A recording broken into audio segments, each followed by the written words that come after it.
something keep on coming to my mind. One of my let me see. I'm finna send this shirt is live. Hold on, give me a second. Second. I would send it to his crazy ass, but he actually pulled up, and I don't want to deal with him. Hold on. Here we go. There we go. I just need to send it to the op. We don't need to necessarily put on no show. Let's do this shit in real time. Yes, sir. So we getting some pushback. You know, once again, as soon as I get pushback, I just come on live where we can have a conversation. It don't make no sense doing anything else. 2025, we live. But yeah, I just keep on thinking about, let me go actually see if what he said. Because I keep on thinking about it with this, one of these dudes who be hitting me up for like information on Instagram. What he said, I think it was like sometime last week. The dude said, you just be, hold on, I'm finna get to it. He said, he keep on asking me about different people. Like, should he listen to this person? Should he listen to that person? Hold on, I'm finna find it. And I be like, bro, that's my thing. It's like, why is we steadily trying to learn under people? Hold on, here you go. He ain't say nothing. Okay. Yeah, so he sent me, it's crazy. He sent me some, I don't even know, ethereal, some shit. And I didn't even go to it. I just seen it was pictures of this Yakub.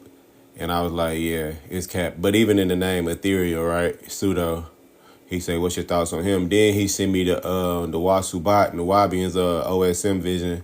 These the Nuwabians in UK. He sent me this. And I'm like, he said, what you think about this channel? I'm like, oh, pseudo, I can let y'all see it, actually.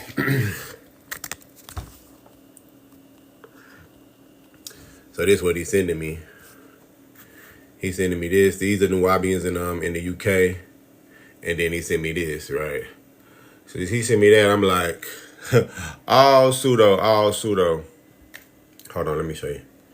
He say, dang. He say, dang, is anyone displaying the truth? I say, nah. I say, only me, brother. I say, some people, but it don't really be a lot in the entirety. He say, only me, brother. He say, you not displaying, bro. He say, you just killing motherfuckers. You gotta like teach. I say people supposed to study. I say this is why grifters exist. I say people want to feel good about themselves. I say I taught it all already. You know what I'm saying? But that shit just been on my mind because it's been like, bro, we already did this shit. Like once we get to a point, why the fuck is niggas finna keep on repeating themselves? Niggas is not finna just keep on entertaining Pangea. People who come up with Pangea narratives, just finna cook it, bro. I'm just finna roast you. I'm just finna, like, I did the video.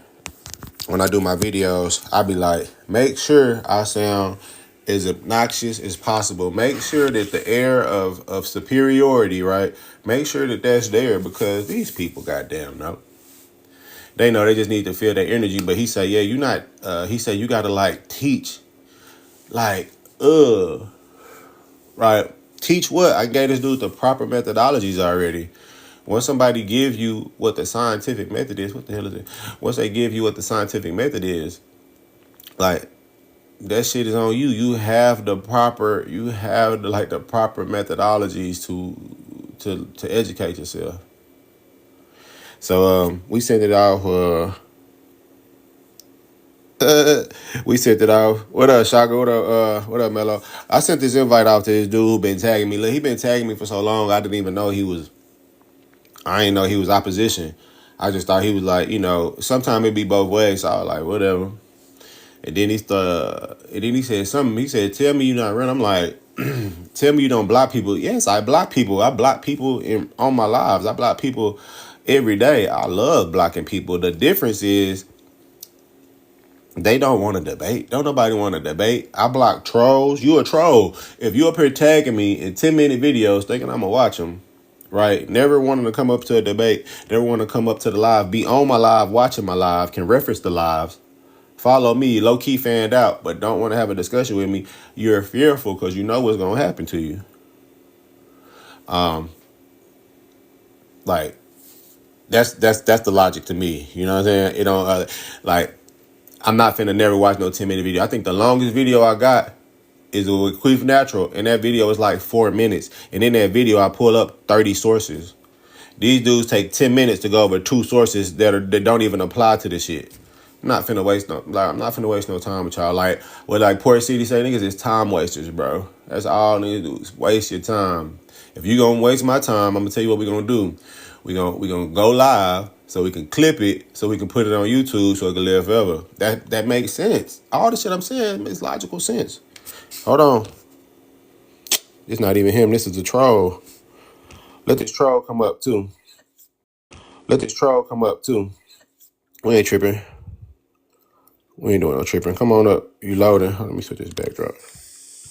Damn, bro, why you found a troll? I know trolls. Trolls don't got no picture. They scared to represent themselves in any kind of way. But what's up? Let's get cooked real quick. What you want to push back on? I ain't got no picture because I'm a mysterious motherfucker. What's your belief? All right, let's get cooked real quick. Which one you glazing on here? What you on?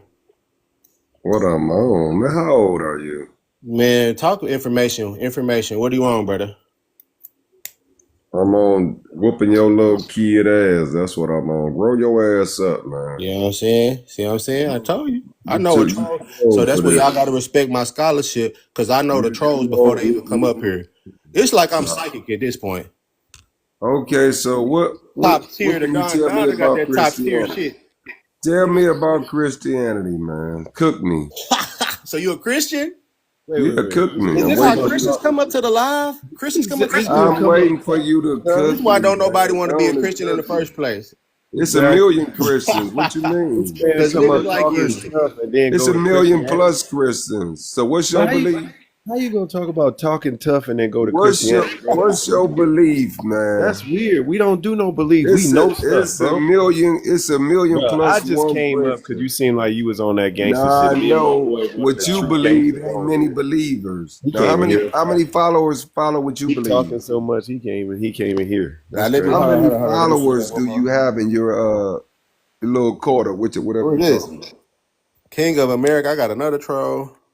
How many people follow what you follow? You ain't told me yet. What do I follow? I don't know. That's what I'm asking. What do We you don't care about follow? people. God Hey, real damn, man. G's don't care about who following them, bro. We don't Hold care on, hold about. on, We hold don't on. take So stuff. how many people believe what you believe? Because I only see one, two. I see like 4 people up here, bro. So you don't have many people.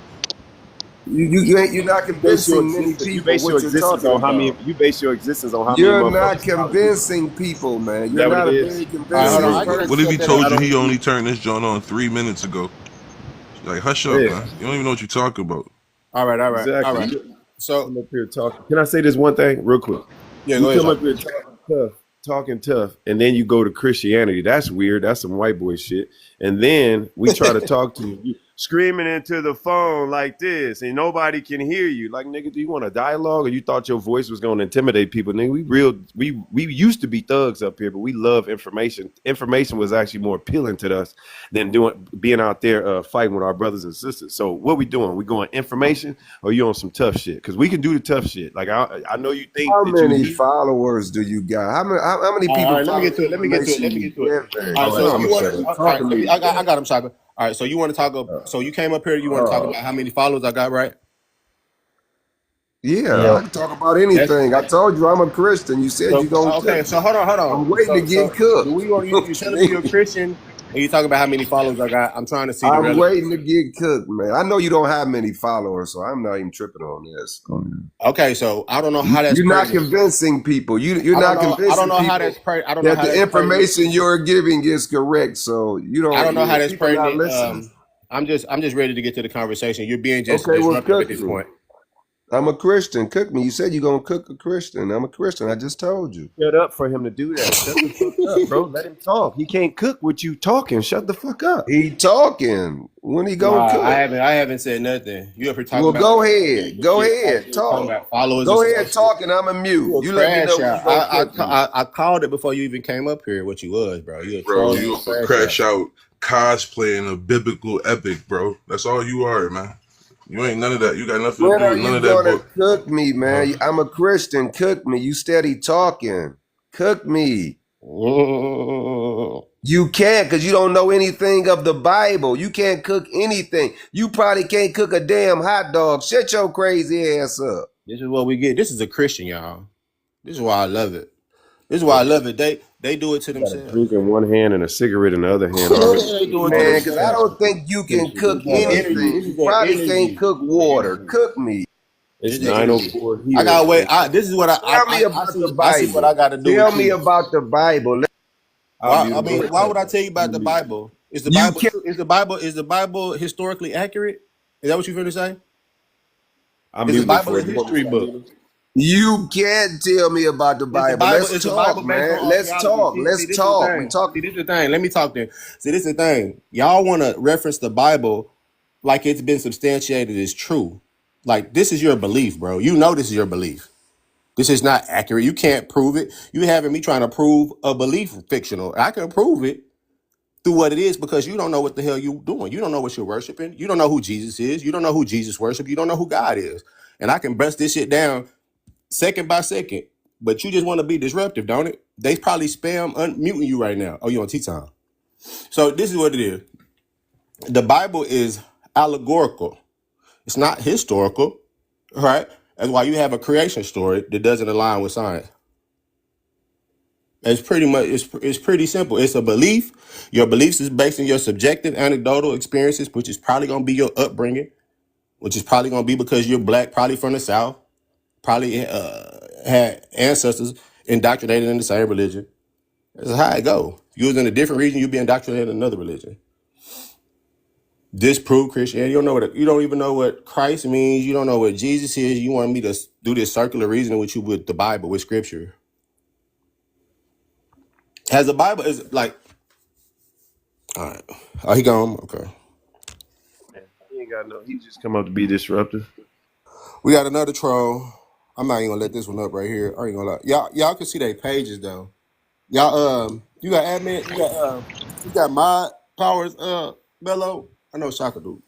No. Okay, I gotta clear some. Unless you say you on that tip, I don't be. I'll be seeing the request, but I don't add people no more unless you say you ready to. You know, cause I just can't see like if they pseudo then they could come up, but if they like trolly, Yeah, I Good the just morning, my troll page. brothers.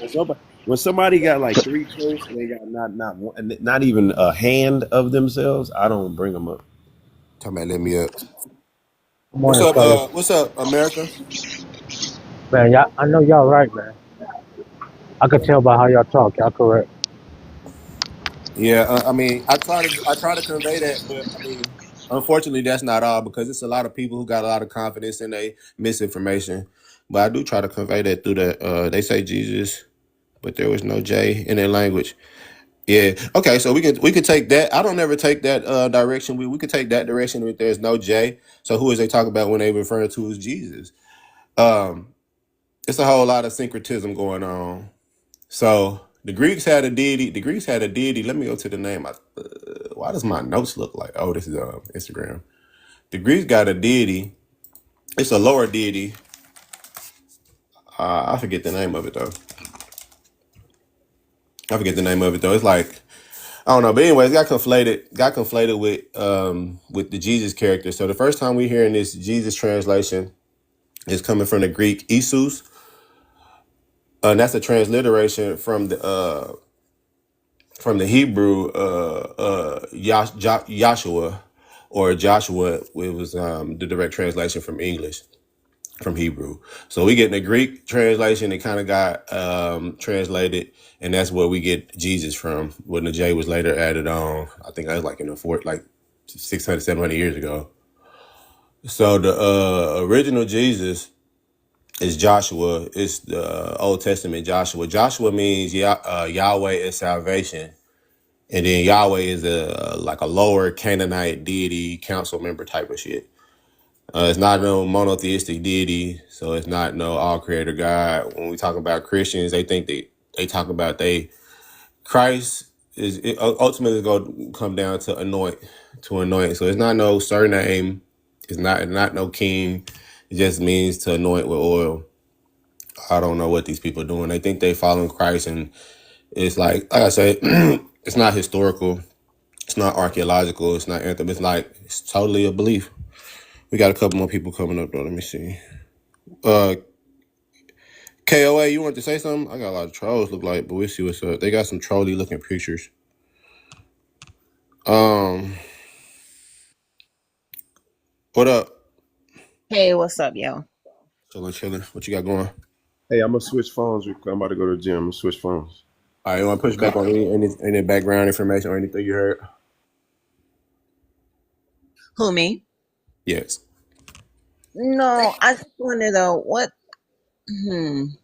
I can get the point of like black people need to decolonize ourselves and stuff like that, but do you think that religion kind of benefits us in any kind of way to like leave people alone, maybe who believe in something, like as long as they believe in something? Because people are turning to atheists nowadays, and they don't want to believe in anything. And I think that's more scary than them believing in religion, you know? What do you think? Yeah, I think believing in nothing is perfect. I think all belief has to go. All What belief is has Can, what is there to believe in? what is there I mean, not to do? can No, I so ask you no, why that scare you after that?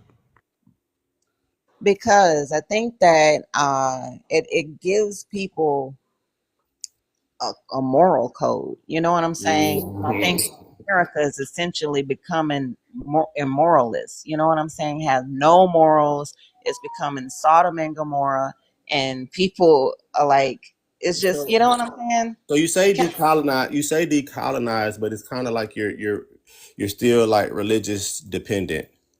No, I'm not. I'm actually in the African You spirituality. said when you reference Sodom and Gomorrah, do you reference morals? Like morals come from religion, like morals come from beliefs.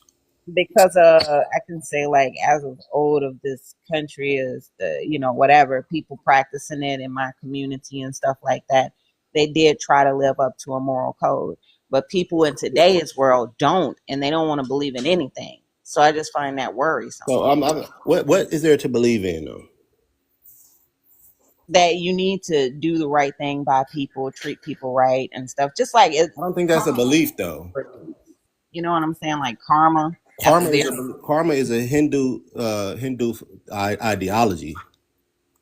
yeah, I think people should believe in something so that they No, can. we shouldn't believe in Hindu though. We shouldn't be Buddhist.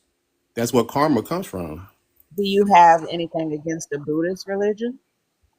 Yeah, I mean, I don't have anything against it, and outside of it, like not being truthful. But what if it works for people? What if it makes their life better? You want to take them away from that? What if something malevolent made my life better? Would you want to take it away from me? Malevolent. What does that word mean? Sorry. What if something? What if me doing something harmful to people, or harmful in general, made me feel better? Shouldn't that be written? Of course, but how does someone believing in a Jesus Christ or whatever make them harmful to others? Okay. Because it's not just believing. All right, my bad. I ain't mean Yeah, to, no, you but it's good. You not know, just I was just gonna take. I'm like just really trying to figure out what approach because there's so many approaches you could take this with. So you know, that there's a theocracies. You know what a theocracy is? No, what's that? That is like a religion ran government. Like the whole government is pretty much forcing the religion on the people. Well, that's the religion of the country, is to say. Like in Muslim countries. All right, yeah. So covertly, we are a Christian country. We have Christian ideologies by the government being forced on people. So this is why that's important because when people have beliefs, they treat their beliefs as absolute truths. They don't upright. It may make me feel better to believe that I'm from Atlantis, right? But it's removing me from reality. And then say if I put this misinformation in reality, like I talk about this often, like how Small Mustache did. Small Mustache believed in a lot of misinformations, right? But propaganda filters its way through reality as an egregore. It's a lot of concepts that are materialized through these beliefs that are harmful. Like, but you just kind of have to like zoom out and not look at a like a case by case base, like an individual basis, which on an individual basis is detrimental as well because it loses anti-intellectualism. If I'm talking to a Christian or anybody who believes in a creation story, we can't have a conversation about evolution, which means we can't have a conversation about biology, which means we can't have a conversation about reality. And it's just a domino effect from there. You wanted to add something, Mello, before she responded? Nah, bro, you hit it right where I was going. Cause I'm like, it's not. That's basically what I was about to say. Cause it's not just the believing in Jesus part. It's everything else that come along with those books that tell you, you know, what not to do and stuff like that, and what you could believe in, and it others people. Literally, all these religions, other people outside of it. So if you're not that, you demonic or you You whatever. going to hell? Yeah, I get that point. That's true. And I also Yeah. get your point. Like when I was in the religion, you know, my ideology of being Christ-like was just trying to be like the most purest, genuine, realest, kindest person that I could be. Unfortunately, like we just had one up here. I don't know if you caught him. Like it don't convey that. It does not convey that. And that's just the reality of it. And what was that word? It was a word we just looked up the other day. I can't remember it, but it's like people who they believe that God is the creator, but they don't believe that He has any interaction in human like Choices. yeah. And that's what a lot of people. So it's pretty much an interpretation, being that it's not historically accurate. It's like when we leave church and we heard the word, we all interpret it different to where we can all digest it for us, right? So it's going to be subjective, and in that subjectivity, it's never going to be based on objectivity. Like what I say is reality. So we can't really build on it. We're going to build on all these fallacies. I see. That's rooted in the whole concept of being omnipresent too, right? In my opinion. But like what I seen or what I heard earlier. First off, I like to give you a credit where credit is due. You said I don't know when you didn't know a word. A lot of people won't do that. Egos disallow them to do that. And usually when when one of us say something or use a certain word and they don't know the meaning of it, it goes left and we start arguing and shit. And you Right. didn't. So I appreciate that. But with all due respect, I feel that this goes along with the way you approach is, and I must use words that have a meaning, but people that don't know the meaning have used it derogatorily, and I'm not doing that to you, so please understand that. Okay. A vice, a lot of people, our people especially, have vices. We've created vices for ourselves. Vices come in many forms, like the greenery, when we smoke the greenery, when we use religion, when we some people use smacks for vices, so on and so forth. Then when it comes to enabling, we have this thing where we enable our people a lot. A lot of times our people enable each other, all gender, both genders. I'm not going to just single out one and the process of one singling out the other. I mean, one enabling the other, but for the way you said it, so like one of our historians, John Henry Clark, he say, if religion take you to a place, a higher place, and makes you feel, makes you do things and lead with principle, then I won't mess with it. And I agree with that. However, still don't agree with, like Don said, I still don't agree with using religion in any way, shape, or form as a guideline, a guidance, a light for you, because a pathway, a map, a navigation, because it's rooted in things that not just lies, but it's rooted in things that unalive a certain group of people and subjugated everybody, but specifically targeted documentation, targeted a certain group of people, a specific group of people that look like you.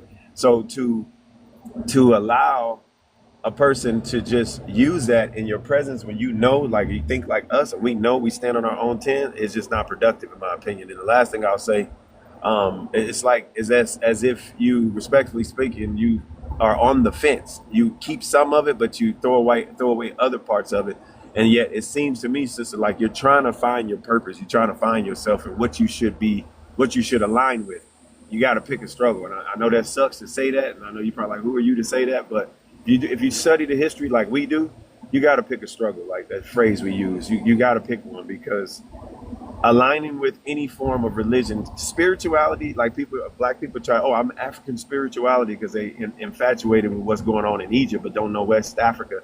Like, spirituality is still religion. It's still practicing a form of religion, a processee of religion.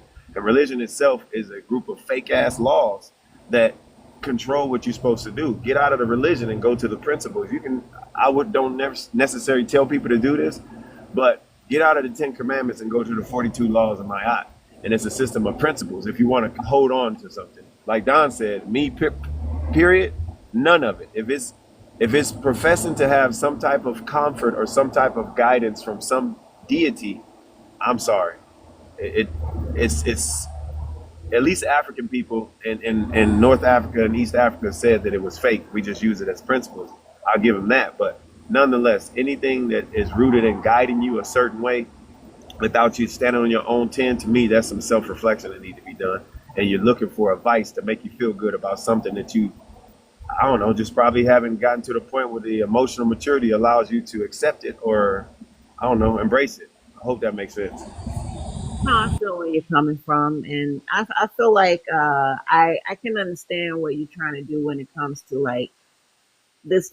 It was forced on our ancestors, and it wasn't meant to be something to really powerful. You know what I'm saying? So I can understand, but I see a lot of these type of lives wanting to get people out of Christianity, out of religion and stuff like that. But then it's like, but what kind of direction do they go? Like, because once you leave them out of something that's giving them a moral compass, then what happens then? You know, because in our environment now, as of now in America, you see it's a high smug rate going on that's been going on since the 60s. And so there's a lot of people who was grew up with parents smoking crack, and they wasn't in church, they wasn't religious, and they didn't teach their kids no moral code. So their kids are growing up and they're on the dating market today, right? And they're running around talking about like they don't believe in nothing, and they open for everything. They out here having all kind of orgies, all kind of just doing anything. You know what I'm saying? They have no moral code as to how they treat their fellow brother. They have no moral code as to self-love, self-care, how to, just nothing. It's nothing. It's becoming really disgusting. You know what I'm saying? So I just feel like I don't think that we should be in religion. I think it weakens us.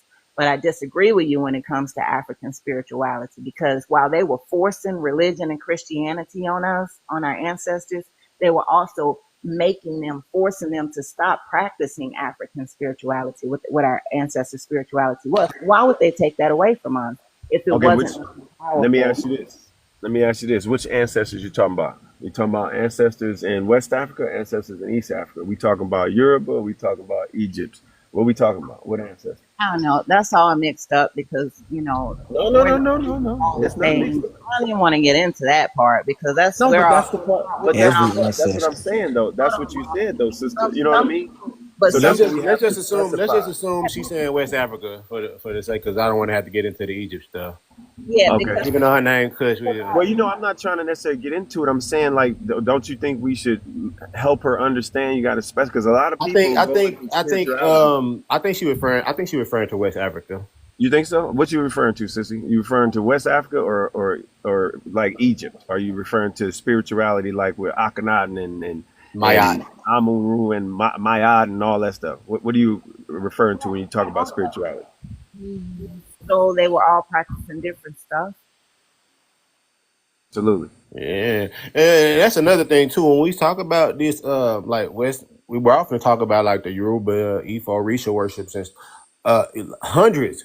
Is the transatlantic slave trade happened over hundreds of years. So we're an amalgamation of tribes. I think this is the like, and not to delineate. It's like one point, it's kind of like exactly where she's at. She's like, it's not like she's straddling the fence, but we're just totally committed to this empirical evidence and objectivity, right? And it's some people that it's like they still on at the very least African spirituality. I'm saying this: in order for us to be pragmatic, to be practical, we need to have an objective cultural social norm, because that's what we're talking about when we're talking about morals. This is where morals come from. This is why we look at them like they come from religion, because that's part of our culture, right? But that's really what they're based off and they're shaped off. It's like, it's not in the Bible for me to open the door for a woman when I see her coming to the store, so some of these things are just ingrained in us through how we are raised, through what we kind of like experience and view, either by what's done to us or how we want what we want to done to others. So it's Okay. not based off the Bible, but I understand what you're saying. Like, what's going to be the replacement? The replacement for me would just be objectivity. Self? Well, Knowledge of self or no? How does knowledge of. objectivity offer Wait, a wait. moral What'd you say code? now? I'm sorry, sister. What'd you say now? What's the replacement? I So wasn't so on she mute. said What you so saying? like so like No, what was so your like when you said the replacement for you would be what? I didn't hear you. Objectivity. that's yeah. Objectivity. What you Yeah, say, Doc? objectivity. This is like reality. So I'm trying to think of okay, like a law from the Bible, right? Thou shalt not unalive, right? Yeah. We don't need the we don't need I don't, me personally, I don't need the Bible to sell me a story about me going to a fictional location in hell, right? To get punished for infinity, to not know that I don't want to be unalived, right? Me knowing that I don't want to be unalive, right? It conveys that like I don't want others to be unalive, right? Hmm. So that's how we gauge morality. It's not based off of rules that have a punishment, even though like laws still would exist, but that's how we have it. It's like it should be something that's taught. It don't got just like how it's taught in the Bible. It could be taught outside of the Bible. It could be Yeah. more added to that. Like in Deuteronomy, it's okay to unalive. So now you have exceptions in the Bible. So the Bible is not just on code with it. Yeah, You I talking know. about principles, right? Basic I principles. feel, It's a code system, system of principles. What you should do. That's what, like, you mentioned my aunt. That's what it talks about. It's a system of principles. Nobody got to tell you or shouldn't have to tell you that you shouldn't unalive nobody. Nobody should tell you you don't take a woman by force. No one should tell you know what I mean. So it's a system I of principles. know, but Yeah, but it's like it's literally natural to feel like that, to not, to do on to others aspect, you know what I mean? But the Bible often forgets to take account as people mental health and things of that nature. that's a fact. But my biggest concern with this, right, is like I said, we understand like our people went through the CRACK era, and a lot of those children who grew up with parents smoking that stuff, they were getting abused sexually, they was getting physically abused, they was being taught, they was it's just and people are a product of their environment.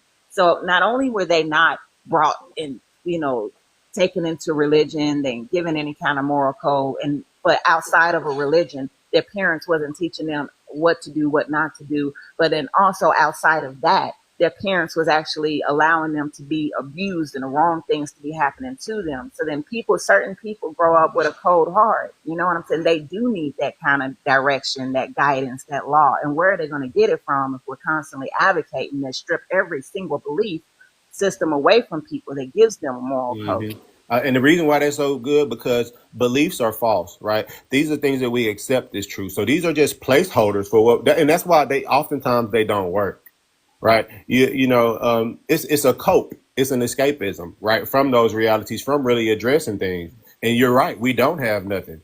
But this is why, because we're so busy running to what's the next thing I can believe in to make me feel good. We're looking for feel good like copes.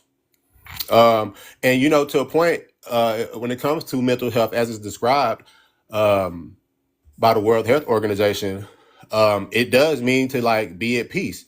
It doesn't mean to align with truth. I'll let y'all know that you don't have like that's just my thing.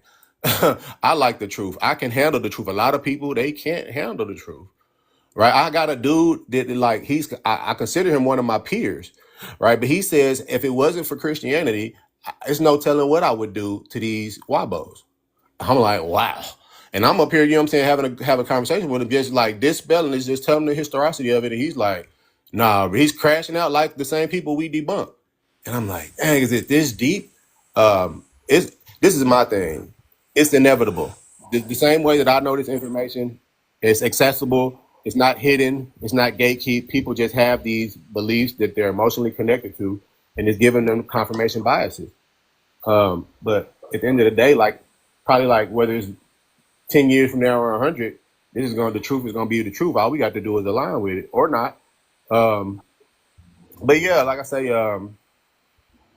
we don't need like the Bible to teach us respect, honesty, morale. You know what I'm saying? I can appreciate that, but what do we need? Because we do need Yeah, yeah, something. This yeah. generation We need. That's what I was saying. Like up. objectivity is like the truth, right? So we can like run it like respect, like how you're very respectful and kind. You was raised like that, compassionate, right? Considerate, kind, disciplined. Like we can sit down and as a culture find the things that we want decide as a morale. Like I'm not like saying I'm the say I'll be all as a culture, which we already know these things, right? Gratitude, grace, fairness. That's what we push, right? All the shit we already know. Empathy, like I probably already said a few of them over again, but you know, we can instill these things in either in our school in our education systems, which we of course we would have to revive, or the parenting. Like you said, a lot of people don't have the same parenting, but culturally, if we push these narratives, if this is the narrative pushed through media, if this is what we seeing every day, if this is media, this is the narrative pushed through the music, which is not, you know what I'm saying? If this was the ideology that we wanted as a culture, then we could easily ingrain it. Yeah, I think we should do that before we strip every belief system from every person. You know what I'm But saying? I I, now, it, think it has to be stripped. It has to be the reason why it has to be stripped. Go ahead, my fault. I think that while in the same conversation of taking something away, you need to replace it with something. You know what I'm saying? You're going hold to on. have What to you put replace it that with? away You because mind if not I use? Hold everybody on, let it grew land. up. Let it land. Because Okay. not everybody grew up under some loving circumstance where their parents actually taught them to be a good person. Some people grew up under pressure and abuse and neglect and dysfunction, and that's all they know how to be. So we're going to have to put a system in place of unity in our community to where we are bringing people together to not only remove religion from them, but also instill them with some values and stuff. You don't want to just take something away from the few people who still hanging on to it and then you're not offering anything in the same conversation because at the end of the day, people are just it's getting worse. I It's don't think. looking I don't really think. I don't think taking away religion removes somebody's like honesty. Whether you was a liar, you still gonna be the same liar. Whether you were Christian, you get baptized today, you still the same liar. These things are fake. That's why they don't do nothing for nobody. So it's not taking it away. It's just taking away the fallacy that they accept it. It's not. You know what I'm saying? I don't think it's doing nothing. I think if they crash out because they was a crash out anyway, then they gonna go Yeah, through the I was same about to thing. say, Yeah. yeah, just taking that away. One, you have to take away that to get to the next step anyway, right? And it also grounds you back in reality, meaning, you're not waiting on your sky daddy to take care of your problems. the last part of what you said. Realize who you were, cause I literally just realized who you were by your name. Hi, it's been a long time. How you doing? Hey, what's going on? Nothing, All right. nothing, Let me nothing. get to. Let me acknowledge Well, some of can I the can I newer, the newer can I guests. respond to her real quick? Yeah, Can real I quick. respond to? I'm gonna So let y'all get in there, Sean. okay, so real quick, I know other guests. My apologies, guys. I just wanted to kind of. She said she had asked, "What do we replace it with?" I'll give you a story. Yeah, as you know my history. Now I know who you are, so I don't need to go through the whole story. You know my story as far as me reading the Bibles, and I had got saved when I was young. My mom's a Black Panther. You know all that because you was here when I was first started with We Are More Than Black. So even after learning all the stuff that I learned reading those Bibles, when I no longer, I pretty much was like, okay, mom, all right, I'm listening. My mom let me do it my way so I can figure it out on my own. Her main thing she said that she wanted me to always know that your mom always told you the truth because people even get lied to by their parents. She said I wanted you to see it for yourself because of the type of person you are, and I want you to always know that your mom always told you the truth. And I love that. I'm never gonna forget that. But even still, there were times when, like when I got nervous with signing my first contract, wondering are they jipping me? Did I read enough? So immediately I went to in my head talking to some sky daddy. And I'm like, what the hell, son? Who you talking to? There was another case where I was signing for my first home. No, even worse, signing for my first car. Because, if you don't have someone teaching you, you buy a car first. I was signing for my first car, and I was able to buy it cash. But signing for, I was like, man, what am I doing? And I immediately, Lord, can you? So we immediately go to those things when we don't have things to fill it up. And this is where I land with. When I started really getting serious about learning history, and I really learned about West Africa, East Africa, just Africa, learning about Black people in America, how we lived in America, just our history, the missing, like Dr. John Henry Clark say, the missing pages in world history. I became so much more confident with my own 10 and knowing that I'm doing the right thing by not talking to some sky daddy. I'm listening to my mind and making my future what I want it to be by doing the things that I need to do, like whether it be work. But you know what I'm saying? Like I'm doing the work so that the next day I can be as prepared for it as I can be, because you never can be prepared for the future. No one can fully prepared, but as prepared as I can be. So when things happen, bad things happen, I lose something or I lose money, I lose a friend or something, I can trust my own mind and know that, okay, this is where I went wrong. Some things didn't happen the right way, or I should have did it this way. Okay, I learned, move on. Not, oh God, please, Lord, just bring me. I know that's not true. I'm lying to myself, but I became confident in knowing that that's a lie by just learning history. So that's what I think. You replace it with history, not just knowledge of self. I don't want to be cliche with it. You replace it with history, and I think that will give people confidence, in my opinion, because it did it for me. Yeah, same thing for me. All right, let's tackle it in the comments real quick. I want to get to the other guests. I think it was Kokomo came up here first, then the creator, then Choice. Kokomo, how you doing? Welcome to the platform. You want to add anything to the conversation or anything about the backdrop? Yes, good morning. Well, it's morning for me. It's 9:35 here on the West Coast. I'm Kokomo. I live in Los Angeles. This conversation that you guys are having is beautiful. I love to hear it. I am what Kush speaks about as parents on CRACK, but the only difference was we lived on Hollywood Boulevard.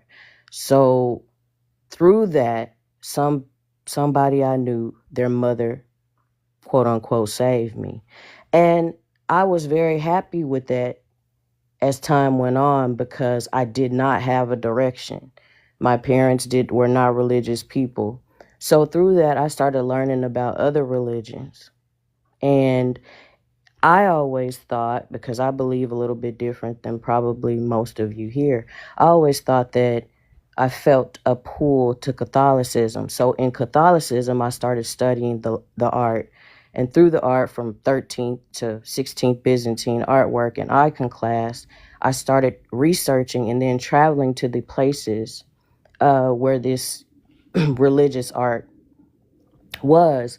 And it led me to Lalibela, Ethiopia. And I learned that the Ethiopians got, the Catholics got their ritual from the, and I learned that the Ethiopians got, the Catholics got their ritual from the Ethiopians. And it also led me to Abelkata, Nigeria, with African spirituality. I also, along the way, attained a half a diocesan credit from the Vatican in theology. So, and that was through the church. So there are people who do need guidance. I'm not sure what that guidance is. For me, it was not necessarily believing in a religion, but finding the origins of religion, finding the origins of what my ancestors believed. And it has helped me in discipline.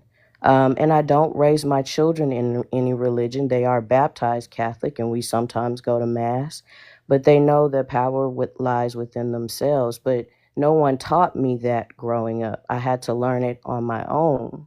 So I think there is power in believing in something greater than you, if not anything else, but the creator of you. And it's good to hear people talking about this. Yeah. I appreciate that addition. The only thing I would say, listen, y'all. Let me tell y'all this. You know what? I don't believe in myself. Y'all know that. I don't believe in myself. That may be hard for some people to understand. Like I actually know what I'm capable of.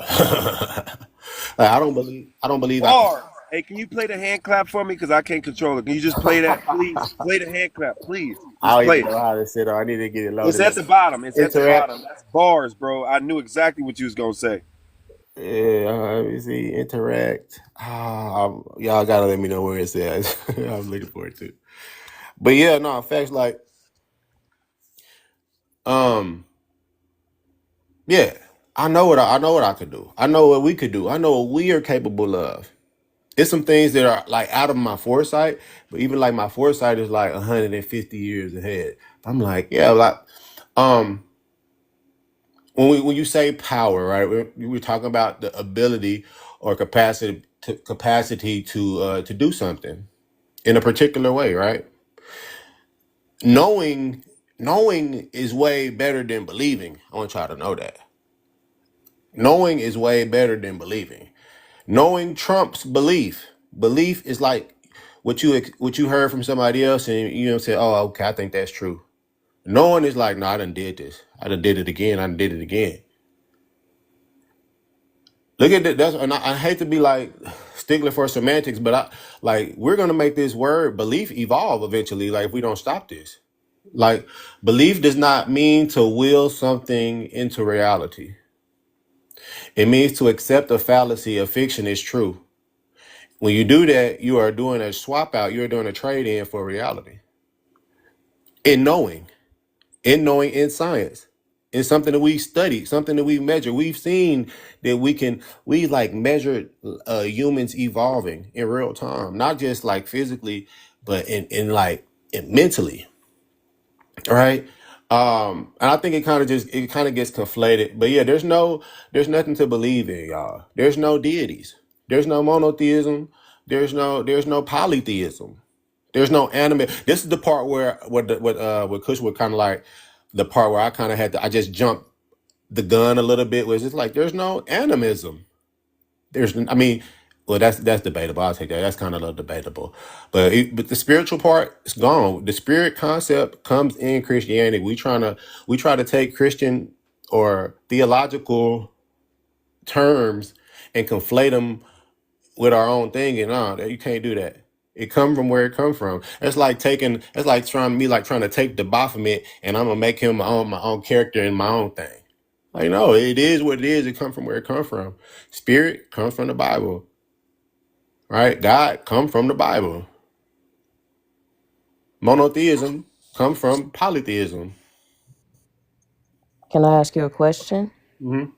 So, what is your theory on what happens to you since spirit comes from the Bible? What happens when we um, are no more?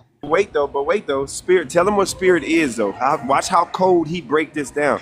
I think you doing Don. Look, in my opinion, sorry y'all. I know it's loud, and I didn't mean to interrupt your sister, but Don, this is your to me. These most of these people don't know how you really get down when you're doing it at night. You should. I feel you should incorporate that right now. Turn your camera on. Show them how you break shit down. Show them how you break stuff down like spirit. Show them as you talking to him, Don. Like to me, bro, this your time to shine right now, dog. Y'all need to allow him to show you how he breaks stuff down and he go through the etymology of stuff.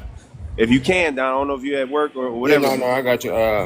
I think this is a perfect moment, man. Like he breaks sister, like the words you about to get, the way he breaks it down. I don't think nobody else on the internet has done it that way. Oh my God, stupid motherfucker. But anyway, just check this out though, sis. Yo, Don, make me a mod, please. So I can... I I gotta get rid of the mods because I had mad mods. I don't know how to get rid of them in real time while we on here. Hold on, let me see if I can. Somebody may have just. Yo, Got yeah. I just got one little quick joint. I'm gonna be out. Why I got my man A. Rashid in that damn collage, man? That's the bro, man.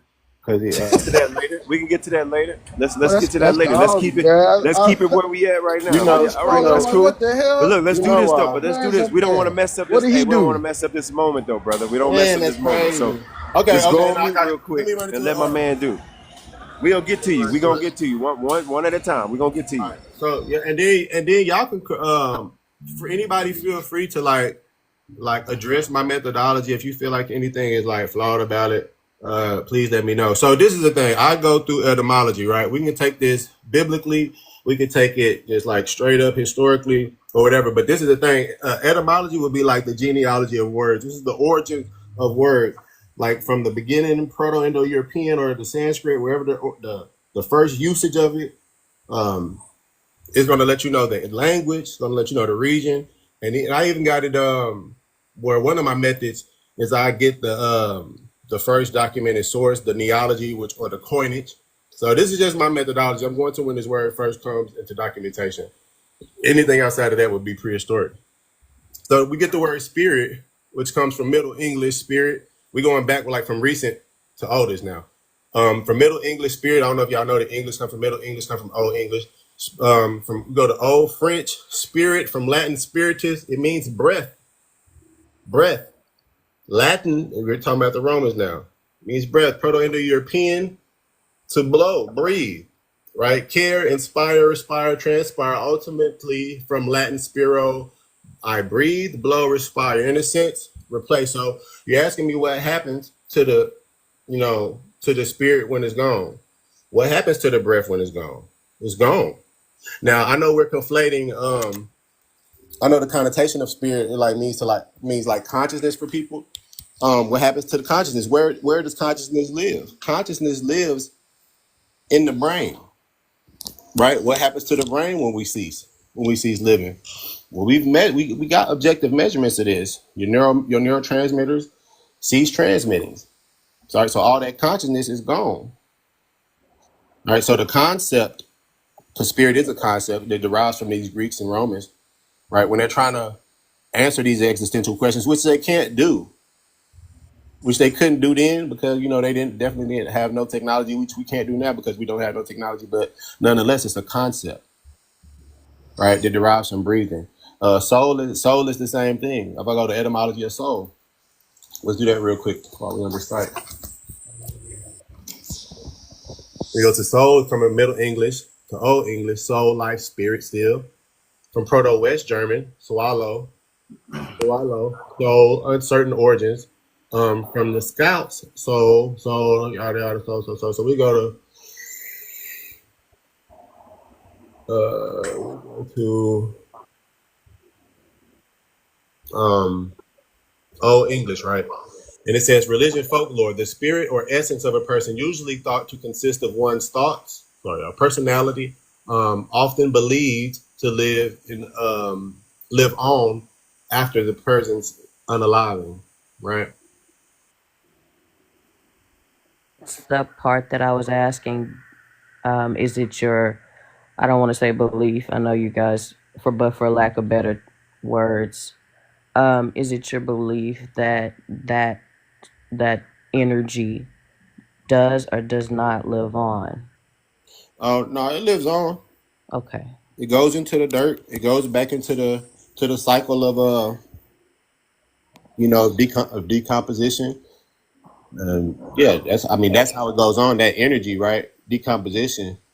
Like you know how they say energy neither created nor destroyed. We go back into the earth. We'll either be I was just about to say that.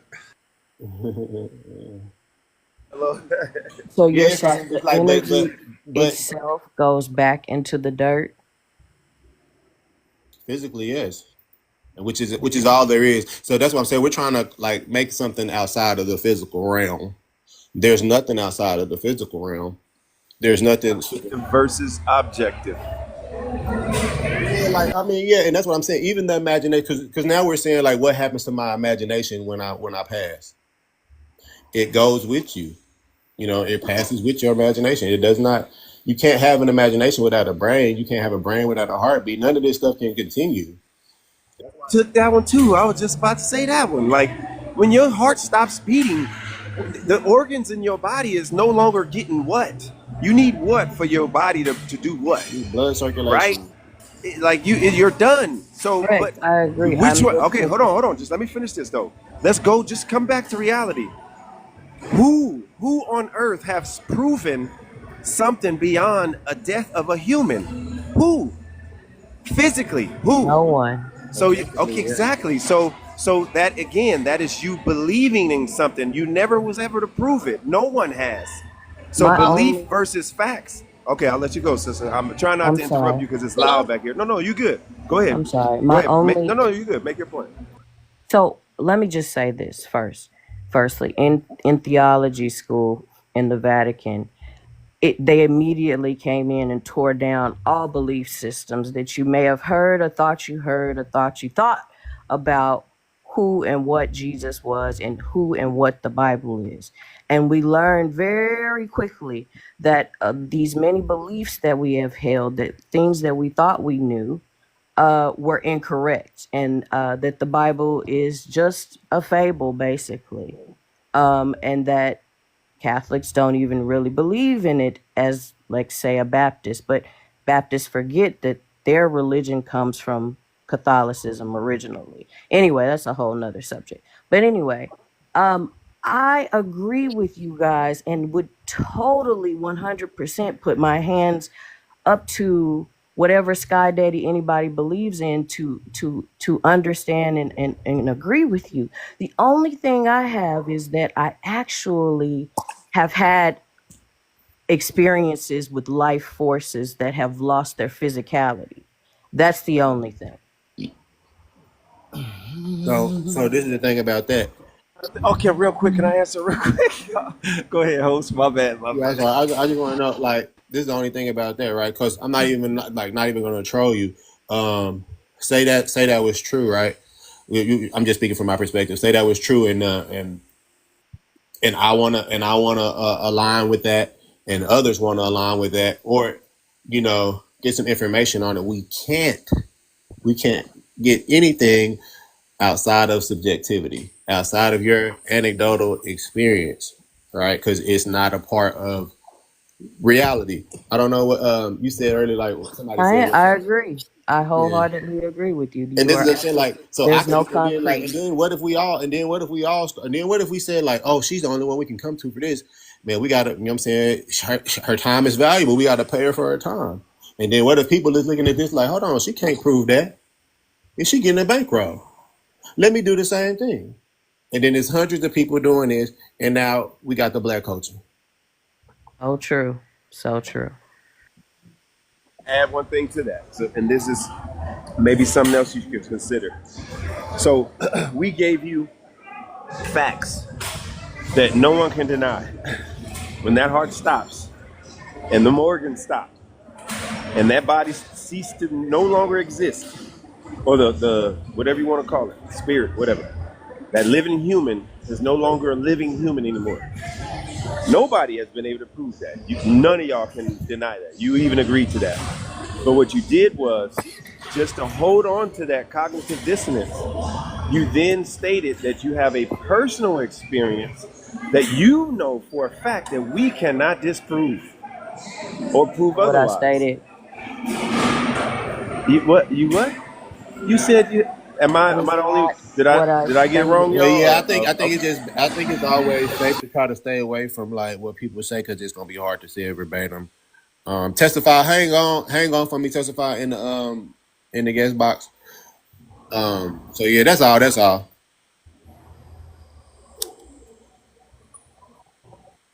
Mm. I have a brother also, and there's a documentary because, like, my oldest son passed away. He was wondering what would happen, so I looked up this documentary, Life After Life, and it talks about like a lot of it goes across the world, interviewing different people, what happened to them after they were pronounced unalive, right? And all of these people expressed that they still possess their consciousness, their consciousness, they still remember their family, their lifetimes, everything, So I do believe that we have that consciousness proceeds outside of this physical existence. You know, Exactly, which is why I only didn't those, disagree. I right? mean, as long Only as like when it's people are hard to prefacing with hold on, beliefs. Okay, go ahead. because it's hard to like teach this to people or express this to people because you have to go through it yourself before you really can wholeheartedly believe it. You know what I'm saying? Oh, Kush, no, I don't know what you're saying because you can't teach something that you have yet not yet proven. No, you still saying belief. You Exactly. And that's believe it. why a lot of No, people you don't saying believe belief if it's though. You not still proven saying to belief though. themselves. You can't teaching someone something from a belief. A belief is something that people accept it without proof. Teaching someone from something you have not proven is indoctrinating them, is lying to them. That's egotistical. That's wrong. That's wrong. You can't teach someone to believe in something because if you don't know for it to be a fact, it's wrong. It's I leading someone understand. astray. That's wrong. That's morally. Listen to me now. Just hear me. That is morally wrong when you know for a fact that you have not proven it. You I know didn't for a say I fact was you have teaching not you to believe. experienced it. Okay, I'll My go point on mute. is, what I'm Appreciate that. saying Appreciate that, Shaka. I appreciate that, Shaka. you cannot teach someone about this because people would have to live it for themselves. They would have to unalive, come back to life, and then know for themselves. And you can't make everyone have that experience. So you can't really prove it to anyone. And when it comes to you guys downplaying the power of a belief, have you ever heard of a placebo effect? Right? The placebo effect, the doctors that give some cancer patient a sugar pill and tell them that, oh my God, this is the next breaking medication. You know, it's just got FDA approval. It has high success rate and everything. And this person believes the doctor so strongly that every day when they take that pill, their body heals itself of cancer. So it's a proven fact that beliefs is not no light thing. You know what I'm saying? And then there's a what is that? A no see it's like it's a reversal of the placebo effect. It's called the nocebo effect, and that's when the doctor tell you that it's hopeless, you're going to unalive in 2 months, it's nothing we could do, and then the person start giving up, and then their body just start breaking down, and it just going to happen. So our beliefs are really powerful. Okay, so placebo effect would definitely be a malpractice if it was objectively studied in a controlled environment, right? Don't that make sense? It's meaning it's illegal to tell a patient that I'm giving you this medication to this ailment, and it's something different. It's a sugar pill. So that It has happened before. It's right. That's what I'm science, saying. But and that's it's what been Do you mind, host? Do you mind if I give her a story that actually happened? I'll try not to cry through it, but actually happened that is based on the way she feels. And again, Kush, I don't mean to say she like I, not you're not there, I but can do. I give a I story? don't. Because only because I got two more panelists up on here, and then we were just adding Yeah, content man, to the yo. other. We could talk But about but beliefs but all day, but man. but I but want to know why y'all got my man's up here like he a phony or something, bro. I who you feel talking some about? type of Oh, way wait, did about you that, did you bro. hear did you hear the discussion is at hand? I hear it, but man, let's talk about something else, bro, because this is gonna go in circles, bro. No, Everyone no, got their own no. Hey, personal listen, we talking beliefs. about Y'all what don't you talk. believe in God. Some people do believe in God. We know No. this for a fact. Those are two things we do know. Some people believe, some people don't. That's what we know for a fact. Can we move on from that? Okay, so when we're talking about beliefs in reality, AA Rashid is on the belief shit. He's on the subjective shit. He's on the anecdotal shit. He's So not what on what reality. what science was he kicking? Because I know him personally. That's why I want to know what So, science was he pushing to y'all that Ooh, was. wait. We can clear two boxes. You know him. Not matter of fact, we can make it room for another box. You say you know him personally. Go get him, bro. That'd be beautiful. Like instead of you talking for him, let's talk to him in front of you to see if you go with beliefs or knowledge. Let's do that. Can you go get him? this is what I do. This is what I do. You can go get him, and because this won't take me but 1 minute. So this is my thing. When we talk about the Kabbalah knowledge, a cult. So we talk about hidden knowledge. We talk about what they call this shit. Like when you got to be in these little groups, magic. We talking about magic. This is your boy though. This is your boy hanging with another pseudo.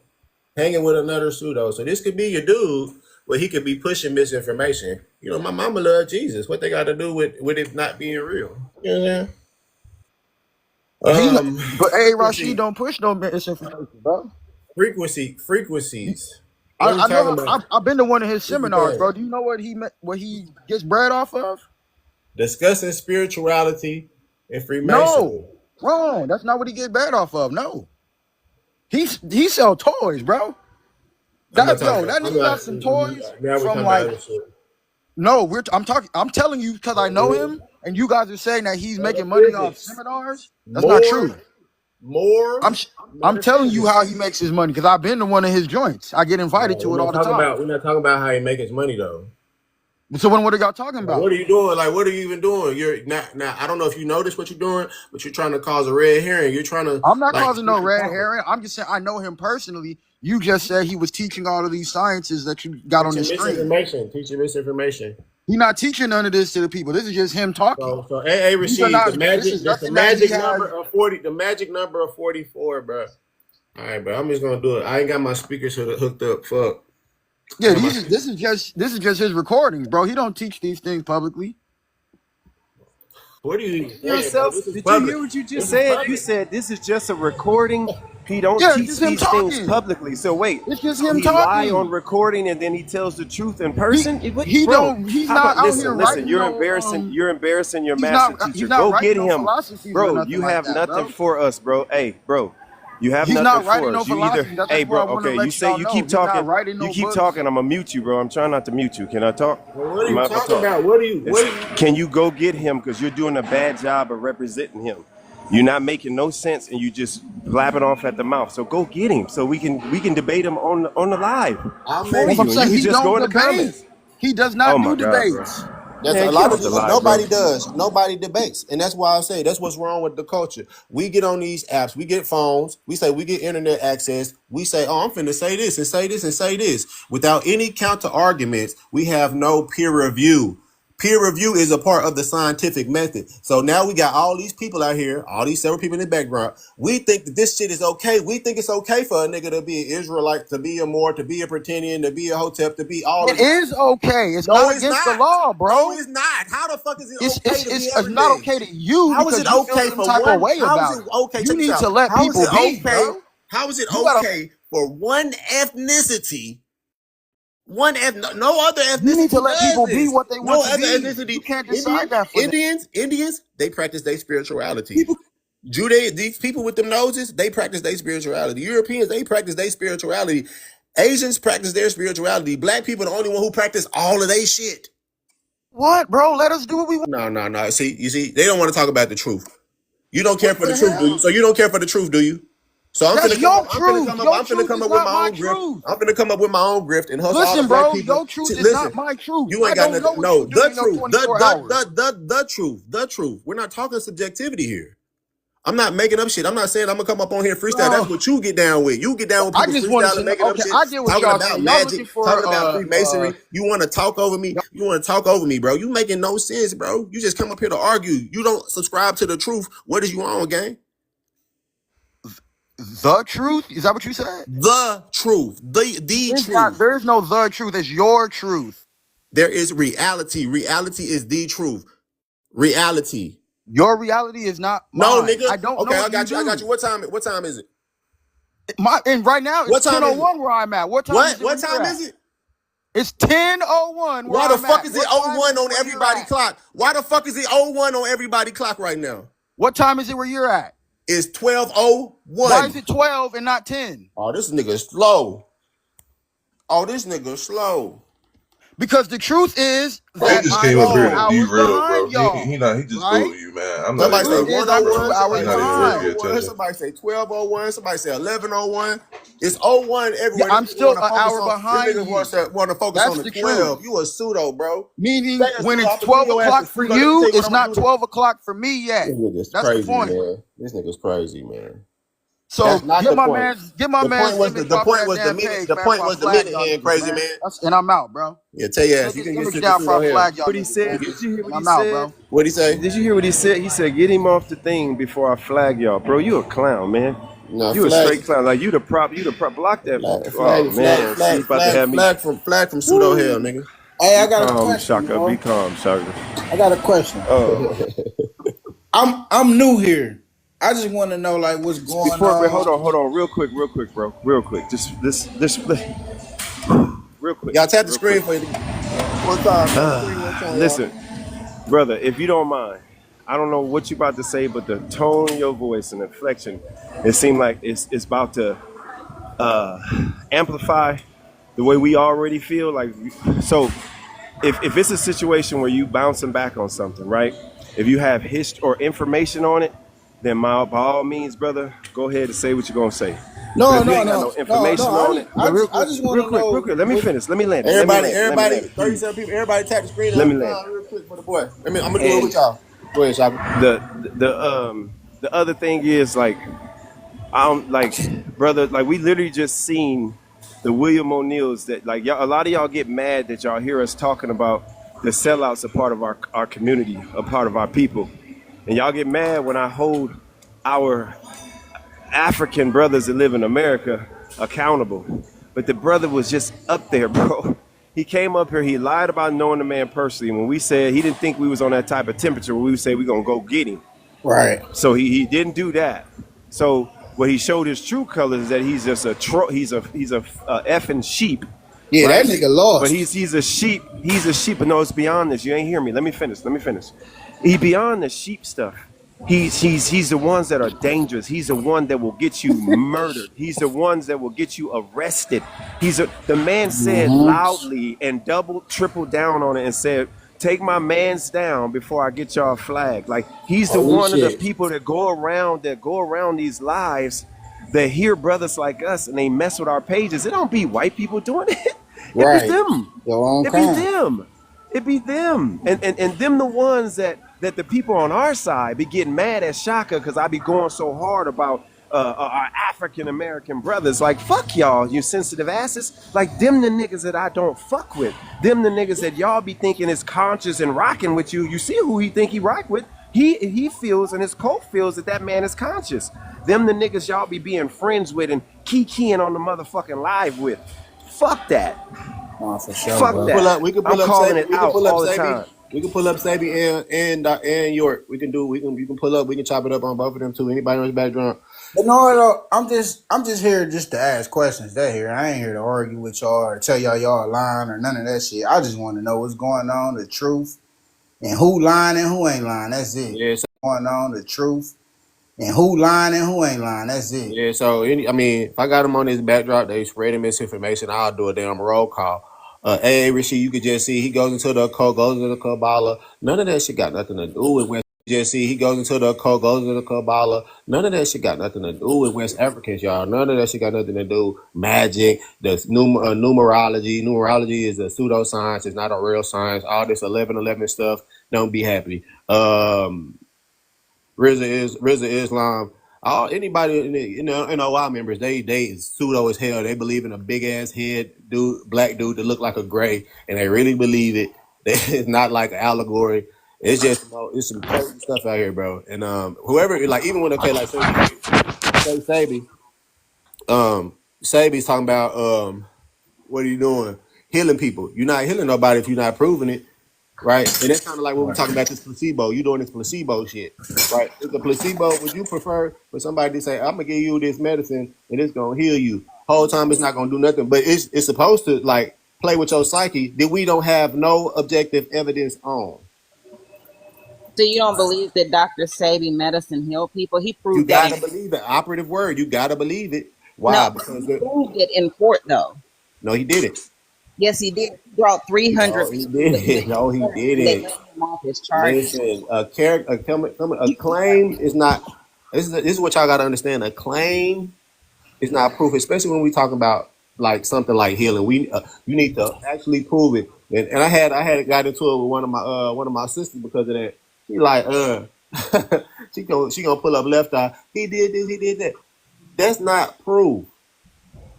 I don't understand what you would Pull up the court case and show where he didn't prove it. do. So all these motherfuckers up here is agents. No, I don't use that word. That's a pseudo word. I'm saying, like, So just who they just work for? The people that you got that's right there posted, who they Do work that, for? bro. We don't use those words. We don't say people are agents. We say that they're spreading misinformation. We're not here to try to start Gotta make it a conflict with people that look like us, but we here to hold people that look like us accountable. Like I was about to say, right. I don't want to judge, but a lot of people that are so rah-rah, those are the ones that want to create conflict because that group don't. It's y'all are white teeth. You guys are literally so fucking messed up with proximity. You guys have the Stockholm syndrome. A lot of y'all that don't think you have the Stockholm syndrome, you do too. You literally do what they do. The whole paganism, them creating pagan, the word pagan, white tea people created that. Y'all perpetuate that. You ain't FBA, or you ain't an Indian, or you ain't a Hebrew Israelite. You ain't on my clique, so I don't mess with you. Like all y'all do that. Black people. When you take away all that dumb shit, all you motherfuckers are black. So Then the other layer. Let me finish. I know ain't nobody gonna like this, but then the American shit. Like you're like black in between the pagan practices against each other, the tribalism shit, and then at the bottom the adopted or the Stockholm syndrome with American shit. You this black burger in the middle of both buns. That's the way we act. Instead of just being black, we got all this other shit. So yes, these motherfuckers up here, they're spreading misinformation. We're not saying, oh, I want them unalived or I want them to no, nobody's saying that. We're not trying to create conflict. We're trying to create accountability, if that makes sense. so yeah. No, I just want to say like Doctor.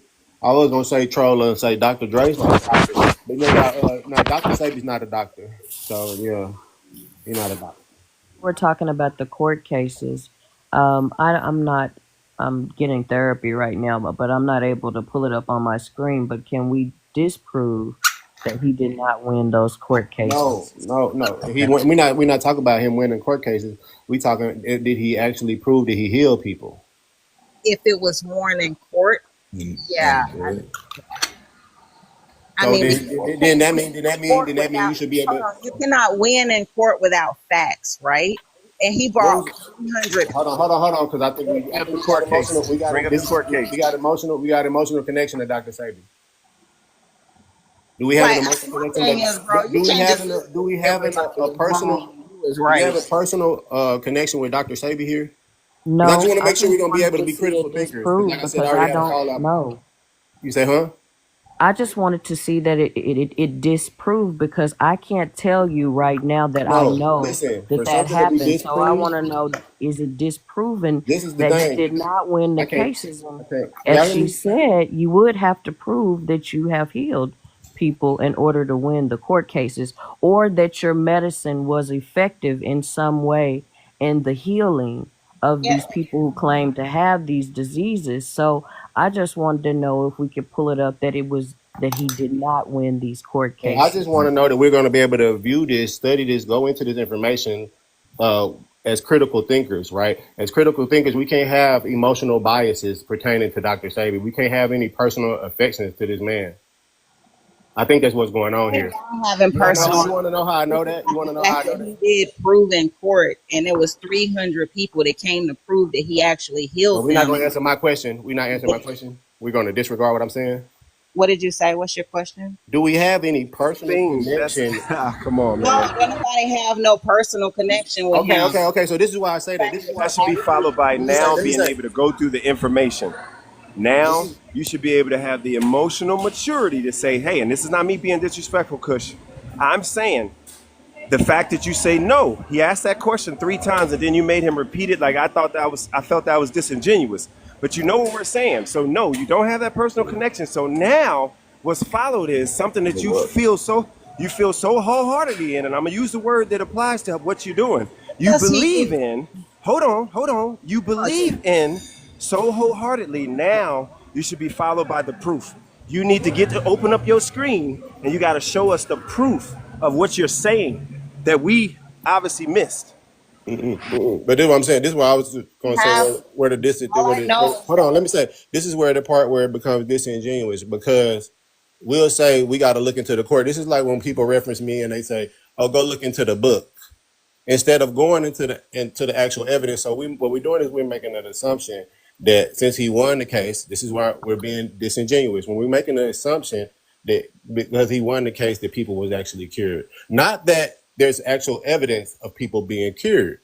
That is not Well, how critical thinkers evidence. process information. That is not how in science and especially in the field of biology, that's not how evidence is proven. It's proven by some shit that you can't even comprehend.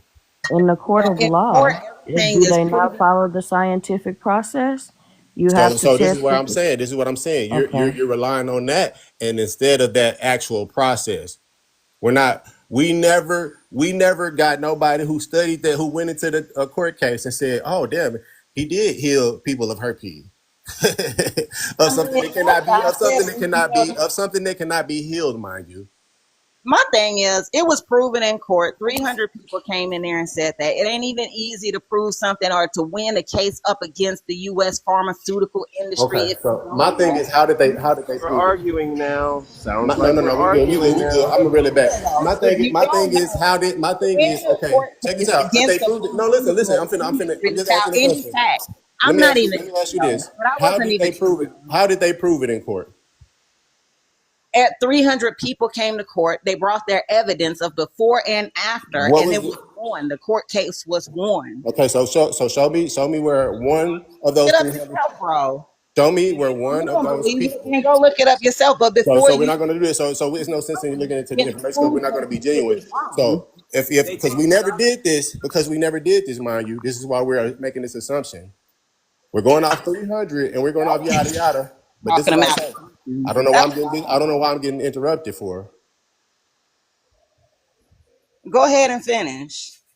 That's why I asked before because if we didn't have any personal association with this shit, the conversation would be getting emotional.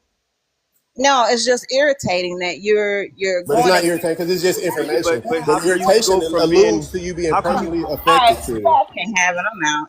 Exactly. That's what I'm It's you know what I'm saying. two saying? That's why I men. That's preface. It's That's why I crazy. two preface We men. went it. from It's no, two you're not men gonna do no, yelling that's at a what you're not divine gonna do. That's feminine. what you're not gonna do. That's what you're not gonna do. Hold Now, on, this is hold what on, we're hold on, hold gonna do. on. We're gonna get some Pull them back decorum. up. Pull them back up. Come There's on. no such Yeah, thing. There's no can she such come up thing. after I'm done though? Cause she had There's to come no up such after thing I'm as a done. Cause divine feminine. We're talking about divine. You literally talking about God. So no such thing as God feminine. Get on with that pseudo shit. But yeah, that's why I asked. That's why I said before. Like nobody's yelling. She's yelling, and you're conflated that with other people yelling. I said it before we even started this. It's like make sure you're not emotionally connected to the dude because I don't want you crashing out because I already had a girl crash out behind this shit. So this is the reason why what's that, this is the please, reason Brody? why we're crashing out. All right. It's because we can't prove it. If we can't prove it, we want to believe something without actually substantiating it or verifying that it's been substantiated. We want to go off the hearsay, and this is what I'm talking about. Culturally, we can't be running from people that's trying to hold us accountable, which is what they do. I'm known for being blocked by people with millions of followers, hundreds of thousands of followers. I'm known for it because we are scared to address the confrontation. What was about that made her have to run from this live? She made herself flustered. She was literally talking over me. I'm asking questions. It don't take but a second to ask. How was it proven in court? It was hundreds of people. How did one of those people prove it? Time to crash. Because we want the hearsay. We want a savior, y'all. Nobody's gonna save your ass. If you unalive and you gone, that's it. The best thing we can do in that, right? This is why I'm beefing for Sebi, right? Because we mad that we gotta go, right? I'm mad that Sebi out here lying about fixing stuff that he can't fix. Let's actually objectively do this with scientifically. We can do this. We know like the telomere caps and all this shit is what we could be scientifically improving our lengthening our lifespan. But we got all these fictions in the way. I don't know. All right, next hold on, who is this? Go ahead, go ahead. Brody. So I'm gonna address two things. Please let me get this off. She came up here first, and like I said, I know her. I've known her before, and I've always heard she go out there to the deep end when it comes to the spirituality, just that part. I'm not talking about it because she's not here to defend herself. I'm just saying there's history. I said from the beginning that stuff that if you live on that religion, that any way you pull it, that's fine. However, you got to make sure you understand what's reality and what's not. And if you can't discern between the two, you off the deep end still. You can make yourself believe you of the ones that are not, but you still are when you associate yourself with that. And then I go to the part I mean, you was like, oh, we need to come together. What do we do? What do we replace with? What we? It can't be a we because we don't align together. You are not in reality. We are in reality. So two people, a person, that polarity just, it ain't polarity. It ain't doing what it's supposed to do. And you showed that by when we talked about something that you, quote, believe in, that don't know shit about, don't know the full truth about. You could not prove it because if your emotions were laid aside, you would have been able to say, you know what? Yes, I believe in this, Don. He asked you 4 freaking times. And then you made him repeat it a 5th time. I miscounted the first time I said it. You would have then followed him by saying, here's the facts. Boom, boom, boom. Turn your camera on. Go. Easy. Done. What happened to the we shit? But when we don't align with you or we don't agree with you, those of us that think outside the box, then all of a sudden you don't like us no more, or we ain't cool no more. That's what I'm saying. Y'all, a lot of y'all fake. You fake with your pro-blackness and all that. You pro-black based upon who aligns with you, not pro-black based upon the morality of it and what it's supposed to be. And that's what we don't do. If you wrong, you fucking wrong. Period. And then the sister that's about to talk, that's my last part. For y'all to continue to do that, y'all as in black women, to continue to do that to us, we're fighting enough as it is. We fight the fucking world every day, y'all. When we go outside, we fight every day. Can we get a fucking break from y'all? Can we get back to the love? Like, yes, we come from women. We come from women. Some of us have moms. Like, we like to be hugged.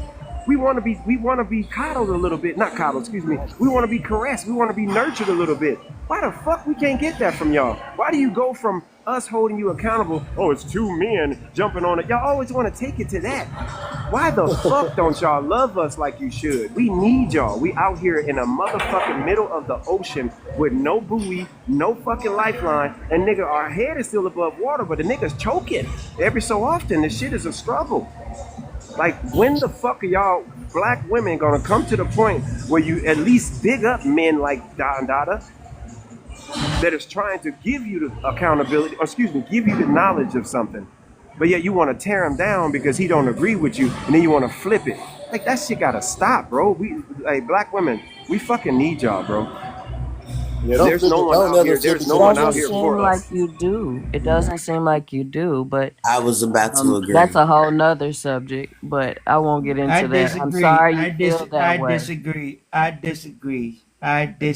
Sir, you weren't here 100%. for the whole thing, Earth, sir. Sorry. You weren't here. You weren't I'll here. meet up. So yeah, it doesn't seem like you do, but that's okay too. I mean, I think black women need black men. I don't know if that bridge will ever be one that comes together. So go inside yourselves. That's all. That's what you guys are talking about. Going inside yourselves. So go inside yourselves. I don't look for anyone to help me in any way. Not even the black man at this point. So I'm sorry that you guys feel that way. But yeah, there was an emotional aspect to her tone. I'm not emotional about anything because once you learn that you know something, you know that you know nothing at all. So I'm not attached to anything of this world and nor words. So I can take correction and I understand what you guys are saying. Yeah, it's just information. Hopefully, what that would do, it will motivate her to go and find that information on where that was empirically proven, and instead of just going with the group think. And unfortunately, that's what a lot of us do. We go with the trends. A lot of us don't have the mental strength to be an individual. So that's why I got this backdrop up. Soon as somebody say something about anybody on this backdrop, it's like this is going to be a little joke, y'all. It's like a girl with a BBL. I know they're insecure. Though it's real, but look at this though. Look at it like this though, sister. Why don't y'all give us a chance to show you? Hold on. Listen, I'm gonna flip what you just said to me. I didn't say anything. I know it's loud back here, but I don't want us to argue because it wasn't supposed to be about a male female thing. Literally, I was being vulnerable with y'all, and y'all trumped on that vulnerability just to make your point. But that's a whole nother story. What I'm saying is, why don't y'all give us a chance to show you that we do need y'all, and we will concede All she had to do, again, I challenged accountability, but y'all don't like that. Y'all like to be held but not held accountable. I challenge you again.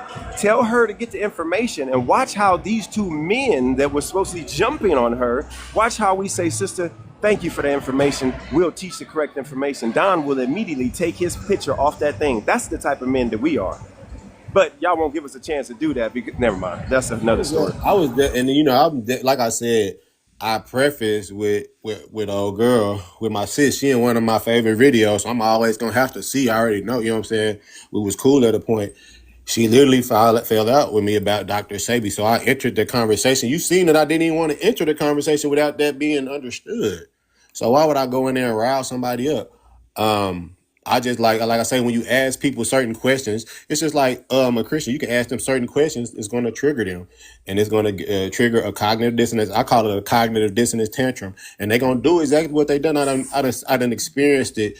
The app said, I don't know if y'all ever had one of these notifications. The app said that I done did over 1,000 live hours. I done it gave me a little presentation and everything. I done already seen it, bro. I done experienced it. Not trying to gloat, but this is why I do it. So I do it for field studies with people, to have interactions with people. But let me get to some of the other panelists. We're gonna make a circle. I did not see how y'all came up here, but Rakeem, what's up? Welcome to the panel. You wanna push back on anything or mention anything we've been talking about so far? Yes, I was heard during the Dr. CB question, which heightened my question even more with Yaki Awakened,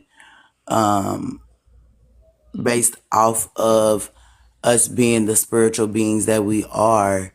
Why are we not emphasizing what Dr. CB or Yaki or whoever is spiritual and holistic? Why are we not amplifying those type of beings in general was more or less my question. Whether she could prove the facts based off of a court case was one thing, but based off of people that are literally in the comments as well as myself, whether you are to believe my story or go on about understanding something in a different divine manner is one thing. But literally, people have listened to these people and have healed themselves with herbs, and instead of using the pharmaceutical companies and the hospitals and the diagnosis and the dis-ease that is placed on the mind. So so that was my confusion as to why he was up there, and I believe that's why I was asked to the panel, so I accepted the invite. Okay, appreciate that. Whoever appreciate that, Carlos, likely Carlos put you. Okay, yeah. So let me just start just to get some clarification. You said they're spiritual people. What is this? What is spiritual? What is a spiritual person? A person who believes in their who follows, we're not using the word belief, I appreciate that, who follows their own mindset, mind frame, a person who isn't concerned with oh, my side hurts, let me go get this pill, or let me call a doctor, let me get a Okay, diagnosis. okay. The definition is getting kind of to an example. So somebody who follows their own subjectivity. Yes. Okay, yeah. So that's why that's not. That's why that's so dangerous in the first place. We got somebody who's freestyling. I don't know. Like, I'm sorry. That's I don't my. want to per se Don, say can you ask her if she freestyle. That might understands be the what difference. objectivity and subjectivity is? Can you ask her if she understands those No, I'm words? gonna break. I'm gonna break it all down. Gotta listen. It's another. It's what he do, y'all. Yeah, Listen that's to what I was my gonna say. voice. So I got a euphemism for subjectivity. Damn, I'm probably using words. All right, so I got an alias that I use for subjectivity, and it's freestyle, because that's what it is. I don't know if y'all remember 106 in Park Days when they used to come up on there and come up off the top of the dome. That's what subjectivity is, right? That's what spirituality is. So when these people are saying they're healing, that's what that is. They freestyling, saying I healed you. Voila. I had a guess. Who was that? Oh, that may have been that may have been somebody on here. They said they got pushed in the head. The pastor hit them on their head, and they just, oh no, I think that was my partner. I was there. Yeah, got pushed on the head and they fell back. They said, I want to feel the Holy Ghost too. Yeah, that's all it is make believe, freestyle, subjectivity, spirituality. Let me go into the definition of spirituality because I love it. It means to be concerned with the soul and the spirit. Check this out. Uh, um, Opposed to, that's the right word, opposed to the physical and material. So if you're talking about you healing me spiritually, but I'm physically and materially in pain, you're not doing nothing. So when we get to the placebo, that's like being psyched out. Psyched Oh, out is an objective healing, right? It's being psyched out. I don't want to be psyched out. I want to be healed. I want to be cured. Yaki Waking, the same thing. I got a videos on Yaki Waking talking about dementia is caused by something. He's talking about he don't eat protein. All of the shit that these people talk about, they talk a good game, and people are ultimately, unfortunately, credulous, meaning they want to believe something. They want something to give them a shortcut and escape. And so, you got people who notice that and say, "Hey, man, it's a good lane to get some money." Black people don't know nothing. They treat this shit like the Great Migration. Let me sell them some belief. And yeah, why are you stating that is his goal? I don't know. because it's a scam. He's scamming people, and I'm telling people, "Hey, y'all, don't get scammed." And I'm asking again, what is the scam that we need to be aware of? Because he's Scam. literally breaking down the System, Bible. sister. The belief. No, The I'm not belief. asking. Believing in We are something. more. All these We people are in the more. background. No, Can you please I'm a wait? mod too. I can participate. Don't be But being mean. I'm saying the same thing he's saying. You just mad at me. So stop. I'm not trying to no, so fight I with you. need. Didn't you just say I needed to be cuddled? Egging her on. Didn't Just you just? state what you're gonna state. And you Yeah, have to like understand, So ma'am, okay, they so let me don't go back to believe in this. how I do I spiritual. literally cuddle you and you're I yelling at me? literally okay, all right, you cool. All right. So what I'm saying is I'm not at the background loud, I so I don't heard know you, what y'all hear. love. I heard All right, you. okay. All right, I so I'm heard waving you. the white flag. I'm giving you a hug. We hugging. We hugging right now? I'll give you a hug from here, I promise. I can Big turn my hugs. camera on, you can see. Big All right, hugs. boom. Big old hug. And I'm a big nigga too, so Now big hug. ooh, I love No, yes, big but look, shoulders. My what I'm question saying is is that no, but let me ask you a question. Don just said it to you though. Because of your passion for this belief. And that's why it's dangerous because it's not belief a is the belief. equivalent. That's what I'm Okay. saying. That's why Okay, I'm well trying to not speak you for personally. myself. I'd Okay, like go to ahead. I'll speak shut up. for myself. So Yes, Doctor, ma'am. so Doctor Sebi Be, is not a doctor. Yaki Waking is not a doctor. What I does know that they're mean? not It means doctors. they don't. I understand that I mean, that means that they don't because have no. This is what I'm saying. That means they don't have one way of objectively proving in the way that proof would be necessary in validating you healed somebody. When you saying you healed somebody, it's not just saying, "Hey, I healed them. They took these herbs and they did it," and somebody saying, "Ooh, I'm healed." That's not how healing works. Healing works by pulling blood, seeing what's in your bloodstream. no, that's the No. problem we have here. I knew it was gonna get somewhere. So here we go. That's So here the we go. Let me problem let that me we explain. Let have me here. finish. Let me explain an objectivity and subjectivity, right? Because I think that's the problem we do have often. We talked No, about that's not the subjectivity. We problem. talked The about problem is subjectivity. Let that me just land with this. I'm just because I already told y'all what subjectivity is. Subjectivity is freestyling. Objectivity is what we can actually view, what we can measure, what we can replicate, right? What can be peer reviewed, what can be what can be measured by our senses. This is how we know what's in Facts. reality. One is Facts. not in Facts, Host. reality. Yep. Say what? You know what it is, Earthman? No, go ahead, Host. I'm saying facts. You're Yeah, yeah, right. yeah. This is objectivity, right? Reality, what we can see with our senses, see, touch, taste, smell, hear, right? So subjectivity is the opposite of that. All right, so go ahead, Keon.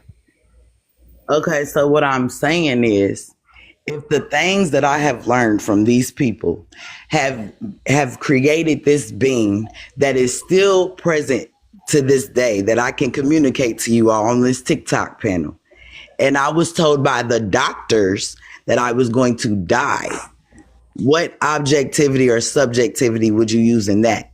Which would be that would So, be so, so, so, did the doctors objectively prove how you was gonna die? that Or did they tell you was gonna die?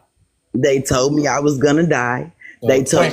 So Like, yeah, y'all could this be just as cool. Y'all could be just as credulous going to these doctors. So I'm just not like y'all. Like I'm just like I told this story. I told this story before how I went to the dentist, right? And I look back at the dentist. The lady leave. I look back on the counter. She got this long ass syringe. I'm like, I say, this long. I say, what you? I say, what's that for? She said, "Yeah, that's going." I said, "Nah, we're not doing that." I looked it up. I picked it up, read everything that was on it, educated myself on everything that was on it. I said, "Yeah, nah, you're not putting that in me." The neighbor, the neighbor next door Oh getting my shot bad. at. Talking about they shot him over 12 times. I said, "Yeah, oh yeah, I didn't even need that. I got my teeth clean without." I said, "I didn't even need that. That shit felt good." So yeah, I mean, it's just.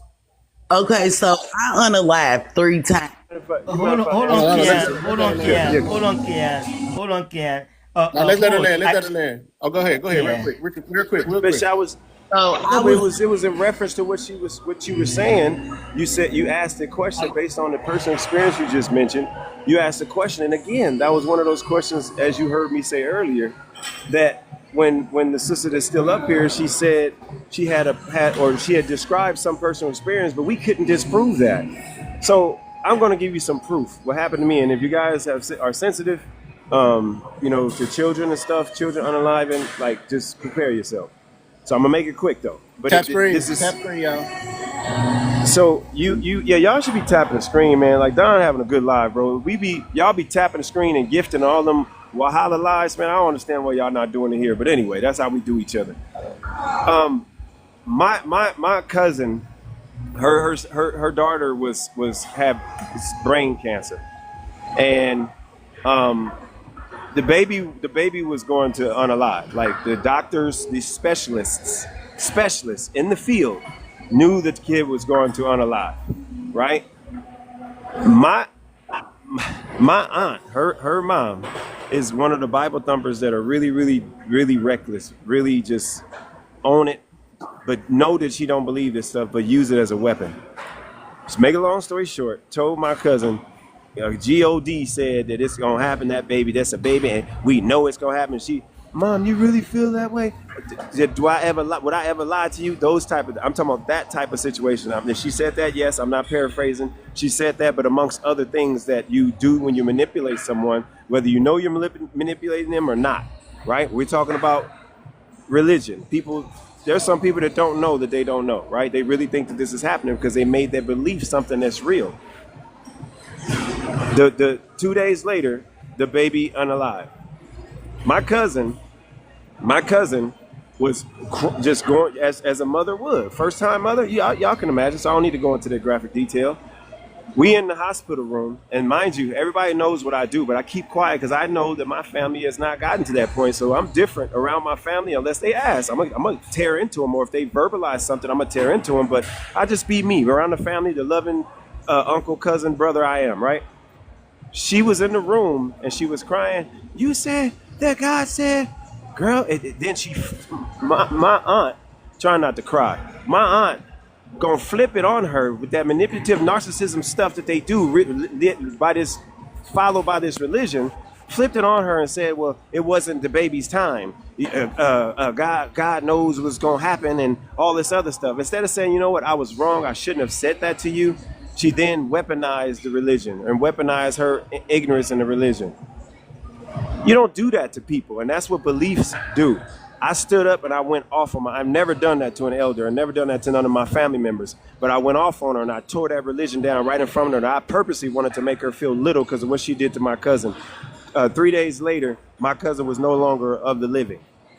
And that's what that belief does to people. Wow, man. Oh wow. I hate to see that. I hate to see it, and that's why I be on here just tolerating it because that's a sad story, bro. Sorry to hear that. Appreciate you sharing that. Keon, I wanted to I'm hear her sorry for that. story. Yeah. Yeah, let's listen to Keon's story. Go ahead, Keon. You got the clock. Oh, in 2014, I was diagnosed with hyperthyroidism. They said that my thyroid would stretch so far that I would literally just stop breathing one day. And they told me that they gave me the option of radiation or to do a total thyroidectomy. I was terrified of radiation. Don't do electronics, all kinds of stuff. So I chose the total thyroid dectomy. Long story short, I got the thyroidectomy, and unalived 3 times during that procedure. When I came back 9 days later and did not remember anything, I was told that I could never conceive children, that I would die I apologize, unalive immediately if I do not stick to the prescription that they gave me. That I need to come in every 3 weeks to get my blood drawn until the end of eternity. First of all, I don't do needles. Y'all not about to keep playing with my blood. I don't know what you put in my blood while you're taking my blood out. So I was not with that thought process. So I went to find holistic alternative. What herb, what plant, what tree, what fruit can help this? What can keep me alive? What can cure my thyroid condition? What can continuously keep me here without me being hypo or hyper or on a spectrum? They said I had Graves' disease if my eyes did not go down after my thyroidectomy. So they diagnosed me with Graves' disease now, and now I do not have hyperthyroidism. Now I just have Graves' disease, which could have been found in the beginning of the thyroidectomy, but they never chose to test me for Graves' disease. So I might really didn't even need the thyroidectomy at all. Long story short, I haven't been to any hospitals in years. Here recently, my tooth fell out and I didn't go get it looked at or anything. And I had went ahead and got child care and went to the doctor or went to the hospital about my face being swelled from my tooth, but about everything I have going on as well. They could not see any Graves' disease. They could not find anything wrong with my being. Even the things that I told them were wrong and, had them looking at like, well, I think this is off and that is off, blase, blase. And then they said that my thyroid was growing back in my neck and they can't believe I'm even alive. Even after my CT scan. Yes. Okay. I said that alive. Yes. After my CT scan, they have no clue. So I'm asking you again, sir, why are you stating that a person who is telling us to stay away from the doctors, stay away from these people who are misdiagnosing us, stay away from these trends of listening to, you need to go see another being to be maintained with your own personal being?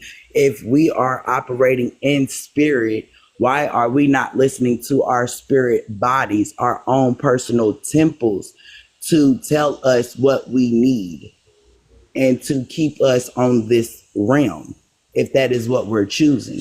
There's herbs, there are teas, there's nature everywhere. Why are we not using Mother Nature? And from my understanding of listening to them both, that is what they are pushing. So that is why my question was what it was. Why are you all stating those two are against us if they are literally deconstructing the hospital and the doctor, the doctorine, the doctorate, or whatever? They're literally debunking that. They're not doing that. They're not. They're spreading misinformation. They're spreading false information in hopes that they're so confident sounding in it that you believe them, because you're not going to cross reference them. So I've got videos cross referencing things that got me. All kinds of them, not just those. I didn't just those two in general, but I just meant Yeah, but I got a quick question. What's the grade? How do you know you got a grade disease? the herbal in it. But if you're talking about those two in general, then yes, I did want to know. Like, what is the real information? Yeah. So what's the real information exactly? Like, I don't get it. Are Yes, you out? Graves' disease is an autoimmune disease, like a thyroid inflammation. Yeah, I think that's who we was talking about. That's who we started off with. So, Yeah, when I came up Yeah, here, yeah, host. My question to Kian is what and before you you, all you were talking. And so then when I seen that up there, I was like, hold on. yeah, but this is what you got to understand when we talking about this spiritual stuff. This is a concept. There's no spiritual nothing. Spiritual is like make believe. We talked about this. I thought we went down this already. I don't know. There must have been another guest.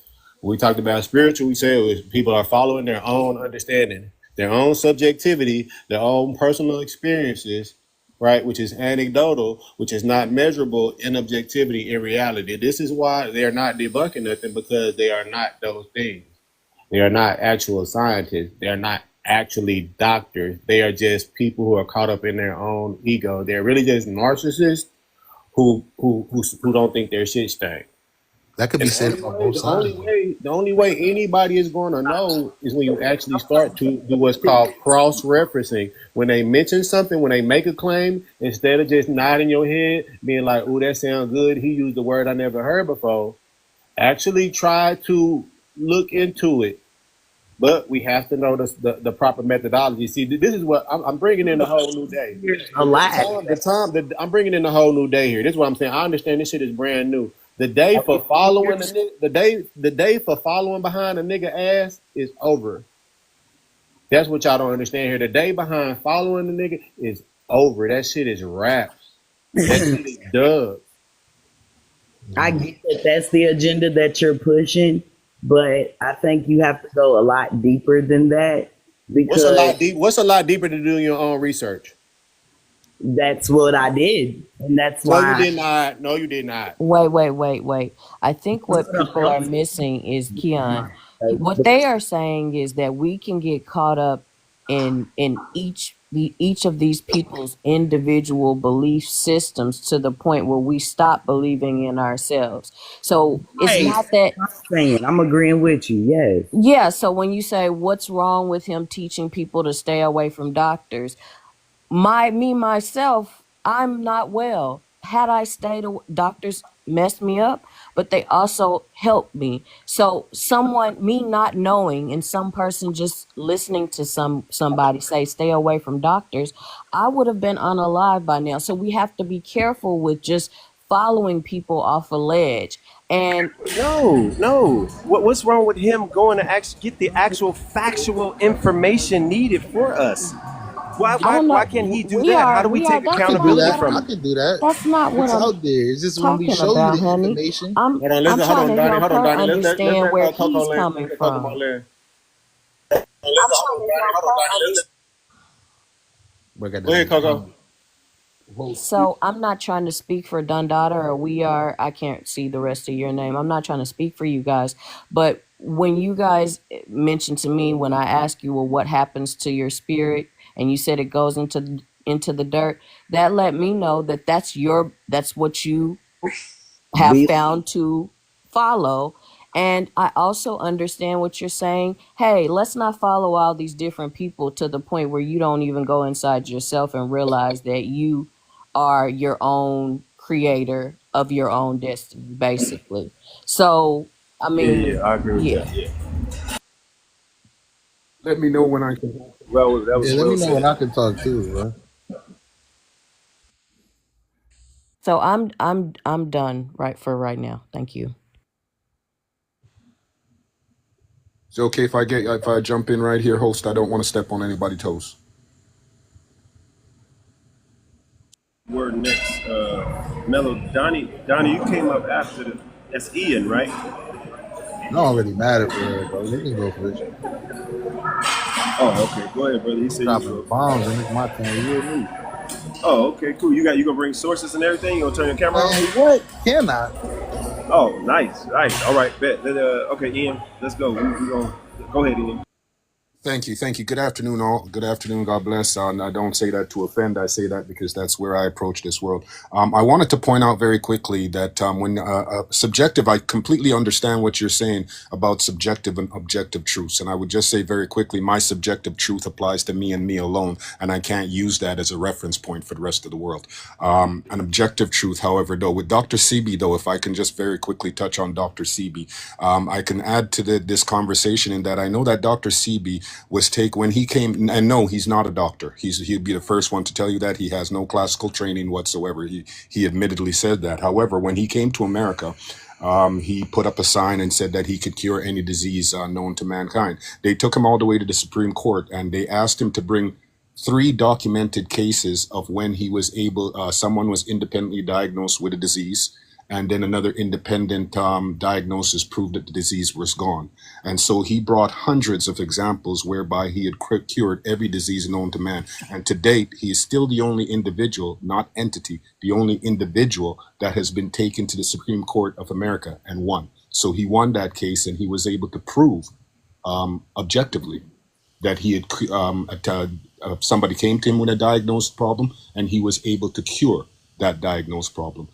So, that aside, I wanted to ask you, host, I'm not quite sure if I'm getting what your position is on where we should go as opposed to, not as opposed to in relation to when it comes to maintaining our own health. I'm not quite sure if you're pro-pharmaceutical or pro-more natural. No. Real quick.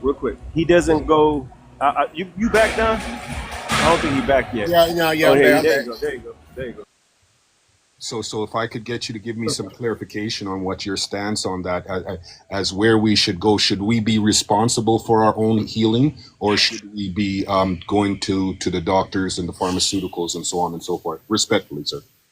Yeah, I think we should definitely be responsible for our health. I think we should practice preventative maintenance first and foremost with our diets and our physical maintenance with our muscle, cardio, etc. But as far I did want to touch on that as far as what Sebi said. Me personally, as far as like pharmaceuticals, I think it's the same thing. I think you just can't be listening to anything these doctors tell you. If they give you Even if they got degrees. I'm like, who cares about that? People coast, you know what I'm saying? So yeah, I think it's imperative that like how Kokomo was saying, that we take our own economy into our own hand. I don't know about y'all, but I can read. So say if they give me this medicine, I can look it up and I can see what's in it and I can see what's what's the pros and what's the cons to it. And we were talking about something about this yesterday, where I do think it's important that it's somebody who focuses on our biological makeup, as it is, distinct from everyone else's. Yes, we're different. We're different. Yeah, especially even when it comes to our diet. Yeah, so we're very different. So yeah, I did not. In regarding his case, I did never find that his claims of curing, like I said, things that are incurable in some cases, right? But like AIDS, y'all. AIDS. Everything. Yeah, Like, he brought cases. He brought cases forward where he actually did treat and he cure. did not. He actually did not do that though. And that's why I say that's why this is all hearsay off, and we're going off. That's why I say when we hear this brought up, we're gonna hear it brought up just like this. We never gonna get into that evidence. Yo, bro, can I speak on that? Now, Donnie, I'm sorry. Can I speak on it just real quick? I'm glad you brought that up, because a lot of these things are man-made and they was created, right, by men. Not only was they created, they had patents created, right? Yes. For these diseases. So if you look up the patents, and a lot of people don't know this, I've known this for years. I'm talking about since like 2009, 2008. Real quick. Hold on. Let me finish. Let me finish. I'm not stopping you for the sake of interrupting. I'm stopping you because you said, well, how can you forget when you said that you was going to bring information? Damn. So you're going to talk. You're not going to show information. I just want to land what I'm saying, open bro. your camera up and show information. I just want to finish saying what I have to say, bro. Damn. I'm going to put you a 2-minute timer. What's wrong with you, bro? You all right? Go, Donnie, go. Like I was trying to say, So each and every one of these diseases has a patent. Like HIV, herpes. If you look up the patents, they are forced. They have to put in the patent how to cure it.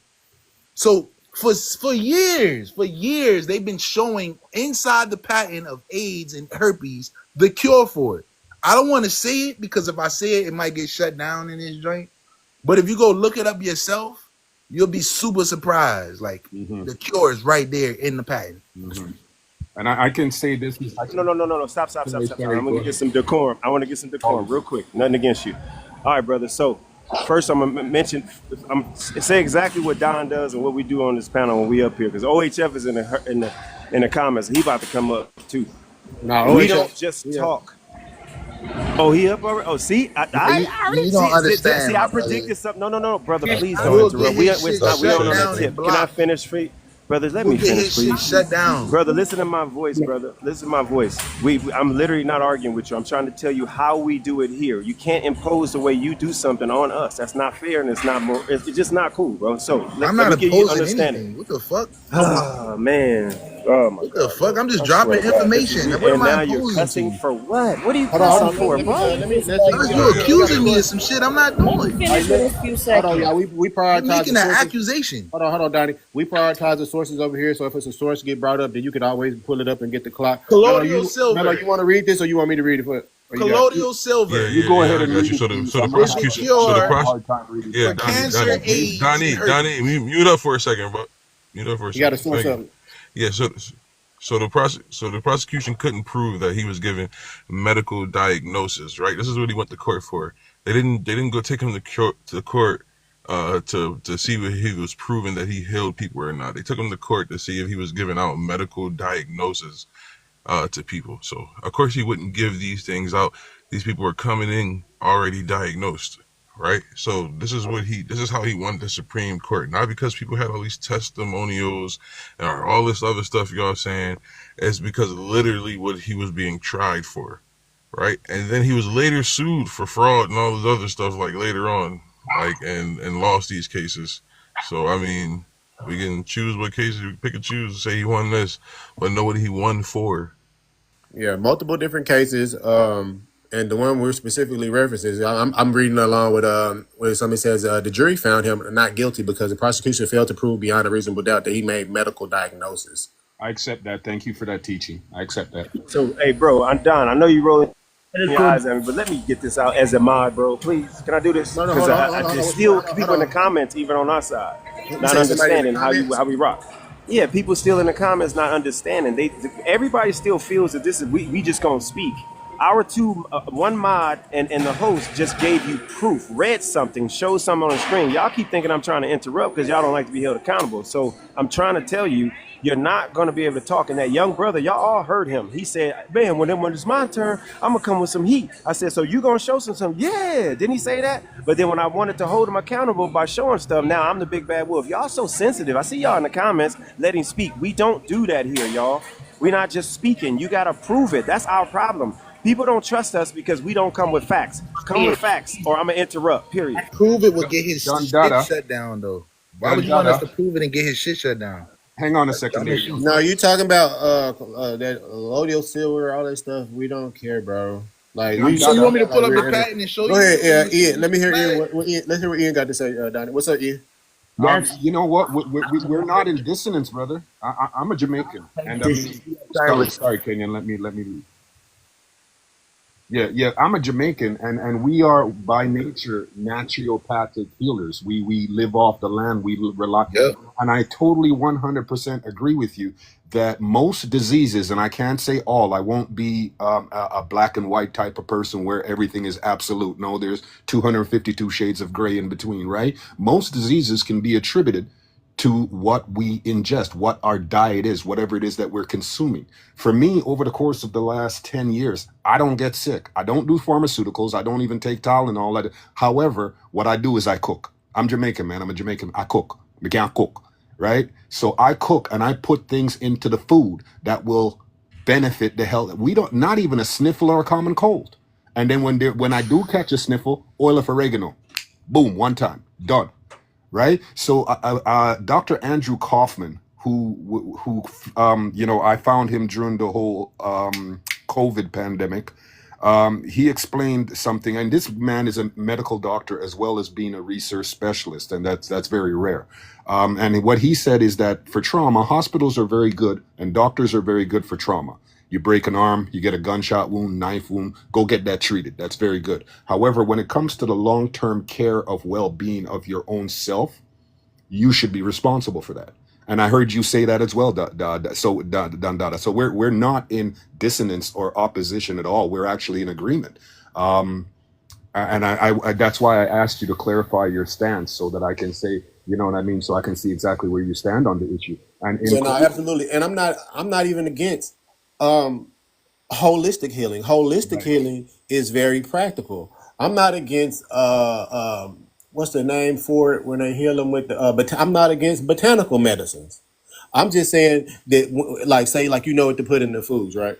If Yes, we sir. know that we can like if we know this, that, and this, that heals thyroids, right? Then yes, put that in the food. If we know this heals diabetes or prevents, then yes, put it. But we need to all know, like when Yaki Waken when he shouts out certain supplements, okay, and he hits it on the head. This is good for this. Yes, you're right. I'm not saying these people are 100% wrong, but why rely on somebody I when hear you.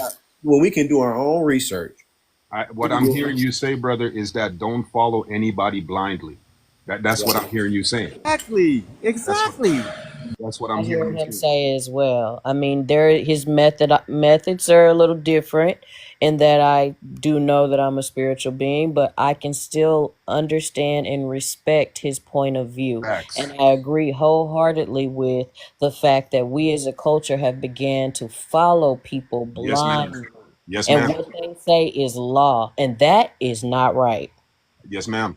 I would add this as well. I've read. Now I can't quote the source on this. However, I've because I'm a little bit older, man. I'm 50 plus, and so I mean, my interest areas of interest are so eclectic. It's all over the place. So I can't really remember to quote sources because this is dating back sometimes 30 years.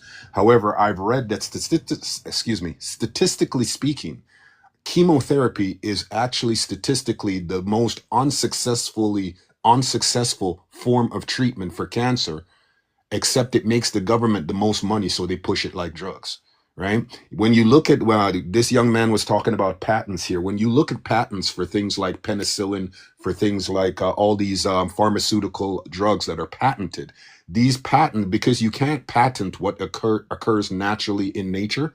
These patents are they came up with these so that they could mimic something that was already natural in the natural world that we existed. So all these drugs are mimicking, like, in Jamaica, you got a headache, take this herb, rub this on it. And so you can't make money off of that. Right. So these pharmaceuticals companies and once you understand, and this is not me ranting on pharmaceuticals. If that's where you are, God bless you, do what is best for you and your family. However, just understand that the same way you're doing what's best for you and your family is the same way I'm doing what's best for me, what I believe is best for me and my family. And so I would just caution those that, once you understand that pharmaceuticals are not in the business of creating cures, they are not in the business even of generating business. They are strictly in the business of making money. That's it. Making money for their investors. Once you understand that, then I'm hoping that it will open up your mind to the simple fact that you have to be your own doctor. Only again, subjective truth. Just because this treatment worked for you doesn't mean it's going to work for me. I'm a whole different human being. I'm a whole different organism, right? So what works for you? So you figure out, and I'm a meat and bow kind of person. I go everywhere. I look at everything, and what works for you? Well, you know what? I like what you're doing there, but I don't like that part of it. So I'm gonna take what I like, and I'm gonna leave what I don't. I'm not gonna do exactly what you're doing. Real quick. I just want to interrupt you real quick. So Yes, I sir. think Don stepped away because I think he would have interrupted you. So you went from one thing that we kind of proved, and then you said, "Cool, we align. We think alike, or whatever. We was on the same page. We came to a consensus. There we go. And then what you did was what a lot of people who stay on the fence continue to do, which was just displayed earlier, and then I was made to be the bad guy, which I don't care. Y'all know I don't give a fuck about that. You went to saying that statistically there's something this, but you still have not shown us the proof. Proof is also teaching. A lot of people take proof as like garlic to people that want people to just follow them. I'm not saying this is you, but most people that want followers, that want people to trust me, bro, proof is like a cuss word. Proof is also teaching. So if you have been privy to this information to give you a better insight of Dr. Sebi or whatever practices is that you feel so passionately about, notice I didn't say believe, then why not show us? We can't just always, no matter how eloquent you're putting it, bro, how respectful you are, it doesn't matter. Like, it can't ever be a trust me, bro. What we're trying to do on this app, what we do with these pages is we try to facilitate accountability through facts. Show us. And if you're showing us, guess what you're doing? You're teaching us also. We gatekeep so much shit because we lead with our egos or the passion of who told us or where we got it from versus we trust in our own information and really understanding it and really like, okay, I turned over every stone. All right, ain't nothing under there. Okay, cool. Let's go with this. I'm going to make sure my people know. That's what's wrong with us, bro. We be so happy about, never mind. I'm not going to go into that part, but brother, with all due respect, I hear what you're saying, but you got to prove that too, G. You got to prove it because I don't believe you. It's not that I don't trust you or I just don't believe you because I haven't seen it. I don't know that, bro. You got to show us. And the I've seen a opposite could couple also comments. be argued though, because he can show you proof and then you could say you still don't believe it. I've been on That's true. panels That's where true. I've shown proof and then But they why would you told me assume that that I I'm was doing that? misreading But you. why? I'm Okay, I not get you out assuming. here, but we not talking about people off this I'm not app. We're talking assuming. about me, Don. We talking about Mello. I wouldn't have done that. You see, again, you already, because of what I just said, the accountability or the lack thereof, you immediately went to a defense posture and thinking that I was assuming that I would do that. I just asked you earlier, and then people in the comments, like the one that's still on the panel, said I was crying. Said I was crying and I was whining. But yet, when I a didn't person is say that. actually being, just let me finish. Like, see, I can't. Never mind. You got it. I never. You show me the proof, and I rock with it. Brother, Just let so me, you Told know, you I didn't I'm not say the the people first off the app. degree. brother, let I me get you, allow me but to land we here. not the people off the app. If you got the proof of it, though, bro, we would love to see it. That's all I'm saying. All right, brother. I appreciate you. I appreciate how you how respectful you are. I really do because I see how you can handle some people who come up here and try to be a little bit ignorant, and you match that energy. So I appreciate the fact that you see that I'm not trying to be that guy. And all I'm saying, Definitely, and I love that, bro. You articulate yourself well. Big ups to you, bro. Big up yourself. Why go on? appreciate you. I seen a couple people mention things down low like soursop and CMOS. Those are things that personally I highly recommend on my personal journey. They work for me. And I'm not looking for followers. I would encourage people just to be your own best doctor. Figure out what works best for you because as the host said, DaDonDadda said it, he's not here. We're not the same. You know, as a black man, my biology is distinctively different from that of the Caucasian, right? It's incumbent upon we left our little island home and we came to this country for various different reasons, and we started to eat like them, we started to think like them, we started to drink, and it's not conducive to our overall well-being. All right, y'all. My bad. So No, not at all, brother. now we back on the diet. Look, man, I gotta put it up in my notes. I had it. It said it was either 2 to 3 weeks. It said just 2 to 3 weeks on a West African diet would be like life changing for Black Americans. I gotta pull this stuff. Amen. Amen. And that's a Amen. You that's ever seen Bro, that? You I ever think seen I that, got Mello? that. My daughter, yeah, no, brother, my daughter, my daughter, I put my daughter through culinary arts. My daughter is a culinary artist, y'all. She a manager at a cheesecake factory now and everything, and she knows this information. I'm gonna text her and see if she sent it to me. She literally told me about it when she was in Spain.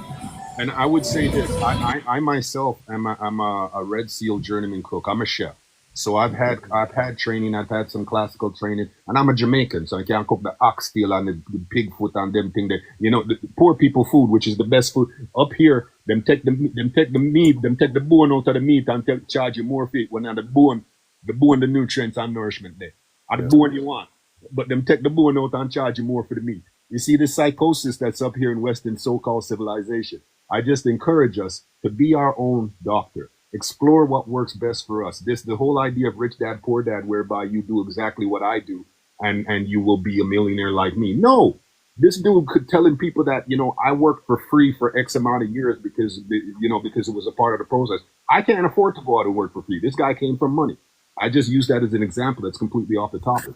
You cannot emulate what another person does and expect to have their success. What you can do is you take pieces of what they did and you incorporate it into what you're doing, and then that might lead you to an amount of success. God bless you all. I appreciate the time to join your panel and share my thoughts. I appreciate you so much. I appreciate you, Ian. Let me get an add on. Appreciate you.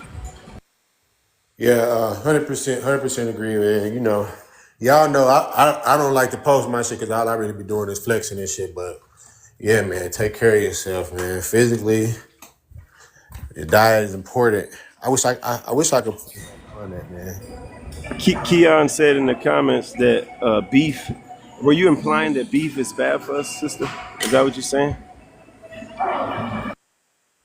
Yes, it is. Let me ask you this. First off, I'm asking you these questions because of history, the history of the cow and what it pertains to our people. So please don't take it as, or don't let nobody make you feel I'm attacking. Please, I'm tired of arguing. So,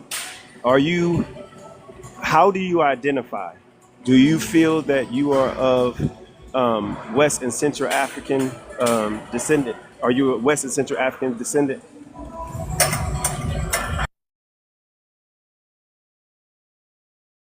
I don't know how to answer that question. I don't know how to understand. That remind me. So I don't even need to go. I don't even need to go forward. Then that's why I was asking. I want to make sure. I want to know if you knew the history of African people that we descend from. Notice I didn't say you. That we descend from, and how that associates to mother cow. But I'll leave that alone. So go ahead. I'll go back on mute. We can just kind of the bridge that meets both you and her is what I have learned is eating for your blood type, because I have a very rare blood and I had to eat for my blood type. So there's lots of information out there about eating for your blood type. Some type blood do need the meat. They do process it very well, and it's what they're supposed to eat. Others are not supposed to eat meat at all. Some people are not supposed to have dairy at all. Some people are only supposed to eat fish. So there's different diets for that. So we won't have to go into what we historically ate, but that is the bridge, the blood type. Yeah. That's accurate. That's actually accurate. I mean, not to say actually, not to be like condescending, but I know I've been like trying to correct a lot of things today. But no, that is 100% That's accurate. right. That's a part of the context. Like, remember, I'm a kinesiology major. That is the context. That's one part of the context. She is absolutely right. But that's why she said she bridged in between, because the history of our association to the cow. That's all I want. That's the only thing I mentioned. But I'm not going to take it into that. Go ahead, my bro. Yeah, no, that's 100%. That's 100% what we're saying. Just aligning to what we can objectively measure to be beneficial for us. But I'm saying do that. Just let's use that as an analogy. Use that across the board, and then we should be good. Shouldn't we discuss the mindset and the mind frame and be focused on that as well? I'm glad you said that, because in order to do that, that is the first step. That is the first step, because a lot of like the emotional attachments to these, like to some of these people in the background. I got another background where I got like 100 people on them. The emotional attachment is what stop us from being critical thinkers. Part of being a critical thinker is removing confirmation biases, right? Confirmation biases is when we go into information looking for it to align with what we already believe, and it ain't got nothing to do with the information that is. So when we get, it's like they got some psychologists that go into it about introspection or shadow work, when we actually like look at our past experiences or our traumas, and we sit with them. And it's like, you don't try to like, I guess necessarily like overcome them, but you assess yourself, because a lot of people are projecting and deflecting. It's like when you see people like with character flaws, it'd be like, when I be seeing that shit now, I'd be like, bro, I don't care about what your stepdaddy did to you, bro. Like, that's all I be seeing is people with unhealed traumas, because this shit, like anything else, it don't got nothing to do with the information. So yeah, what mentally is the first step that needs to be tackled, because So shouldn't we mentally be telling ourselves to believe in ourselves? Soon as you And say believe, soon as you say what you need to, I I said earlier, we don't already need to believe in ourselves. We know what Repeat we're that capable bar, of. Don. I said, Repeat yeah, I that don't bar believe you in said. myself. Yeah, I don't believe in myself. He forgot it. You forgot it, didn't you? Come I on, said man. I don't Repeat it. believe in myself. I did not mean to say belief. I did. I forgot. I'm Oh, working. yeah, you use that word. I swear that. So yeah, just know we know what we're capable of. We know. I know that we're capable of so much more. That's why I'm hard on us. Really, I know we're capable of so much more. We want to live in delusions that make us feel good when we're actually capable of doing. Don't you know somebody like that? Oh, Speed. I don't know if y'all know. This is for the people that's being in the trend. So Speed is like the number one streamer. He's like the number one streamer in the world. He be going everywhere in the world. His little brother, is super lazy. He told his brother, "I'll give you $1,000." He said, "I'll give you $10,000 in a shopping spree if you run a mile and do it under 15 minutes on a treadmill."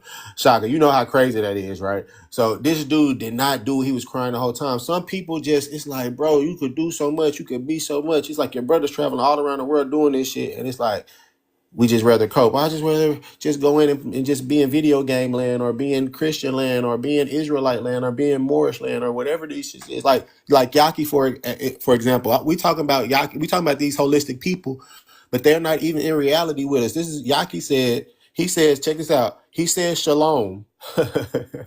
He says shalom. Watch him when he enters a video. Shalom. Shalom is peace in Hebrew. Then he says we's the indigenous people to America. So he's all fucked up. I told y'all every time y'all be thinking I be playing, and I do be playing a little bit because I got partners that got face tattoos and all this shit. But I would never say listen to nobody with no damn face tattoo, y'all. I'm sorry to be stereotypical like that, or judgmental like that, but bruh, we not listening to people who decided at one point to get a tattoo in the head, bruh. Yeah, face tattoos outside of cultural continuity is kind of is off putting. Yes. So I mean that still goes back to that mind frame. If you're looking at the book's cover instead of reading what the book entails, you're automatically keeping that book closed, so you're automatically closed minded. We have to open up our minds. I'm literally agreeing with everything that you're stating about self and being one with self. We have to open up our minds to understand that if we are this temple and this being and this entity that is here, that what we came here with is all we need. Why do we think that we are so imperfect that we need anything outside of oneself? So for me, that goes back to the holistic. For me, that goes back to the herbs and the mother nature and not wanting to eat food, not thinking about chopping up a meat to fulfill the emptiness in my womb or in my gut. I shouldn't say womb, but in my gut that I was taught is a hunger pain. When you do the research and you learn more about yourself, you understand that it's a mind frame that you taught your belly that it's hungry or that you've been taught that you are hungry. When indeed body is literally detoxing or cleansing itself or stopping something from hurting itself that is already inside of your being because there are parasites literally in the air. So I mean, there's no way to get away from certain illness and disease and things.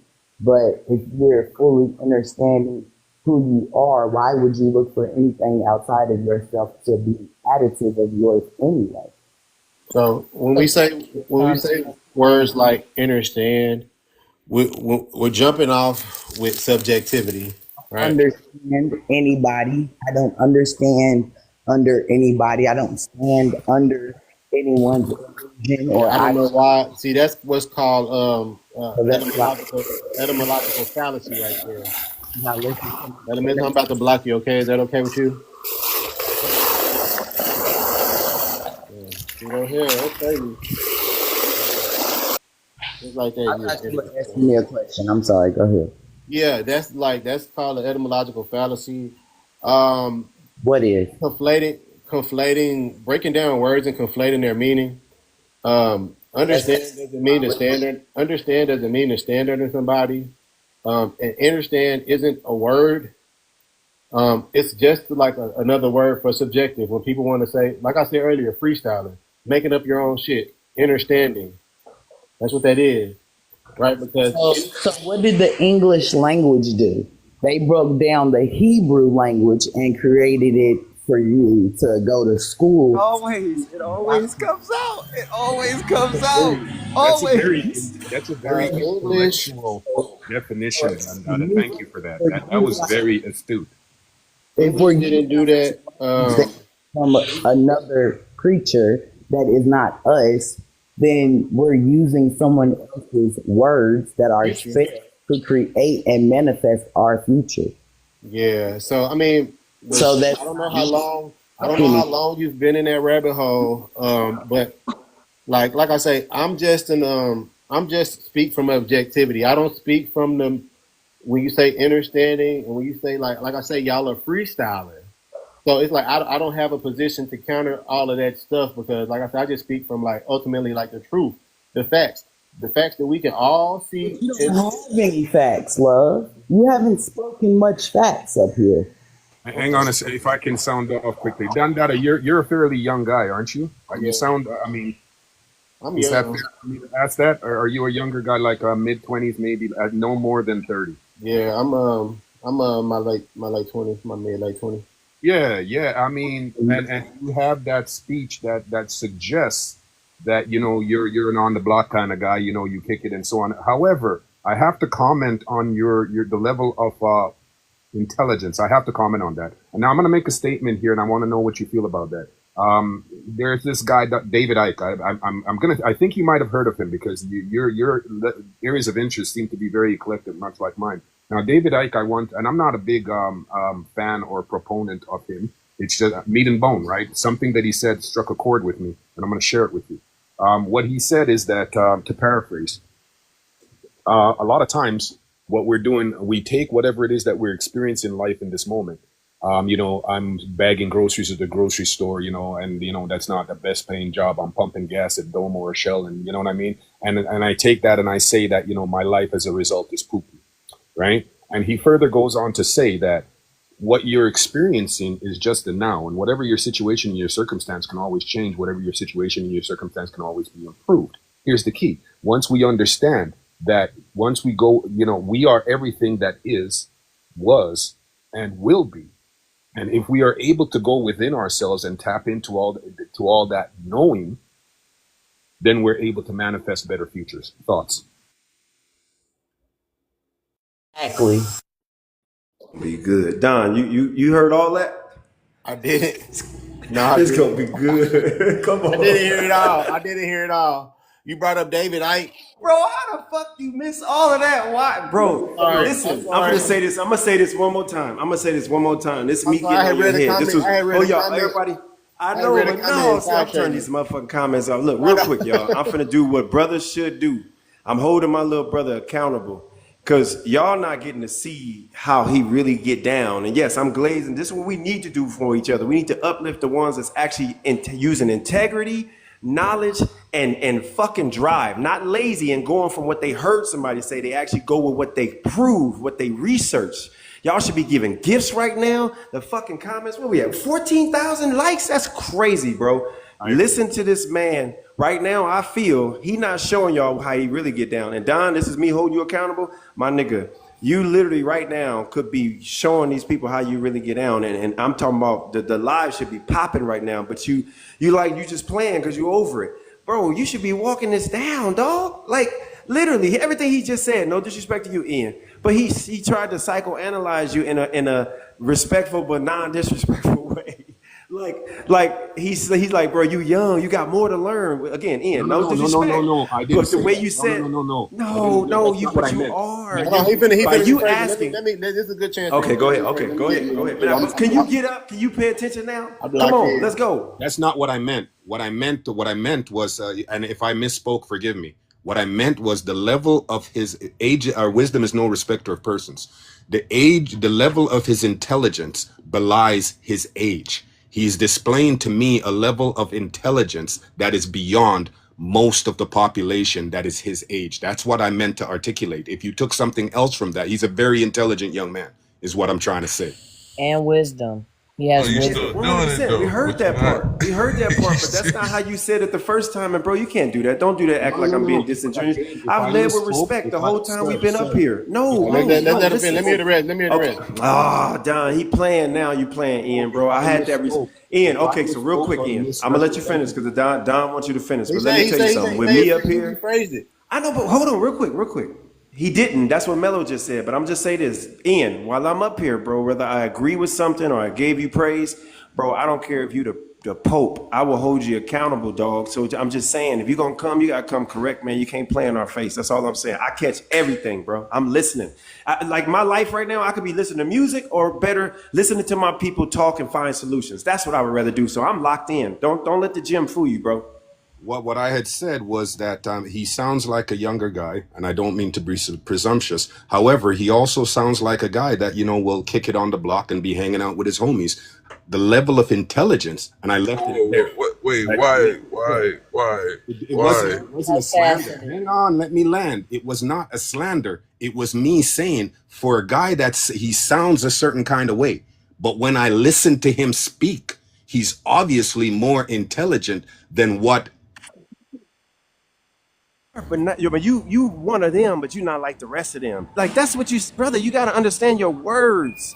Never What mind. I'm I'll go back on saying, mute. what I'm Y'all, I'm saying a is, little too straight for a lot of Oh, y'all. talk Y'all too about sensitive. boy. Talk about boy. Yeah, you right. You right. You right about that. That it can be taken that way, Yeah, that's but That's why I like. that He all always exactly. give me having That's that an that's flow. what it intelligent was the whole time. conversation. That's what was coming off, and he was trying to convey that to you, Ian. But what I'm you saying is seem to like, want to But he double down also on it. I stated don't know that why. he was let me try this. Let me eclectic. try this. Let He me try this. also stated that he was eclectic, and that basically he was saying that he's a multifaceted individual, meaning he can Exactly. hang on the block, and then he can hit the books, and then come up with the best and go Exactly. against the Thank best of you. scholars. Thank you. That's No, what no, no, I no, no, took. no. But see, what she's saying is she's giving you clarification because this is the one time right now that our sister was literally on the same page with us. What you don't understand is, bro, that's like coming in the house like, oh, this is nice, even though we in the hood. No, you don't say You stuff know like what I'm that. saying? You You know don't what I'm get about saying? no, You brother. don't You're here. not Let me try listening. Let this. me finish. I know Let it's me try loud here, this, so brother. Let now, me try Ian. this. First, you were respectful and all of that. Basically, all I'm Now, saying because I'm is holding you you accountable can't on judge something, a I book can't by finish. its cover. You had this You can't. discipline at first,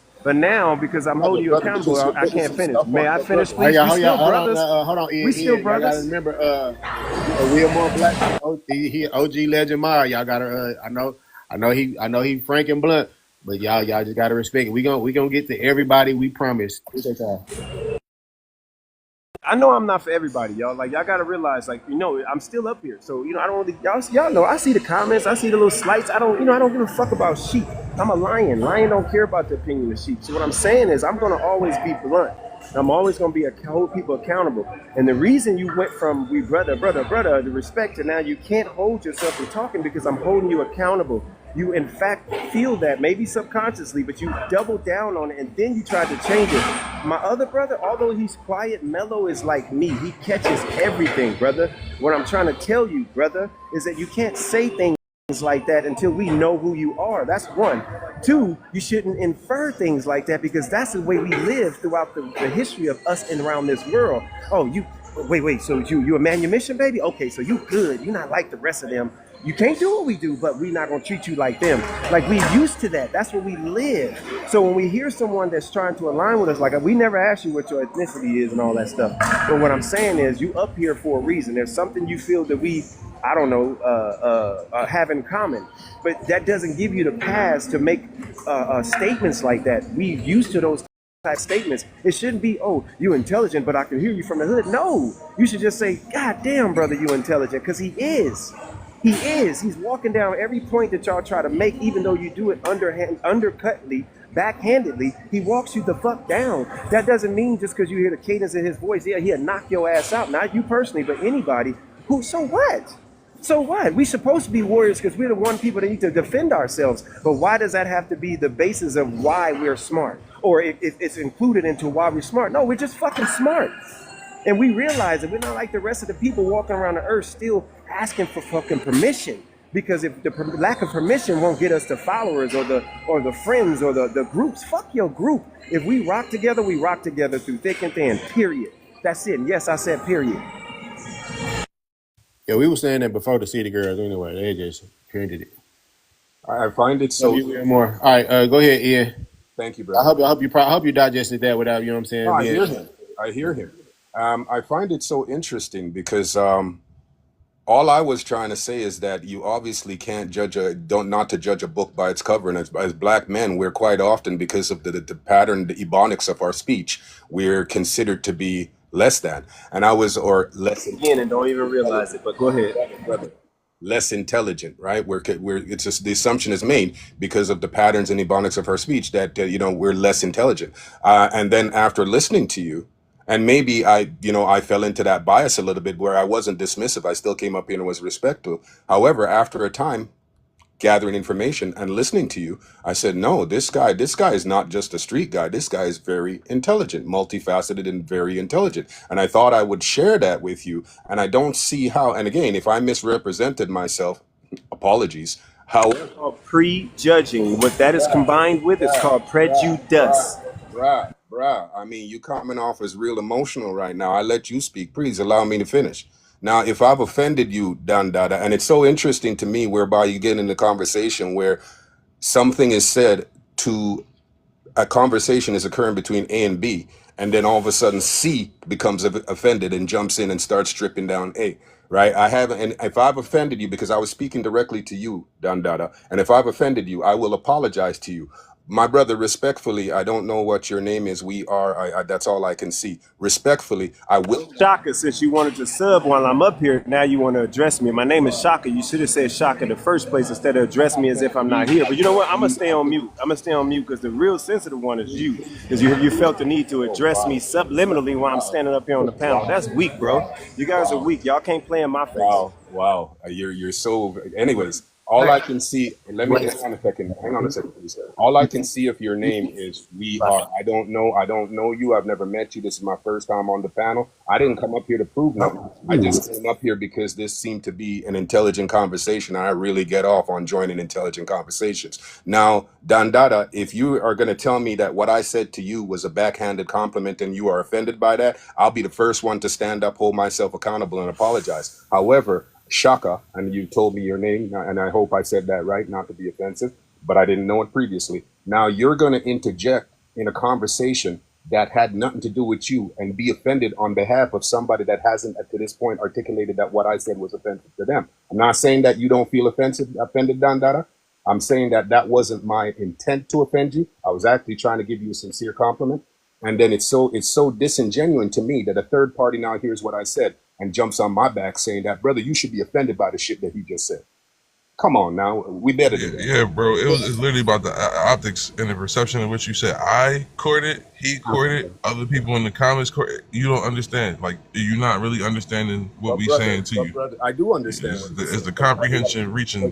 But do you understand what I'm saying? I'm talking directly to Dan. Ian, before you go on, Hang on a second there, brother. you said A, B, Please. you gave no, you gave me C. Now you got to give Mello D. So add another let letter me to hold it on, since you add me to these letters. That's fine. listen, and Ian, remember, I missed the tail end of. I heard you get into to David Icke, and I was trying to get I into wasn't the end aware of that that. you were aware. But before you continue, I want to hear what Kokomo, because I want to hear what Coco. She's been very unbiased. So I want to hear her perspective. So basically, what Ian is saying is that he didn't, for lack of better terms, what he's basically saying is usually people are very polished in their speech. You know, they have this vernacular that is incredible, and we usually judge people by that, by their polishing. But you seem to be a person who is from the grass, from the roots, and you're giving intelligent and bright information. And that, was, taken in a way. And I understand both sides, but I do understand what Ian is saying. He's like, dang, brother, you ain't coming up here with all these polished words, but you kicking straight knowledge. So that's basically what he's saying. You. And I mean, I can go street as much as the next brother. I mean, come on now. However, I choose to speak in a vernacular that more reflects my age and my status in this so-called pseudo society that we Why are we doing this, man? See, like this, but brother, Can I please. say something, bro? Can I Brother, say something? please. Let me land the plane. Let me land the plane. My intent was not to belittle you. My intent was not to diminish you. It was actually the exact opposite. I was lifting you up as a member of our community to these younger Thundercats out there that's running around. Just because you look a certain kind of way and sound a certain kind of way doesn't mean that you can't be intelligent, because this society will tell you that, you know what, somebody that looks like that and talk like that, he's ignorant. You are disproving that narrative. And what I'm trying to do is congratulate you on it. But we got some other cats that are saying that and okay, God bless. I appreciate that the opportunity to explain myself. Nah, yeah, that's what we were speaking about, because we were speaking about the mindset and changing the mindset. And then Ian gave you that compliment and everything went downhill. So that's another perfect Yeah, I think it example. was just. I think people was probably trying to make sure it wasn't no backhanded like slight. Uh, but I think I think the main thing is intent. But I think even outside the intent, we got to realize like, and this is not. This is just in general speaking. Even outside the intent, we got to realize like other people's perceptions, and if we wanna be considerate of those or not is up to us. But yeah, no. If it's a genuine compliment, I definitely appreciate it. I'm kind of aware of that though. I'm kind of like actually I am cognizant of that, but for those reasons to be relatable to people. Um, yeah, because I think that's the reason why not to say like dangerous, but I think I think that's a good thing in the society. I think it's needed because one of the things that I noticed, I was like, man, people don't want to hear that shit. When I seen Rashad Jamal and when I seen like Pharaoh and the people that they kind of like attached to the like one of the dudes they follow, he did 26 years. These people are trying to follow people who are relatable, and oftentimes it's like it feels like a barrier between people who are well spoken, and I can code switch. You know what I'm saying? I don't work jobs where I have to be on the phone, so I can do all that. But I mean, this is like how I speak. This is where I'm from, and I find oftentimes, it's more relatable for the crowd that I'm trying to talk to. But even if I probably will never, ever, never code switch, even if it's the time to code switch, I would probably go harder in my draw. So, Interesting.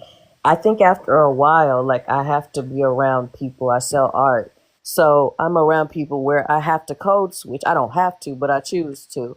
And it Right. gets so tiring after a Right. while that if they catch me on the right day at the right time, like you say, that draw will come out. But the brother was giving you a compliment and it makes sense. You speak that way because it's relatable. And that's the truth. More of the percentage of the Walk up population to can yes, I'm relate. interrupting. Yes, I'm interrupting again. I'm sorry. Y'all don't walk up to white folks and say, you know what? You sound real intelligent. You don't sound like you don't do that. You don't maybe do it's a and stereotype. for you to be it is a stereotype. It's wrong for you as a sister Perpetual. to I see be what you're saying. Yeah, defending that, I bro. see what you're saying. Like no. Yeah, Anything. No, it's it's like a not something stereotype you that's don't walk up perpetuated. to walk. I'm not See, defending Don, you being anything. nice. I'm No, okay, bridging. I'm defending it, No, bridging. bridging. I Okay, just fine, I that's see fine. both perspectives. I see both perspectives. It's a stereotype that's definitely perpetuated. But And yeah, it's we trying to instead of pointing it out because it's really no reason to point it out like how they saying. Right.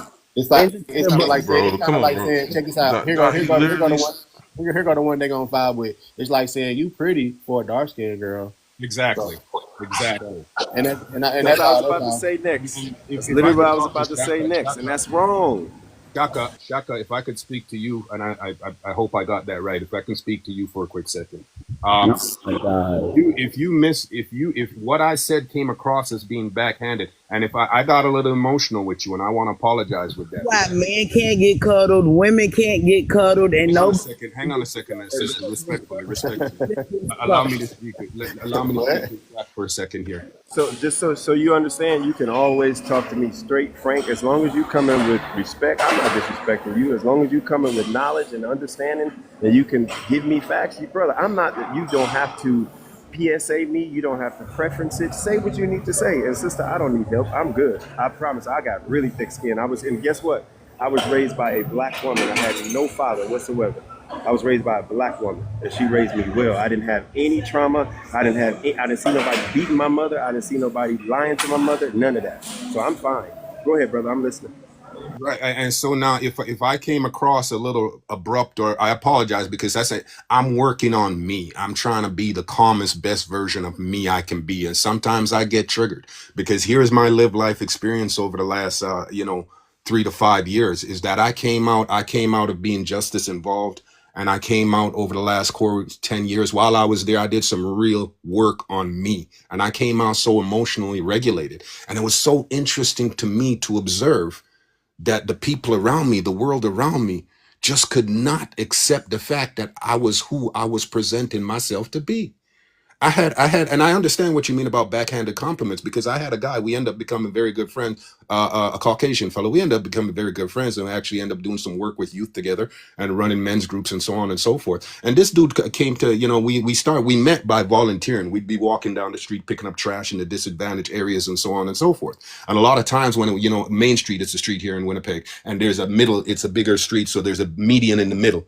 And a lot of times these guys are walking and talking, and me, I just go to that middle median, in my own head with my own thoughts, picking up garbage, because that's what I'm out here to do. I ain't out here to socialize and make conversation, and so I'm out here to do some work to help this community, right? And so after a time, he came and he started following me out there, and we didn't talk, because again, I got friends, I don't need no more. And then he came back to the point where he told me, he confided in me. He's like, dude, it actually took me a whole entire year to come to the conclusion that you are actually who you say you are, who you present it. And that's cool, except that why couldn't you accept that right from the jump? That was a backhanded compliment. So, I mean, and then the idea that, I'm talking to somebody else and you find fault with something that I'm saying to somebody else, that happens to me as a black man all the time. All the time, bro. And I mean, it's if I became triggered, I did become triggered. Not if I did become triggered. I want to apologize because I engage in these conversations because I'm trying to regulate me. Right. I like the conversations at times to be conflictual, because then I get an opportunity to maintain and to be in total control of self. So I want to apologize that I didn't articulate myself to the point whereby you were understanding my intent. Right. I'm not attacking anybody. I wouldn't come up here and attack you on your platform. I just want peace. Tony Stark in Avengers, right? I just want peace. And I'm trying to just actually be my best self.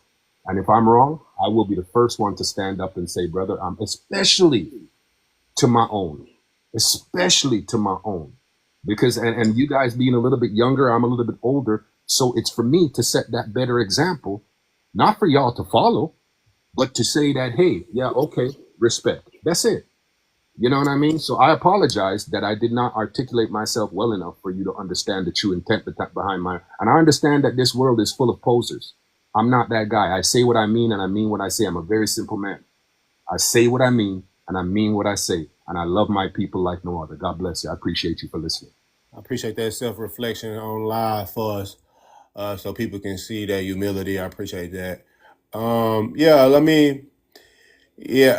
lot of times shit get lost in communication. A lot of times cultural communication, cultural differences.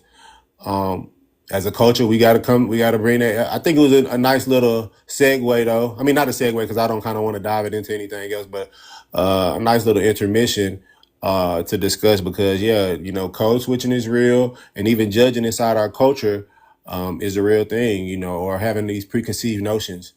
So, that was a cool little segue. I'm glad we going to listen here. You're like, Shaka's like my, he like, the shit that you like, do I want to say this? Fuck, he's like, fuck yeah, we saying that shit. Like, hold on, I ain't even know, I ain't even think it through. He's like, yeah. Unapologetically himself. I appreciate that. Definitely, yeah, Dan, you gotta appreciate, man. I was just with my cousin. He's the same way. No matter what, he's like, bro, because if that way, you gotta respect people like that. If for nothing, and for nothing else, it's like at least you gonna be able to. You ain't gotta like read them. Like, yeah, he is who he is, and I appreciate that, because I don't have to guess at what he's trying to say. I don't have to guess if he's trying to be I live in a society whereby the R word is so subtle that it causes me to question my own sanity. Was that racist, or am I just being sensitive? That's the truth. Tell me You about know, it. you know what I'm saying? So I appreciate people who are unapologetically themselves and will articulate themselves. So I don't got to guess at what you're saying. I don't got to guess at what your motives. And DaDonDadda, you got a real one right there. You know that's your man 100 grand. That's your man 100 grand. You got a real one right there. You know, that's Real that's quick, the bro. bro for sure. All right, what I think this the he just came in here and insulted a nigga saying, "Hey, you sound like a dumb nigga, but the shit you saying actually makes sense." It's basically what he just said. So it's basically We ain't gonna go it. down to it no more. Hey, it's basically like the Will Smith, Fresh Prince, and Carlton. So Carlton was like the cardigan. He was the proper talking nigga. So you would look at him as being more educated. But Will Smith was actually a pretty smart dude too when you look at it. So it ain't necessarily about how you say it. It's about the shit you actually saying. Like Shannon Sharp, he got a thick accent. So when you hear him talk, you can say, "Oh, okay, well he don't sound smart." Just like the lawyer Benjamin Crump, the same way, a thick Southern accent. Like when you look at the English language, everybody not gonna sound proper. That's why you got Southern people who got a different dialect from those than the people in the Northern region. Just like in the UK, the people who speak English, they got a thicker accent, so you'll hear them talk. Wait, is something wrong with my phone? If me and Tap agree with each other? Hold Bro, on. that's yo, my brain, Wait a bro. minute. My Wait a brain minute. is Hold going on. crazy, Tap, that's son. really you, Tap? Hold on. I gotta check the profile. Wait a minute. More you That's handsome, Tap but you need agreeing a with hug. Shaka? Yeah, Wait, so hold y'all on. trolling tap. Don't do Let me that. wait. Is that really Tap? Damn, that is Tap. Whoa, wow. Go ahead, Tap. Go ahead, finish, brother. Y'all trolling. Oh yeah, man, my boy, it's all good. I had, even though I cooked you yesterday, it's all love, man. At Yeah, the end there of you go. the day, There you bro. go. At the end, but I'm just saying though, that's basically what the dude just said. Just because he sound proper, he automatically assumed that a person is more educated. But when you understand and you take into account the different slangs that people have and the different ways in which we speak, it's based on the environment we brought up in. It's simple as that. It's a stereo, and then this is another thing. Like it's a stereotype that we perpetuate in our own culture. Like for what? Like I remember talking to this girl, and she was like something. She worked with somewhere. She had to talk on the phone too, and she's like, it's just so unprofessional. Like not the code switch. I'm like, man, listen, people. Like I'm from Dallas. I'm from the inner city of Dallas, man, and I don't have the thickest Dallas accent. A lot of people shit real crazy, but like our women, or just imagine like how the New York women talk, bro. They talk like that. They right, bro. talk like that. It's like I'm we, from, we bro. gonna judge them. We gonna judge them because our culture is different, of course. But they may be the sweetest thing. They just talk like that. Bro, I'm from Memphis, bro. We get Yes. made fun of every day of how we But say let certain me words, touch bro. on that too, Tap. Because Let I'm me from touch on Memphis, that. bro. So And let me so touch on that. So so let me hold on, tell hold you on. Let why. me finish, bro. I'm almost Okay, done. go ahead. I want to touch on after you're done. So when I went to TSU, I went to TSU. When I went to TSU, I came in contact with people from New York, from Detroit, from all these different places. And the one thing I noticed was that they were intrigued by the way in which we spoke. So when we say certain things, they'll be like, "Say that again," because our accent so thick, we don't enunciate it the way in which we should. But I don't think that's due to us being ignorant. I think it's just us having a thick accent. That's all it is, you know. Just because you speak clear, don't make you smarter. That that don't make sense. And I think he was trying to say that, oh, well, you sound like a hood dumb nigga, but the shit you saying actually makes sense. That's basically what he said. He said you look and sound like a hood dumb nigga. That's Yeah, basically what he said. I definitely can see how it could be perceived like that for a lot, for especially for us. I was going to make another analogy. Oh, And I remember when we well, heard when I can I make first this heard. point? Yeah, I just want to say that I remember when I first heard Ryan Coogler talk. I said, "Oh, damn." Perfect example, bro. That's a perfect example, bro. Ryan Coogler. And y'all know the black civil rights lawyer, bro, who got that super thick accent, who be everywhere and shit every time something happen to black people, bro. Don't start talking about How Ben you know Crump now. about Come on now. this? That's a whole different topic. But listen. Let But me. people would I'm gonna go assume that outside because he's I want to ignorant make. by the way in which he speaks, though. Okay, I get what you're saying, and You that's what know I'm how you actually gonna guys were touch on. allowed to speak What I that would way like to at do is TSU, touch but if on. you came to Fisk, you could not speak that way at Fisk. You know, So, same but example. look, let me touch on this though, and this is gonna be some more truth that we're gonna cause a lot of sensitive people to roll their eyes. So, two-way street on what you just said. Let's talk about our brothers from the South, and our sisters from the South. So, two things. And this is why I interjected the way I did, and me and Tap are on the same page. Me, Mellow, Tap, Don on the same page too. He just for whatever reason being nice. I don't know why. He on a different tip today. Maybe he went to the gym yet. But when it comes to subconsciously what happens to you, the best example you can go with is what the small mustache man said. You tell something over and over and over again, people start to believe it. It becomes truth. Subconsciously, when something is done and seen and put into your brain over and over and over and over and over again, even subconsciously, if you don't catch it, you start to perpetuate it to the point where you make excuses for the thing that is happening. And that's why I'm going with tap. Tap, don't get mad at me. So our brothers and sisters in the South, because they do have a thick accent in some instances, but we know, like, let's be real for a second. We know, brothers and sisters, that we wouldn't even know when they're from the South when you hear them talk, because they articulate themselves well, because they decided to, for whatever the reasons are. Now, please know that I'm not saying that articulation versus a thick accent is something that's different, or no, that's not what I'm saying. Like you just said, a good example is Crump, and I'm not agreeing with who he is. I'm just saying that was a good example. But it's gotten to the point where subconsciously we've accepted it that we are inferior, or we are who he is. I'm just saying that was a good example. But it's gotten to the point where subconsciously we've accepted it that we are inferior, or we are lesser. We make excuses. Well, I got an accent, but it don't mean nothing. If that accent's something that bothers you, you can fix it.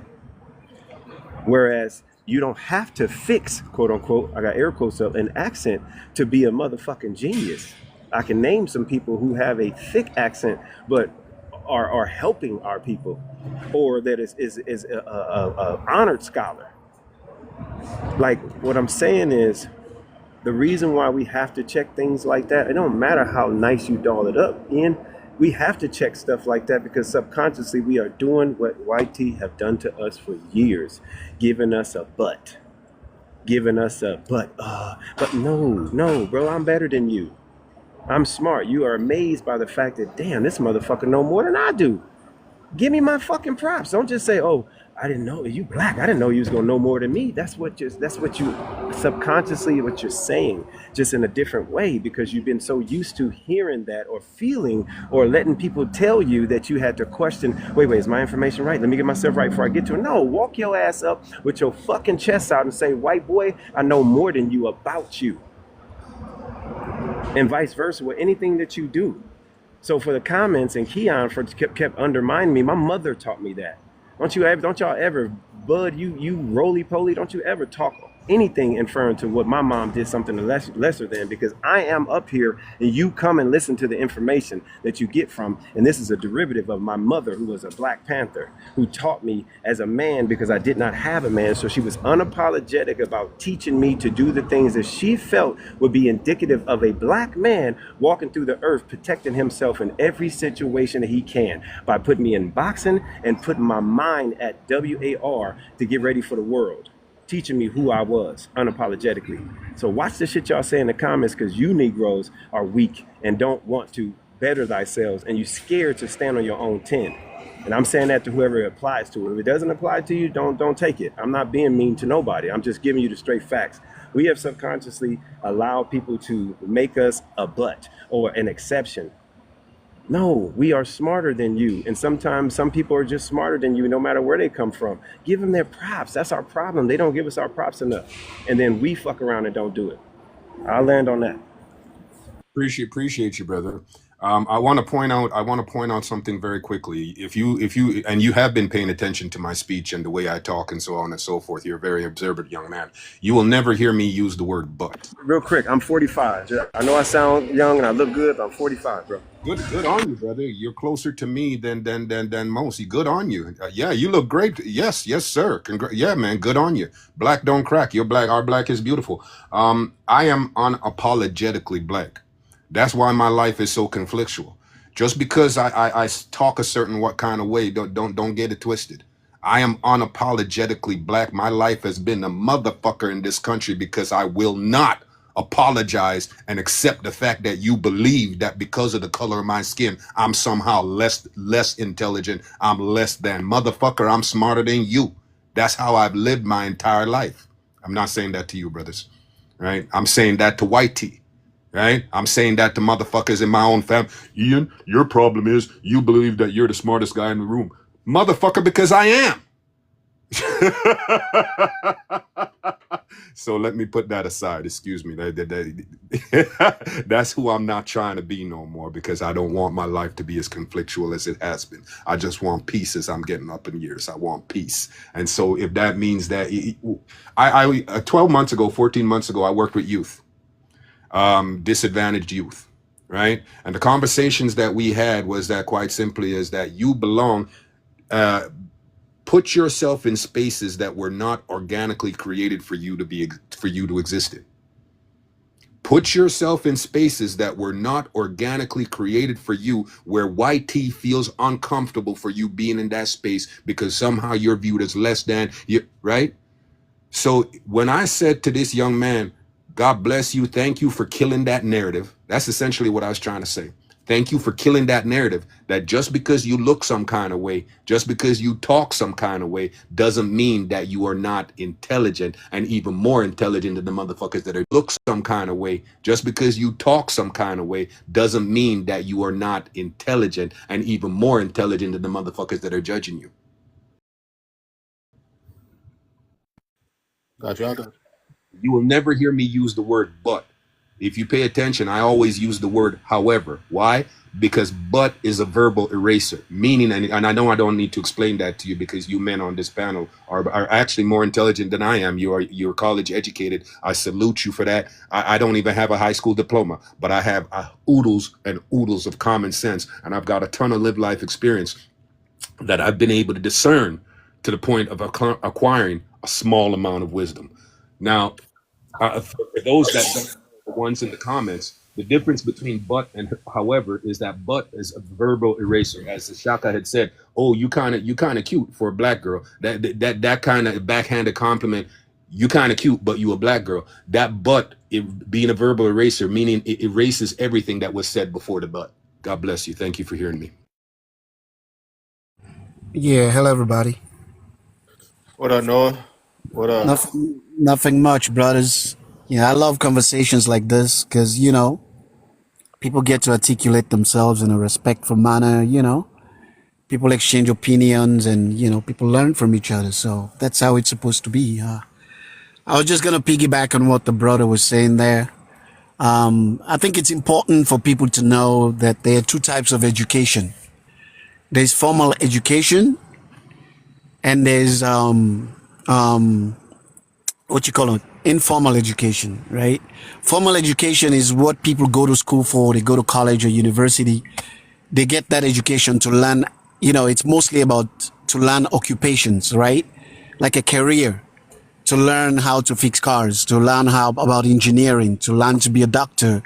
It's mostly, it's based on, the career path that you want to take. That's what formal education is. And then there's informal education, which you get through experience, which actually is the most important education. So I guess that's what the brother Ian was saying, that I may not have a degree, that I may not have that, but guess what? I am informally educated through experience, which is actually the best form of education, right? Because someone can go to college, go to university, and get all the biggest degrees all over the world, but he can still be an idiot, right? You can see how they interact with people. In fact, if you don't know that they have that degree, you would think they are just idiots. They can find themselves in places where they will just get lost. They don't know what to do because the only education they have is how to fix cars. That's it.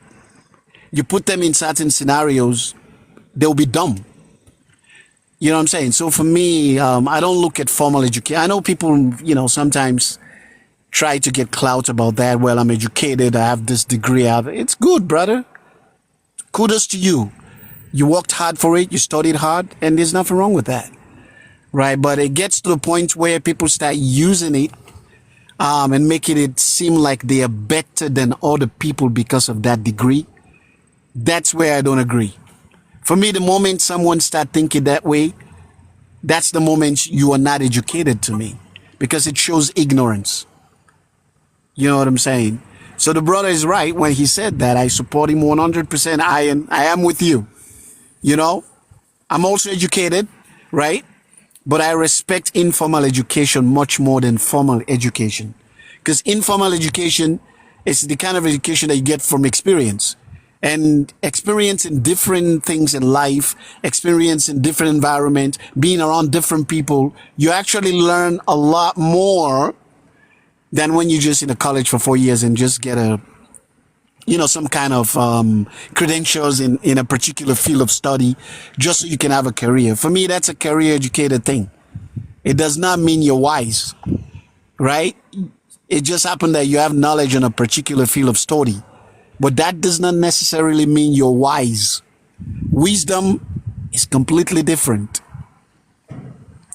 I rather give leadership to someone who's wise, who has experience about life, than give it to someone who just have a degree.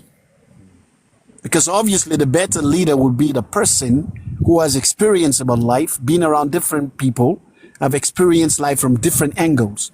They're the kind of people you want to give leadership to, because then they will know exactly how to behave, how to treat people, what to look for. You get me? And then the person Absolutely. with the engineering degree, I can have that person come work for that person that is wise. Because then the wise person can say, okay, you have an engineering degree. Now I want to hire you and pay you to fix all the bridges around and build new bridges. That's it. But when it comes to human relations, people with experience, believe me, they are the best to deal with situations like that. It has nothing to do with degree. It has nothing to do with whether you have a master's degree now. It has a lot to do with how you treat people. The human skills, right? So I was just gonna put that out there. And then also accent has nothing to do with intelligence. It's just a way of it's just a way that you speak. That means where you're from, their way of pronouncing certain words. That's all it is. It's just wordplay. That's what accent is. The idea that anybody can think because somebody has an accent mean you're more intelligent than them, it just shows how ignorant that person is to even think that. There are doctors all over the world, right, that have different accents, they speak different languages, but they all do the same surgery with precision, right? So you can't say because the person has an accent means because they have an accent means you're more intelligent than they. It's just stupid. It doesn't even make sense to me. So accent to me doesn't mean anything. Mostly I focus on people's character, not the religion they belong to or whatever it is. You can be the most religious person if your character that you have is the kind of character that is so bad that nobody wants to come around you. It means you're irrelevant to society. You have nothing to add. So it's not about the religion. It's how you treat others, right? Your perception about others. Do you help people? Do you uplift people, right? Are you there for people when needed? Do you volunteer in your community? Do you talk to younger people and try to make sure they don't get into bad things? For me, those things mean more than everything else, than what religion you belong to or whatever. I don't even care. I look at the human factor, not what tribe you are, what race you are, where you're from. No. The human factor. Humanity comes first to me before everything else in this world. And I'll land my plane there. I'd like to say that it's good to have both, because we live in this social construct where being able to enunciate your words is looked at as a form of intelligence. Unfortunately, if what I was taught in my household is, it's good to have both. It's good to be formally educated, and as a black person, you deal with something that Dr. W.E.B. Du Bois like to say is a double consciousness, which is basically you go to a world where you have to speak a certain way, and then you can come home and relax and speak in whatever way that you want to speak. But having both gives you a good balance. Now, I will say the dividing thing is the fact that I have both, but most of the time I choose to speak in a lax way.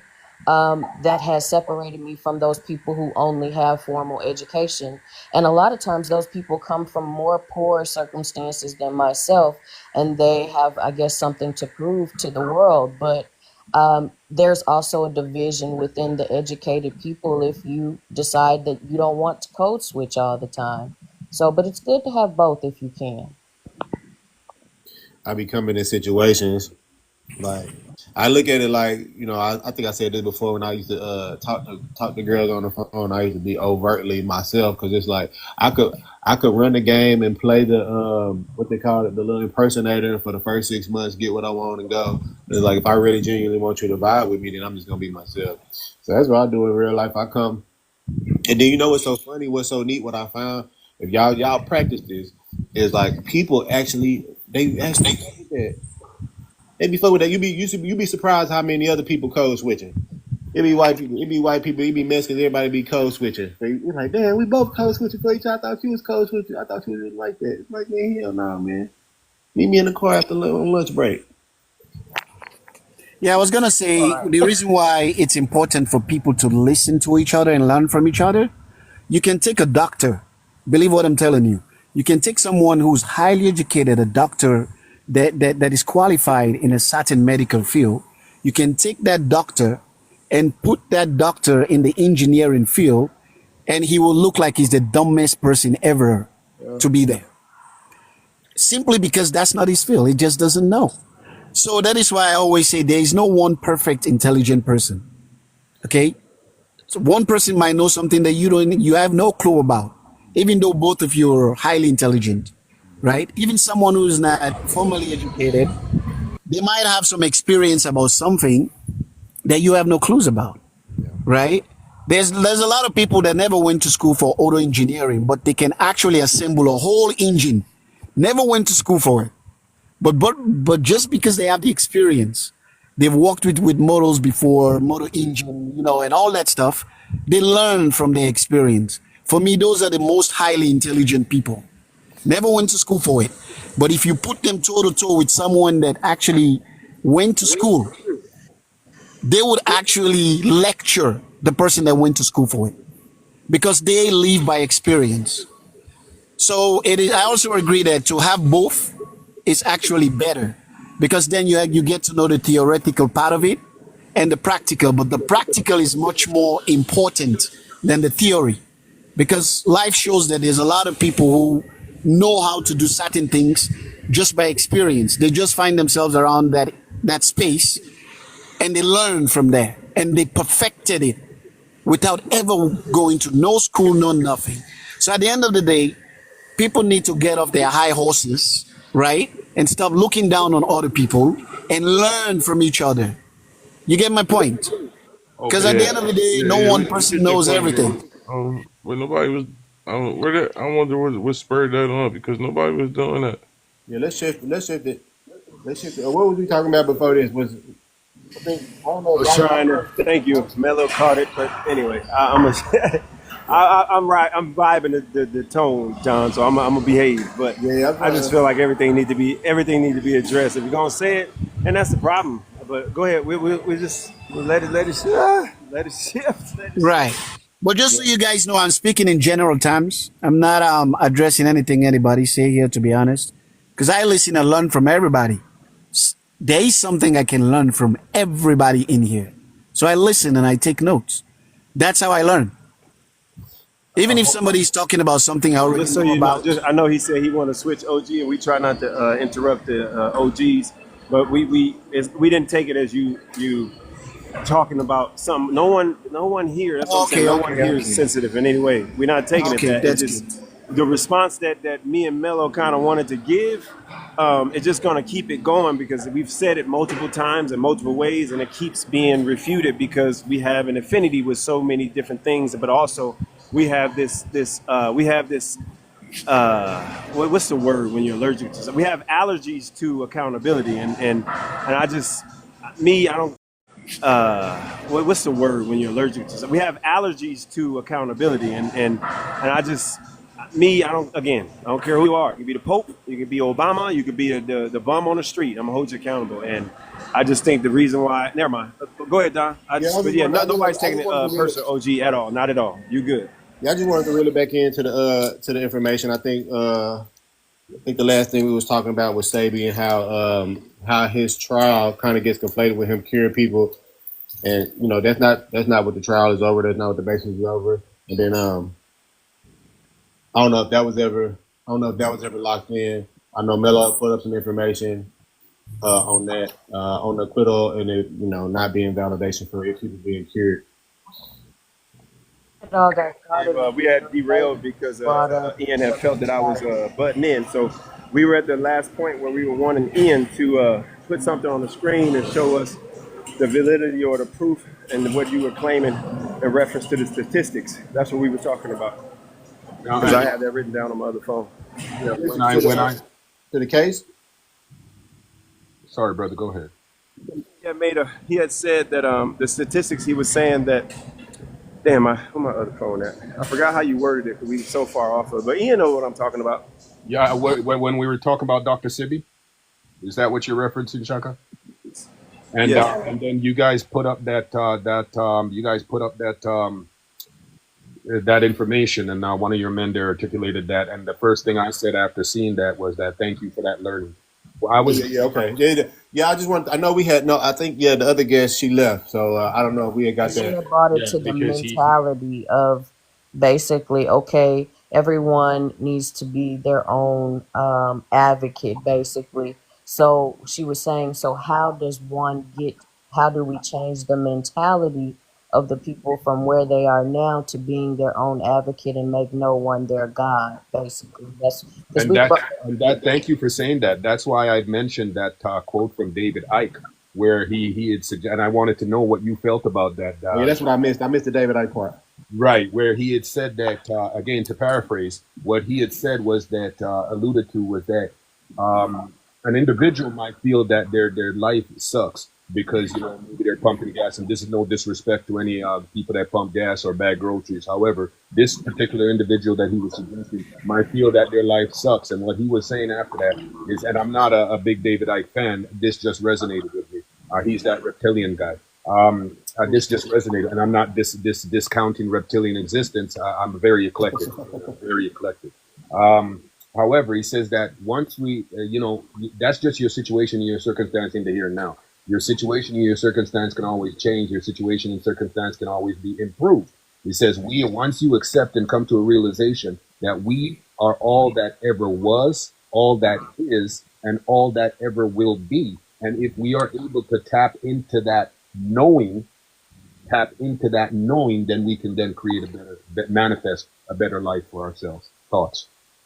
Oh, okay. I think that's kind of dangerous to say, especially like saying it so cryptic, like or poetic like that. We are part of it. I'll say we are part of it. So my cousin, he was saying this all weekend. He said, "It's the universe. It's the universe." I said, man, what else could it be? I said, what else could it be? What else could it be? We like he keep on saying it's the universe. I'm like, we're in the universe. Like this is what like life goes on. He's like trying to think, like say every coincidence and every chain of events. I'm like, bro, this is what goes on. This is part of life. The universe. We're in the universe. If you trying to make the universe conscious, like I don't like. Come on, stop it. But yeah, I mean we're part of that. That's why we ingest organisms to survive, or other organisms is native to this everything, right? Tapping into that other organisms is native to this everything, right? Tapping into that to like some spiritual essence type of shit. At least how I hear it, or at least what I would compare David Icke to. But I mean, how I would explain it is if we was to just tap into nature, the study of nature, we are a part of nature. We are natural to this earth. We evolved here naturally, organically. If we tap into that, to the knowing of these disciplines, which would be various sciences, then I think that's how I would probably phrase it. Let's tap into these actual things that we can actually study, that we can actually measure. Let's train our youth in this so that we can so their creativity, instead of it being in like anime, it could be like, oh, what's the solution for this problem, this real life problem? Hmm. Hmm. I kind of like it because, as what Shaka was saying, it holds one accountable for the end result of their own existence. We're all living the life that we choose to live. It ain't nobody's fault that I'm sitting here in this room right here, right now. These are the choices that I made that led me to this situation that I'm in right here, right now. Ain't nobody coming to save me. I have my belief, and my belief is in a. Oh, you guys don't like that word. Excuse me. I have my strength. My strength is in a higher power. I am a God person, and then that's not to force anything that of who and what I am on anybody else. However, that works for me, and I respect and understand and appreciate whatever journey anybody else is on. They're obviously on that journey because on some level it works for them, right? So, again, what Shaka was saying about accountability is that I kind of like the statement, even though I don't wholeheartedly agree with it. I might not wholeheartedly agree with it. I like it because it holds me accountable for the situation or the circumstance that I may find myself in at any given time. I don't get to pass the buck and blame the fact that I'm black or the fact that, I got trauma or da da da da da. You know what I mean? I don't get to be a victim in this life. And it's a good thing to teach your kids that too. Facts. No matter what happens, you have to take that, digest it, and put that energy into positivity, or use it to fuel you into what you should be, what you want to become. They teach my kids what's factual, based on their level of understanding and also their age and what's appropriate for their age group, what I feel is appropriate. And usually, I ain't one of those parents that think that kids that walk around seeing naked folks. I'm one of the ones that feel like, and some probably won't agree with it, I don't feel like that a kid when they get a certain age shouldn't see his mama in a bra and underwear. Period, point blank. And the girls, I guess that's a different thing, but little boys. So just give you kind of an idea of what I'm saying. I teach my kids true fact of what the world is, to the point where Santa Claus is not real. That's how much I teach my kids. But the way I do it is the way my mother did it, based on what questions I start asking. Or now today, because these social media apps and these fucking tablets and phones are raising our kids, Right. Based on what I see them. They have to show me daily what they're streaming. I need to see the history. If the history don't match, and I take a screenshot, if it's a little idea y'all can use, I use. I take a screenshot of what I saw was on the history, so that the next day it better follow that screenshot from what was done after I erased the history. It better start over from what it was. But the next day it better follow that screenshot from what was done after I erased the history. It better start over from what it was. And that's why I quantify and teach them accountability, at the same time trying to subconsciously teach them integrity. I make sure that I teach my kids, okay, I don't know the little girl name, but Anna, what are you doing? Dad, I'm making, just it sounds the stupidest shit I've ever heard in my life. But for whatever reason, my kids watch it. They like watching it. And I want to, as a parent, be like, well, why the hell you not watching that? Go to your daddy's page and say, We Are More Than Black. They got 29,000 subscribers. Why the fuck you going to pay them? But I can't come at my kids like that. I try to meet them in the middle. It's something that they like. But if they like something, guess what I'm going to do? I'm going to tell them the history or the truth of what they're watching, and then let them decide whether or not they want to continue to watch it. That's how I do it. That's the way I feel it should be. It shouldn't be a situation where we just letting them blindly, aimlessly do things. No, everything should have a purpose. And of course, like I said, it should be based on their level of understanding and what's appropriate, what you deem to be appropriate. But letting kids grow up and then all of a sudden they attach themselves. Y'all better be careful with that shit. These kids today are preaching at 12 years old based on what they're watching and getting locked into on social media, on YouTube and TikTok. These kids are literally becoming worse than fanatics when it comes to these social media apps. And these parents are allowing it. And that's the reason why a lot of people, black people specifically, don't know who the fuck they are. I'll just say something. No, I know you wanted to speak, but on the point of seeing your mother nude after a certain age, I have a different point of view on that. In that, if it's shown to them and their mother, they came out of their mother's body, they are a product of their mother, and it's shown to them, and it's not looked at as a big deal that a woman is naked, we wouldn't have my experience, those are the people who are at the strip clubs, and those are the people who are doing weird stuff because the woman's body seems so new to them. So it's almost like if you grow up and you have family dinner and special occasions and you drink wine and you're, underage by law, but your family allows you to drink a glass of wine. Sometimes when underage by law, but your family allows you to drink a glass of wine. Sometimes when you get out, when you finally in the world, drinking wine is not a big deal. Whereas other people who were not allowed to do that, they can kind of see it as like this big deal, and then it gets to be a problem. So I look at a nude body in the same way. But then again, I work in the arts, so I might be viewing it from a skewed point of view. But if my son sees me nude, when he sees a woman nude, that's not going to be a big deal, which causes, can lead to perversion. Ooh, let me see her these and let me see her that. And if he grows up seeing it, be like, I done seen all that. That ain't no big, that's not what get me. What's in your mind, woman? What are your Hey, values, woman? You're able to look beyond the body. So I don't know. I could be wrong, but no, yeah. no, very good, very good. And if I could piggyback what Jaka was saying there very quickly, my first son, my eldest son is 30 years old.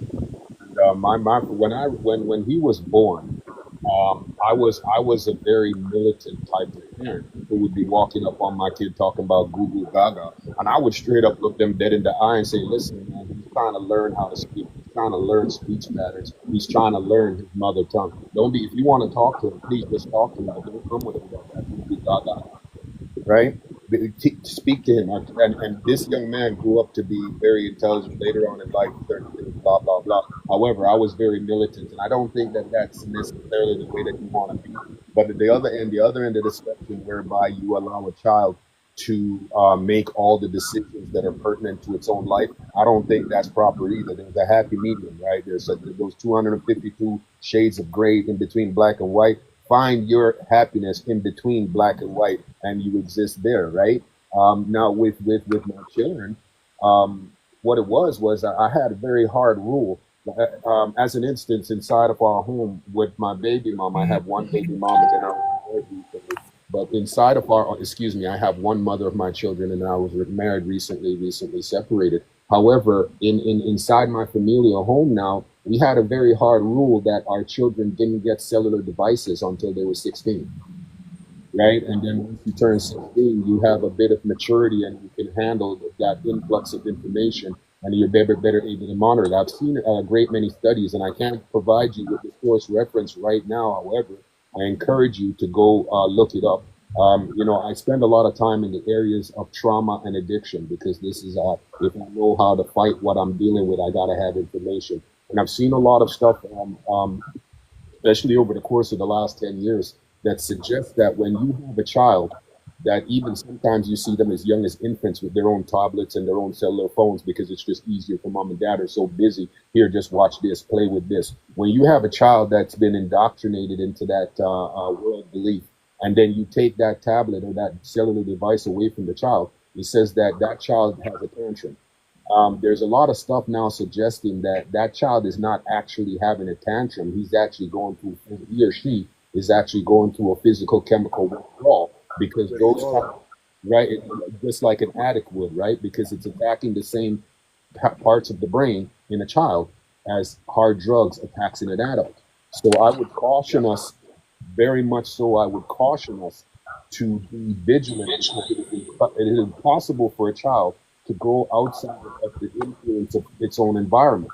So, pertaining to what Shaka, in agreement with what Shaka was saying, is that what you listen to, the television programs that you watch, the conversations that you have, this is all information being uploaded into the matrix of the child's mind. And so if we are not programming our child with good, moral, integral information, then society will co-opt our parenting and give them and raise them in a manner that's more conducive to society. And you look at young people into you got suicide rates, anxiety, depression at an all-time high in young people for whatever reason in this generation. Me personally, I believe that it's because young people are being given access to more information than what they are emotionally capable of managing, right? Or ready for at their age. Before the age whereby, keep the information age appropriate. I think Shaq was saying that as well. You know, Coco, I apologize if I got that wrong. I agree with you.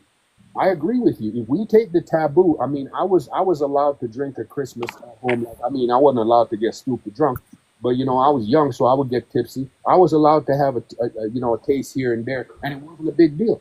So when I became of age, it wasn't like, oh, I got to run to the club and go get lit up because I ain't never experienced this. There was no forbidden fruit. There was no taboo. There was no something that, and the idea of a woman's body is beautiful. It's a work of art. And if a child is introduced to that, if a child is introduced to that as what it is, which is a part of nature, nature versus nurture, nature and nurture, as opposed to something that ought to be objectified and lusted after, well, then that child is in a much better position to be a well-rounded, intelligent individual. So I agree with you in that regard. Yeah, thank you. I am totally loving this conversation. I'm glad that y'all let me join. Hope I'm not skipping anybody. But when I first heard what y'all was talking about, it resonated with everything that I am totally about with my lifestyle, my family, my children, and my growing up.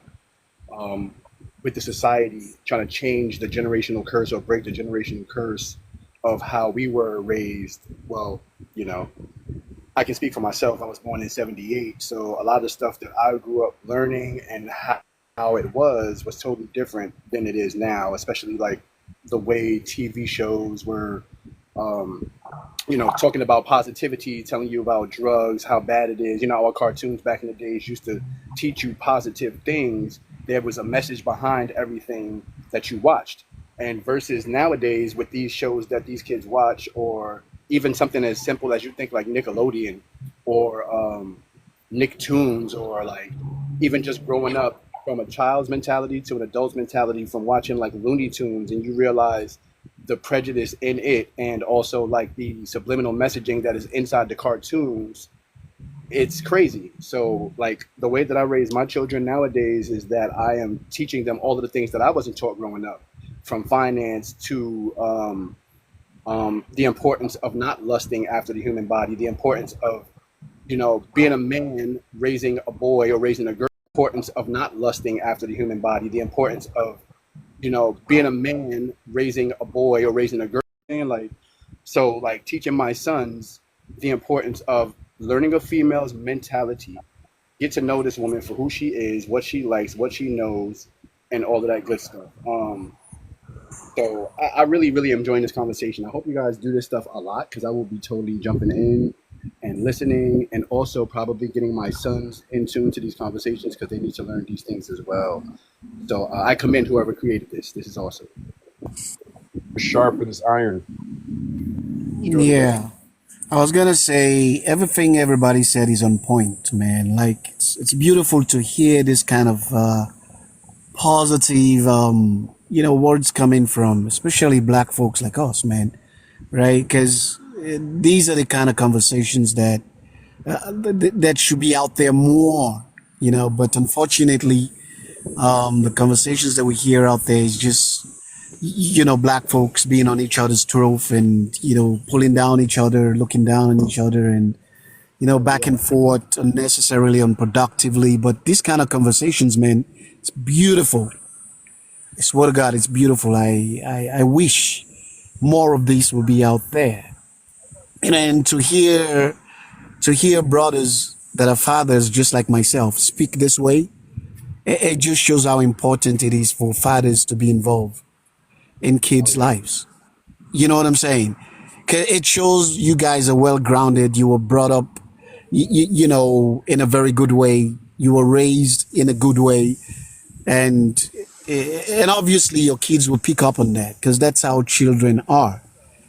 The first people to educate their children are the parents, That's right. then the environment, then their peers, and then whatever it is that they learn in school. That's But right. it's always the parents first.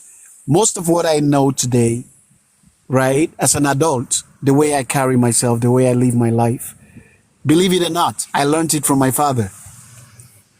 My dad was a well grounded man, very strict, but also very kind. He was a no nonsense man, but also a very kind man.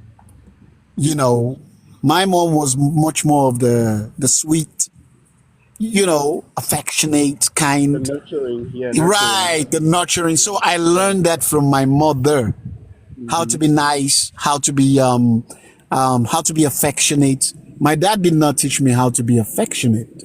My mother did. But Yeah. one thing I know my dad taught me is how to face the world out there, because he was a realist, right?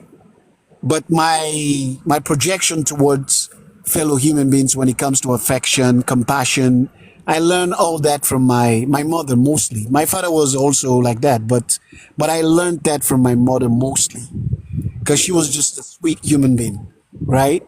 Nurturing, very nice, cared about the neighbors' kids, who cook and say, hey, go invite your friends to come eat. It was like the neighbor. I grew up in Africa, just so you guys know. Yeah, so I was fortunate to be raised by the village instead of just by my parents. Even the neighbors raised me, right? Because I go over to my neighbor's house, I play with their own kids. They were my friends, and I see how they were there. They teach me. They teach me things. Even the streets raised me, because we did have bad people in the neighborhood that sell drugs. But my parents made sure to let us know, do not get involved in that, right? But I was at those people as well, right? So I got so much experience that as an adult, I was well grounded, right? Up to this day, it shows in my personality, it shows in my character. That is why I'm not judgmental of everybody. So it's almost like I've been around so many types of people. And for some reason, I can understand their story. You know what I mean? So it's instead of passing judgment on them, I'll tend to can understand their story. You know what I mean? So it's instead of passing judgment on them, I'll tend to understand where they're coming from and kind of try to understand why they are doing what they do. Then I can say, okay, well, that's not good for me. And then I find my way around it. It's the same thing with racism. I look at people, try to understand why they even feel that way, and then find a way, that I can manipulate their mentality just so it would benefit me. It's like when you manipulate the system to get what you want, kind of. Because I already know there are certain things you can never change about society. I don't care what you do. Believe me, you can shout at the loudest, like whatever way you want to shout, it's still not going to change. So at the end of the day, you have to find a way to make it work for you. That's why I was saying that adaptation is the best quality that any human being can have. Because if you don't know how to adapt, you will constantly be complaining, and you waste all your time complaining instead of finding ways to survive that situation, especially if it's a situation that you cannot get out of. It's always going to be there. It's like problems, right? Problems are always going to be there. But the question is, how are you going to face that problem, right? How are you going to solve it? So for me, when it comes to problems, I spend more time trying to think about how to solve it than complaining about it, right? That's just me, who I am as a person, because I know problems are always going to be there. So now I'm thinking, how am I going to solve this? How am I going to come out of this at the top, right? How can I go against the grain? How can I beat the odds? Because these odds seem like they're there to stay, right? So for me, that's the mentality. And with my kids, that's what I teach them as well, right? Right? So for me, that's the mentality. And with my kids, that's what I teach them as well, right? Teach them to be kind, but at the same time, not to take nonsense from anyone, right? Not to allow people to pull them down, but be kind to people, be nice, show respect, but at the same time, do not have any tolerance for disrespect. When somebody disrespects you, make them know it's not right. Hmm. Oh yeah, that's You right. know what I That's mean? right. Hmm. Yeah, So, that's my brother now too. it's beautiful, man, when I hear brothers say these things. It just shows how much more important it is for men, especially black men, to be in the lives of their kids, Amen. right? Because it's so important. I know what I learned from my dad, to be honest. Hmm. He's actually my role model, Hmm. right? I I get you. know how beneficial it can be. Hmm. I know how it benefits me today as an adult. You know what I mean? So I'll land my plane there. But I just want to say it's beautiful to hear these things coming from from brothers because the narrative out there about brothers is just too bad, you know? So Facts. I love the fact that we all come in here and say these things, articulate ourselves. You can see the intelligence, man. Beautiful, bro. Beautiful. That's all I can say, you know? Coco, Even did you down want to jump in before I try to piggyback what he's saying? Wanted to say, add that, you know, I am female, I am a woman, so it's brothers and a sister.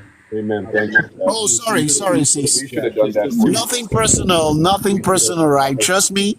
I see sisters as equals as I am. Never look down on them. Always want to uplift them because I have a daughter.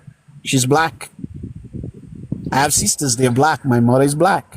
So I've always had respect for the sisters. You'll never see me pulling sisters down. If I cannot uplift you, I'll advise you. If I cannot do nothing for you, I'll give you something that you can use. You know, word of advice, right? But I will always not pull them down. It's not my style. Would never disrespect the sisters because I know how important they are in society. They are our mothers, they are our aunties, or you know, our daughters, our sisters. They are part of us. You know, our daughters, our sisters. They are part of us, whether we like it or not.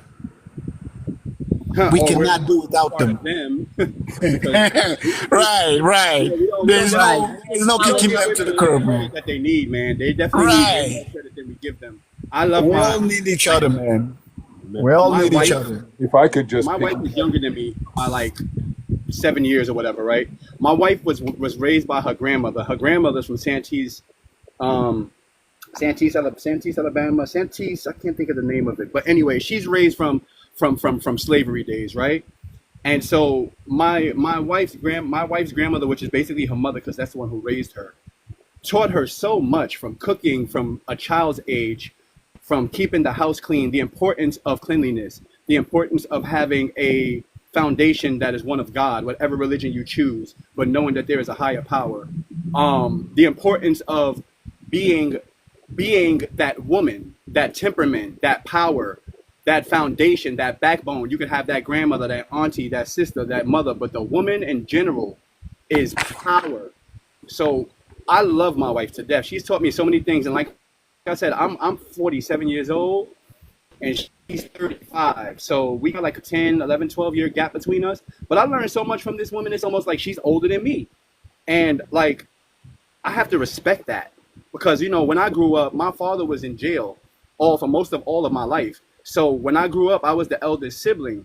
And so my dad, he married a woman that really was not there for us like she should have been. So I ended up having to try to pick up and be the role of both. But I did not know anything about what a woman can do or bring to the table as a young man growing up, raising his siblings, also raising a sister. Did not never understand anything of the sort.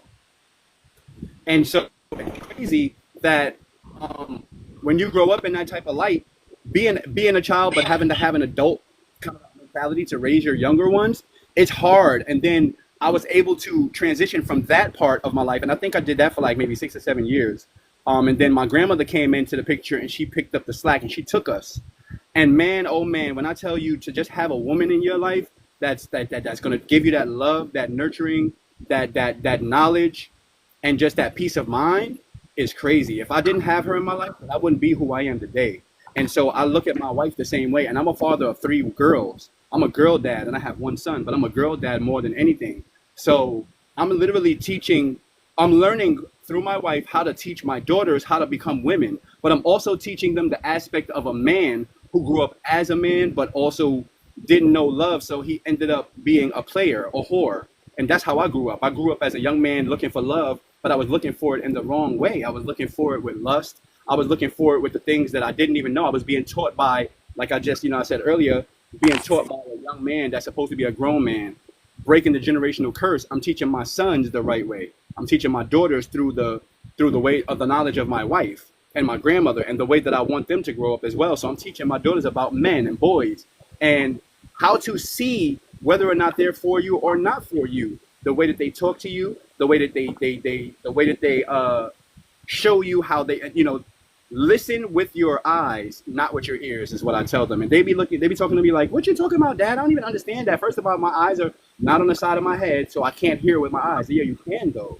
because actions speak louder than words. Big And facts. anytime someone shows you some type of action, then that's the way that they truly are. When somebody shows you that action is that person. Verbality is nothing until physicality shows you the same thing. So that's what I'm trying to show my daughters as well. And then breaking that down, I'm also having to make sure that their schooling is also doing the same thing that I want them to learn from here. Like, I live in Alabama right now, and I'm originally from New York, but I live in Alabama now. And the way, and I've grown up in schools. I worked with youth all my life. Just a calling that I might have had, and I didn't know that I had that power in me. But I've always loved working with youth, and always loved to uplift these children and make them grow into a way where they know that they have hope. They know that they have a brotherhood, a big brother program, a big sister program. So with this school program that this schooling that's going on now in Alabama, I don't know where you guys are located, but the school system out here is ridiculous. These teachers are not teaching our children the right way. They're They following are, a political agenda. man, it's ridiculous, man. And I'm like, come on now. We know And then you see him on the. This is a calm panel today, but usually what is normally happening when they come up, you see everything that you're about to finish saying. It comes up here, and that's what we were talking about earlier. When for whatever reason me and Tap was agreeing, but that's what we see, brother, and that's what we try to do on these panels. Again, I don't mean to cut you off. Keep cooking, but no. that's Continue, literally. continue. That's literally why we exist on this panel. Now, I'm not up here for friends. I want to find my tribe. Of course, I find my tribe. What's understood don't need to be said. We all adults. We know what that saying means. That's a cover that encloaks a whole bunch of sayings and metaphors, right? So I don't need to elaborate. So being on here, if I find my tribe, I immediately lock in and make sure that I'm present when they're present, when they're going, like when Don go live and that bubble go up, we come up. But that's the thing, that's the unfortunate part. We come up, we are up here, and all we doing is pushing misinformation and holding people accountable.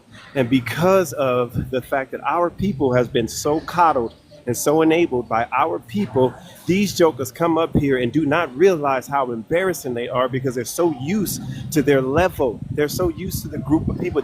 These jokers come up here and do not realize how embarrassing they are because they're so used to their level. They're so used to the group of people. They didn't have in my case, a mother, since we tried to shade that earlier. They didn't have a mother to tell them, you don't go. My mother used to tell me, if you are in a room and you're the smartest person in the room, son, you playing yourself, and I don't teach you to be fake. That's how my mama used to say it. That's how my mama used to say it. This is a black woman. This is a black woman. This is how she used to say it. So they don't know that they've been in rooms with people that would stroke their egos and validate their ignorance. Ignorance in the definition of the word, not knowing something. So they'll come up on this panel so ignorant and take offense to the fact that we're pushing back on something that they believe and have not yet proved. And the education system is failing us, but we have black people who live in America, around the world too, but I'm just talking about us here in America, who feel or have not yet grasped the fact that they are uneducated. And I'm talking about educated in the sense of just basic stuff, basic geography, basic history, basic reading and arithmetic, not knowing the difference between there, and there. Not understanding stuff like that. You know what I'm saying? But they do that in the comments, you are, not knowing the difference between whole grown people, but then get offended when you try to, we show them, not tell them, we show them where they're wrong, and they still scratching and clawing at the sky, bro. That's what we deal with daily. That's cognitive dissonance right there, right? Whereby you say that only I believe the statistic I once read was only 20% of the population possess the ability to challenge what it is that they actually believe they know. And there's that belief word again, right? They challenge what they believe. Ian. It was up in the 80 percentile because that's where the whole 5%. Right? I think it was in the 80 percentile because I think that's where it started to get into the realm of the 5%ers, what we are. The 5%ers who I forgot how they say it. They try to be slick with it. The 5% that know the truth of the 95%. I forgot how they say it, but you know what I'm talking about. I think that's where it came from. No, we're saying the same thing. What I'm suggesting is that 80% do not possess the ability to challenge their own beliefs. Yeah, that's right. So then only that's 20%. 80%, and then that 5%. But so we're still missing a percentage. Where's that 10%? That Is other that 10% 15%, was, right? yeah, the other 15% was the people that are like on the fence, but take both sides, mix them together in a little pseudo soup. Those individuals, those are the ones that 15% is like the gray area, right? yeah, like the bourgeoisie, the ones that Ooh, want to careful separate now, themselves. And careful, Carter G. careful. Woodson talked about it in the destruction. I mean, the miseducation of the Negro. The miseducation of the black man. That was such a powerful album, The Miseducation of Lauryn Hill. That spoke to Man, you ain't level, lying. brother. Man, even down to our music. I'm gonna get into that with y'all later. I'm not even going to cut you off, but I'm gonna write this down. Music. Whew. Let's No, not even Yeah, I talk was about gonna that. say. I was also gonna say, you know, to have a critical mindset, it's an individual thing as well. You guys are so on point. You're right. Sometimes people find themselves in situations where they feel like they cannot question things, even though it might be that that thing is hurting them. For some reason, they just decide things, even though it might be that that thing is hurting them. For some reason, they just decide to cope with it, but over not question it. You know indoctrinated what I'm to it. saying? Don't And question we it. Of course. see that happening all over the world. That is why the few powerful people are able to control people. Basically, 100%. if you look at the world, 90% of the population of the world is being controlled by 10%. No, it's more. It makes you 99 being think, controlled by one. 99. right? Well, I mean, regardless, you know, but the point I'm making is that there's just too many people that are allowing themselves to They don't not have someone want to to show them question. otherwise either. They Right. don't They have don't that. want to question things. Yeah, they need someone to show them that there's another way that things can be done, and that they Right, don't right, have to be It's controlled by also that. a matter of being more comfortable living a comfortable lie as opposed to like, right. They Yeah, get yeah, too yeah, yeah, yeah. comfortable. That's right. They so used to. They'd rather live in the lie of the comfort. That's the crazy, Matrix. man. Right, The Matrix was all right, about that. The Matrix movie, y'all remember that? The Matrix. right, That's exactly Yeah, what that was. yeah. It's To about feel opening your control. mindset and realizing that control, and it's not the type of control that you're seeing in this movie anyway. It's more so like, for instance, we know that the things that are good for us don't taste good to us, right? Hey, Um, right. so nowadays, these days nowadays, like it's like, and food, like the way food is being processed nowadays, bro. Like we trust society so much, I like don't. I well, don't. some. I wouldn't say us per se inside this group, but I would say we as they, right? They trust society so much, like, and even I used to. I would go to the store and I'll buy a bag of chips, and I'll eat those chips because they were my favorite type of chips, whatever. And I would think it was just a cheese doodle that I'm eating, and not realizing that I'm also eating food coloring, that I'm also eating this and that, and all of these harmful things. That you're being Also, by the way, if y'all don't have intentionally this app, poisoned. You are being intentionally poisoned because of hey, this eugenics movement. I'm gonna tell you Right, something. I don't know if right. I can say that. I apologize, host. Maybe I No, can't no, say it's that. I good. apologize. Listen, You y'all just need to got that download this there. app. It's called Yuka. It's an app called Yuka. I don't know if you've ever heard of it, but download it. It's a very beneficial app for you because when you go shopping and stuff like that, you scan your product and it'll tell you everything that's inside that food. And I'm talking about everything down to the chemical imbalances. It'll give you all of the every single thing like carbohydrate or whatever, right? You may see these words on a regular basis, right? But we really never dig in to actually learn what these words mean. But inside As this a app, you can Jamaican, scan it. as a Jamaican brother, that is intuitively within my. I buy raw food and I cook raw food. No Amen. processed food for me, brother. Yeah. Yeah, yeah. Yeah, I was gonna say another thing also that as parents I think is very, very important. I dated a girl once. I remember visiting her for the first time. She was actually a single mother, and she had a daughter. The daughter was like 5 years old. So the first time I went to visit, right, visited them, right, the daughter was very curious. You know, little kids, they have more curiosity than Oh, she adults, was white. Okay. right? So, No so shade, the brother. No kid, shade. No shade. No shade. so the kid was constantly asking the mother, why this, why that? And she was frustrated about it, right? Like, oh, leave me alone. Everything you want to know, why this, why that, why da, da, da, da, da, da, you know? So Some of these things you don't supposed to know. So, OG, I preach. I waited like where you're going when, with this. Preach, OG. right. So I waited when it was just me and her. So I called her. I was like, hey, girl, don't take it personal, but I want to speak with you about something. She said, what? I said, it's a beautiful thing that your daughter keeps asking why. That's how kids learn. I say, I'd rather have a kid that keeps asking me why. Beautiful thing that your daughter keeps asking why. That's how kids learn. I say, I'd rather have a kid that keeps asking me why all the time. Settle. Just sit back and don't ask nothing and just go with the flow. Yes. Yeah, I just say to right cut you off there, there. right. She's beginning to display intelligence at a very young age. I Yeah. say encourage her to ask more whys because her first line of education is from you. You're the only one she has now that she can learn from. I say so whenever she asks why, even if you don't know, tell her that I don't know now, but I'll get back to you. And then go do your research so you can educate your child. I say don't discourage her from asking. I say if you discourage her now, when she becomes an adult, she'll get too used to it, so used to it that even as an adult, she cannot have a critical mind anymore. She cannot actually ask questions anymore. She'll just go with the flow. I say so encourage her to ask more. You know, a few whatever weeks later, she actually mentions like, you know what, I thought about it. You were actually right. I started encouraging her. I started teaching her more because when she asks, that means she doesn't know. I said, no, I just thought it's something I should, let you know.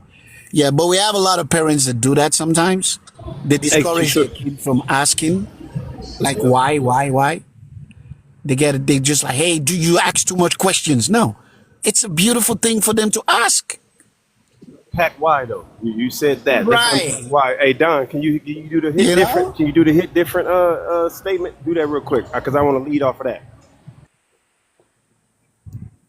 You Where talking you at, about man? The hit different. When you always say it, you don't say it no more. But go with the hit different statement you be making. Come on. when I said hit different? You would say something before that. Come on, man. You forgot. I ain't gonna I forget your forgot it. statement. I told you should have wrote that shit down. I forgot it. Hey, so look. This type of truth hit different, and it's gonna come off hard, y'all. So the reason why, what you didn't mention, OG, the reason why that's a problem, and what we do not pay attention to, and this is where our people are afraid of therapy. We have parents who are so either egotistical, lazy, or hurt, some type of trauma, to the point where we don't recognize that that little baby is literally trying to learn from you. We are supposed to be the first line of defense, the first line of teaching to our children. And this is where it comes with accountability that we don't like to deal. We always got to come with some excuse. I'm pretty sure one's gonna come either in the comments or on the panel. The excuse is, oh, well, I'm busy. Why you at? No, get your lazy ass in the book. Find out what that baby is asking you. Educate yourself on it. Be that fucking child's hero, or go find the individual, a trusted individual that can give your child that information that they're asking for. Why the fuck would you not answer that kid's question and make excuses? Rather make excuses and allow that kid now in today's age. Okay, mom, you're not gonna answer me. Okay, dad, you're not gonna answer me. Guess what they're gonna go get on? Social fucking media, and they're gonna run into these people that believe in the situation that's going on this screen. That's where, again, y'all don't like me when I do it. I don't give a fuck no more. Accountability. We need accountability. All the shit that we have, oh, it's okay, just let them live. No, fuck that. We need to get back to the means of the village system where if a kid is acting a certain way, I'm not saying I'll do this because I know people are crazy and I don't want nobody to try to match my crazy. But in this grocery stores, if we see kids acting up that look like us, we're supposed to be to the point where we can say, hey, you ain't supposed to do that. Where your mama at? That's the Right. way it used to be in the 80s. Today, Right. do that if you want to. Do something like that today. You don't tell my kid if he wants to grab the candy, he can grab the candy. It's there. We're supposed to be able to touch it. The fuck? Defending that poor behavior. There, encourages your kids to not only go somewhere else to seek the information, but it literally is your chance to be the fucking hero for that kid. But you're too lazy, or excuse me, you're too busy watching Love and Hip Hop Or getting on TikTok, see how many likes you can get, how many views you can get on your selfie that you done took when you're stroking your hair, or you on TikTok talking about women need to do this or women need to do that, following Kevin Samuels. You don't know shit about women. Right. Like that's the type of distractions we're looking. Our people look for validity instead of knowledge and education. Well We said. want to be liked instead of respected. That's some fucking idiotic shit. Those little hearts and those little blue checks have turned into respect, quote unquote, for our people today. Well said. I say I look at it. I look at. Respect, quote unquote, for our people today. Well said. I say I look at it. I look at A it. woman raising daughters in a world where women are, well, they have to say women are objectified, but actually we are objectifying ourselves. Now imagine being a woman who is not from that type of mindset and raising two teenage daughters in this world where you know you have the BBL and you have to have this and you need to have that. It can be quite challenging. You so right, and if I, you know what, and I would say I would suggest respectfully that probably your worst enemies in trying to educate your own daughters are these turned up women that live that alternate lifestyle and are telling you, oh, that's no way to raise your damn child. Like, mind your own business. I see what you over there doing. Mine's is not going to turn out like yours. I really love what I'm hearing here, because I felt for a lot of years that where we as a people, as a nation of people, and where we fail the most is we allow our oppressor to educate our children. And they're not going to, or not even to educate, to indoctrinate our children into this worldview, societal belief system that is not beneficial to us. I mean, as you said there, Shaka, you alluded to this. I mean, we end up growing up hating our own inherent blackness, right? And we become completely whitewashed. Right. And so the idea of allowing society to raise my kids, like, get out of here with that nonsense. I know who you are. I've lived with this nonsense for 45 years. My kids ain't going to come up like this, because I know right from wrong. You know what I'm saying? I know what the effects of all, and not all of us came out of, good, holistically healing homes. My lived life experience as a child, my best times were outside the home. And to be honest, I left home at a very young age, 15, 16, after the Cosby Show. Like, for me, that was the standard, and that was what really, you know what I mean? And when you mentioned Carlton and Will Smith there, I kind of chuckled to myself, because I always wondered how come Carlton was always vilified for being intelligent and articulate, while Will was encouraged for being kind of propaganda. right. And I felt that did a real disservice. And I don't know how in tune y'all are with Bill Cosby and his journey, and whether or not you all buy into what was done to him in the later stages of his life, that he raped all these women and so on. And I don't know how in tune you are with the story. But if you know, I've been following Bill Cosby from back in the day. Hey, it's Fat Albert. You know what I'm saying? So and if you can look at his body of work as an entertainer, as far as I'm aware of, Bill has never played a role that placed a black man in a disparaging narrative, right? Whether it be a pimp, a drug dealer. And I'm not saying, I'm not demeaning men whose lived life experience, kind of brings out that nature inside of them for which they need to survive. Because, where I was going with the whole fact, when I left home, after I left home, I was raised by pimps and drug dealers. These were my role models of what it meant to be a man. And even though I knew it wasn't right, this was the circumstance that I'd placed myself in because I left home, right? So I don't know how you far, and I'm not speaking to the narrative on Bill Cosby. What I'm speaking to is what I know, what I've seen for myself, not societally, for myself. This man has a heart for. Say what you don't want to say, bro. I say it for you. I got you. I got your back.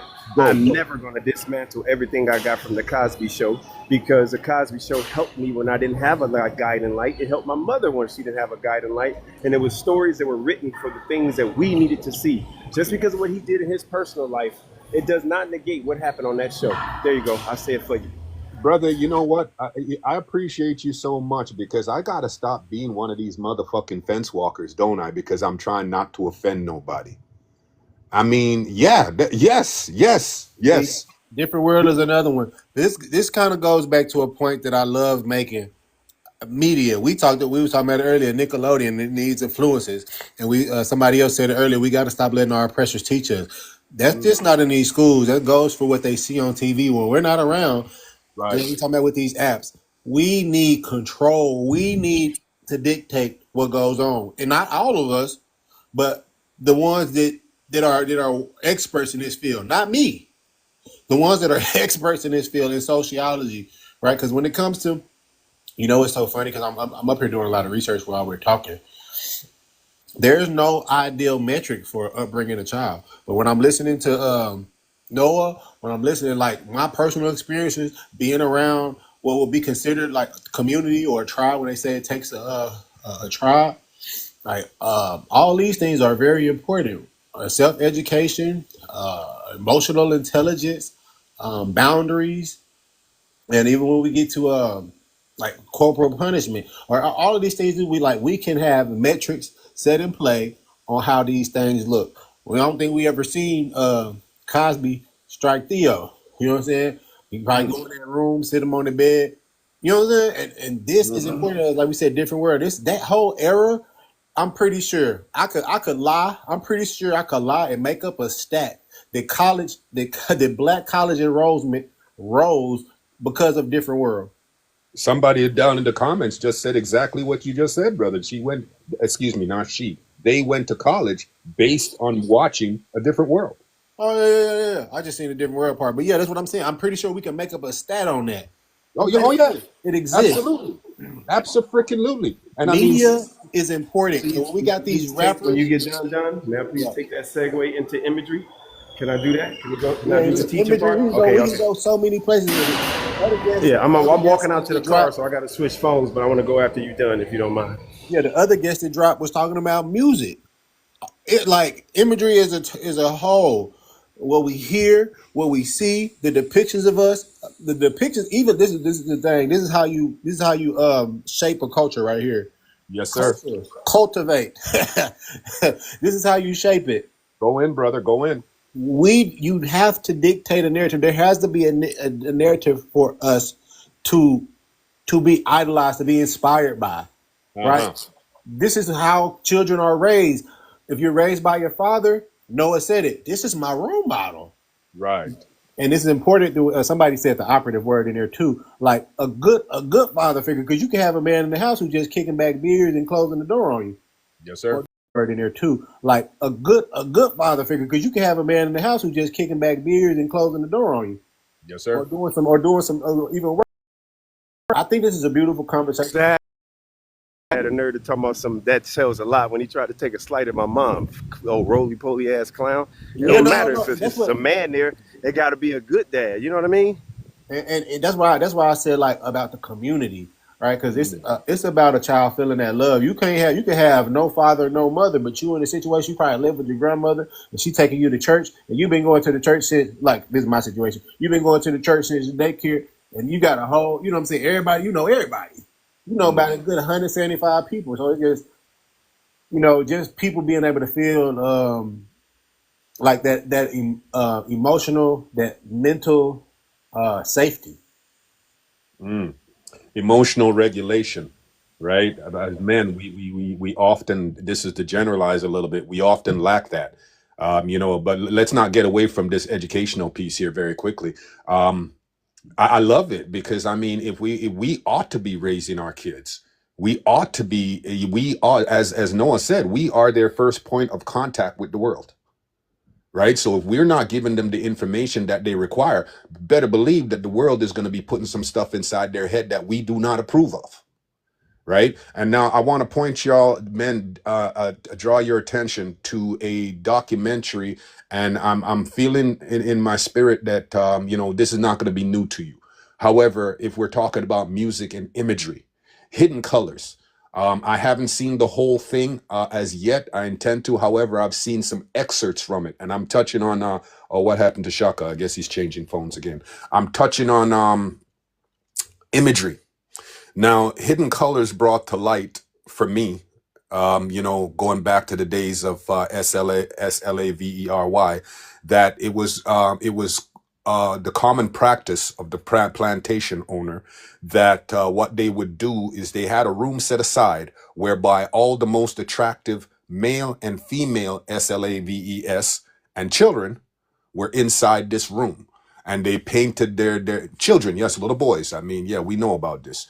And they would paint these, especially little children, either gold or silver, top to bottom. And then if the plantation owner had a visitor, right, of enough import, the visitor would then be allowed to come into this room. They would turn on the xylophone, I believe that's what it's called, those old record players, and the slaves would get up and start to gyrate and try to move in a provocative manner to entice the visitor, and then the visitor was then able to pick one and go have relations. Now, imagery. You look at our sisters in these so-called music videos. And I'm one of these brothers that, people, I think it was the Honorable Marcus Messiah Garvey that says that people without knowledge of their past is like a tree without a root. Both must surely die, right? And so now if you do not know that these, and you look at the ones that are in control of the music industry, the ones that decide who becomes famous and what songs get played, right? They don't look like us. We're the ones that we are hip hop culture, but the ones that control the culture, they don't look like us. And I'm one of those peoples that I can do a historical account because I've seen it. I've viewed it to watch whereby we had artists like KRS-One, BDP, Public Enemy, and then there was a very subtle change. And even outside of that, Shaka said that his mom was a member of the Black Panther. God bless you. I mean, you look at the narrative about those individuals that is portrayed in the Caucasian community, but you look at what they said about them in the Black, they were heroes. Narrative about those individuals that is portrayed in the Caucasian community, but you look at what they said about them in the Black, they were heroes. They whereby kids didn't have to go to school hungry, and the reason, what I mean, anything that was holistic Program. I'm sorry. It's program. Right, and then you had Listen behind EBT. Right, and then you had the move part who they bombed, Fred Hampton and these cats, and I mean, and not even to go into that, but if you look at, again, there was that subtle shift, and it wasn't even subtle. It went from being hip hop, being uplifting, edifying, and pro us, to combat Public Enemy, who was singing songs like F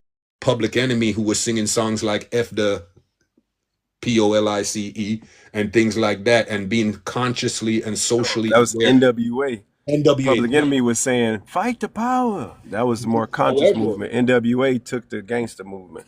Right. That's exactly where I'm going, brother. That's exactly where I'm going. So to fight that conscious movement, you came in with the advent of gangster rap. And now back then, these artists, Eazy-E showed you that they were printing their own records. They were printing their own. Hey, hold on real quick, bro. I swear I ain't trying to interrupt you, but No. I can't let you just hear me out. So no, I got you got to understand. So the conscious movement in hip hop, with your Public Enemies, that comes from an era of the Harlem Renaissance. That's the reason why that era is so prevalent. But you got to realize, even us men and women here, Black in America, we're detached from each other. We're disconnected from each other. So where I'm from Watts, California. I grew up on the F the police. I grew up in having to decide whether or not I was going to listen to my mama, who was a woman, and some men telling me not to listen to her, or listen to my mom, who every time she told me something, the shit ended up being right. I've been learning about people. So we're in an era where we're detached from that consciousness, and we're in an era where we found our own way, and that was a way through the Bloods and Crips. And the Bloods and Crips was, they thought they was doing something good for us by creating a nucleus of people so we can be protected, but then it started turning into the egos, and we know what happened, how the Bloods and Crips grew. So it's not that NWA and that movement was being undermined. No, they wasn't undermining the conscious movement. They're still conscious. They're saying the same thing that Black Panthers was saying, but they took it and ran with it in a different way because they did not have guidance. the Black Panther movement if they knew about it. But again, there was no cell phones, there was no social media. So unless you're going up and down the 5 freeway, up and down Pacific Coast Highway, you don't know the essence of what's going on. So you like, oh, them niggas fighting the motherfucker. Excuse my language. I'm gonna just go into what how my people talk. Them niggas fighting the motherfucking police. Oh hell yeah, homie. Fuck the police. They don't let us do it. That's the type of and I hope TikTok, they probably gonna ban it or drop me, but nonetheless, the essence of the context of what I'm saying, the conscious movement was in their version and their scope of what they thought consciousness was. They didn't have guidance, and that's the epitomize. That is what epitomizes California and the black men that tried to stay as militantly black as possible, a lack of guidance. So you created all these different sects and these different groups, and the gang banging started and all this, you know what I mean? So it's not that they were not conscious. They were conscious in a different way. And the point is imagery. Imagery happens in 2 forms.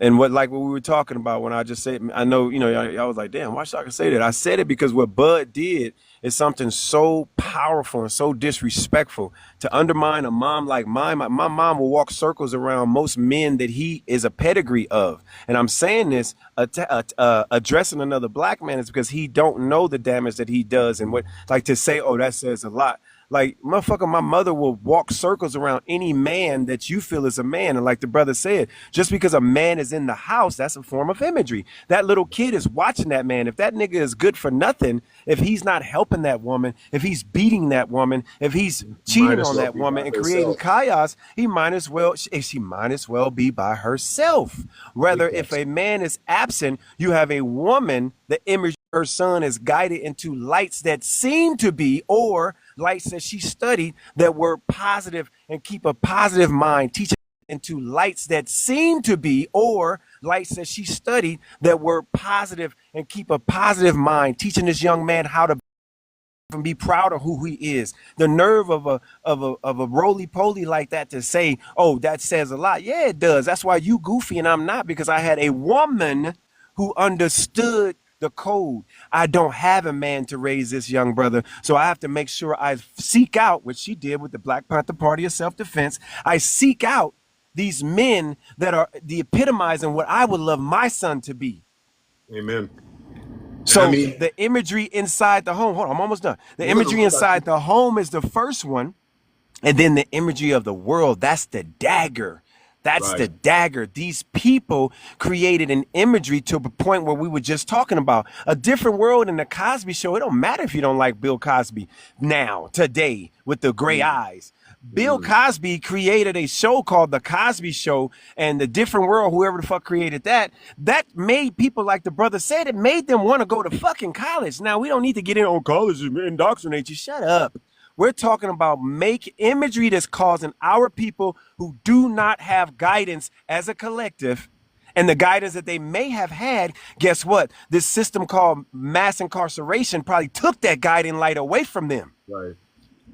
So they have to trust their own knowledge, or trust in their own beliefs, or quote unquote beliefs. You feel what I'm saying? So imagery has made it to where you don't think there's a reason why they took shows like that? That taught us to be positive. And then when they doubled down on it, they took the trade schools out. So a mixture of that imagery, positive imagery, deleted, gone, to where we got a motherfucking show called Blackish. Right. Blackish. Right. Blackish. Right. And we got people that come on TikTok. Oh, Oprah did this, and LeBron James did that, and Dr. Dre made the beats. Shut your dumb ass up. What is that doing for you? The imagery that we're seeing now, there's nobody, and I'm gonna land with this. There's nobody in the fucking social media world holding Mona Scott accountable because they love and hip hop.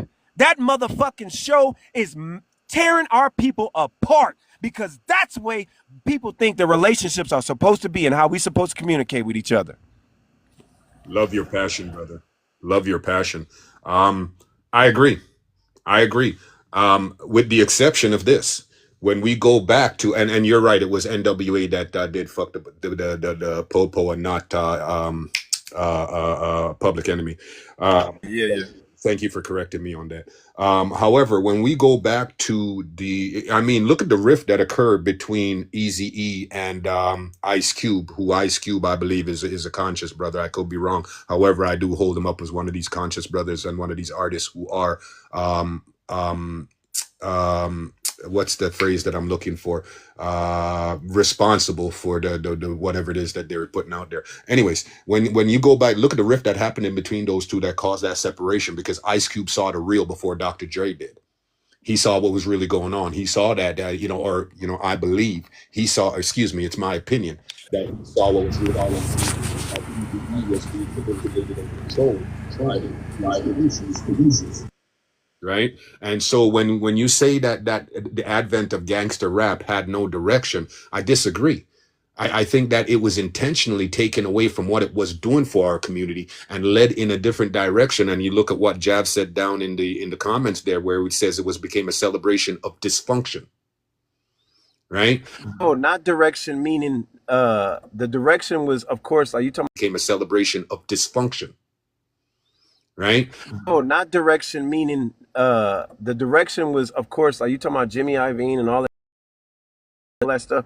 I mean, not Jimmy Iovine. I forgot the other dude name, but no, that direction is manipulated by this power structure. Yeah, I'm no. Remember one thing I said and hold the entertainers accountable. I do not get into that. What I'm saying is that the lack of guidance, meaning when NWA started to become an NWA, they were being rebellious to the YT power structure. So they were doing the right thing, but they didn't have the guidance. Huey P. Newton and Bobby Seale and Stokely Carmichael and them was up north. They were up north and they had the lawyer book inside. They had the book underneath their right or their left right arm, and they had the motherfucking degrees in the history of African history and Black American history in their left arm. So they took those two and combined it to where they took the damn person. Are you gonna turn or what?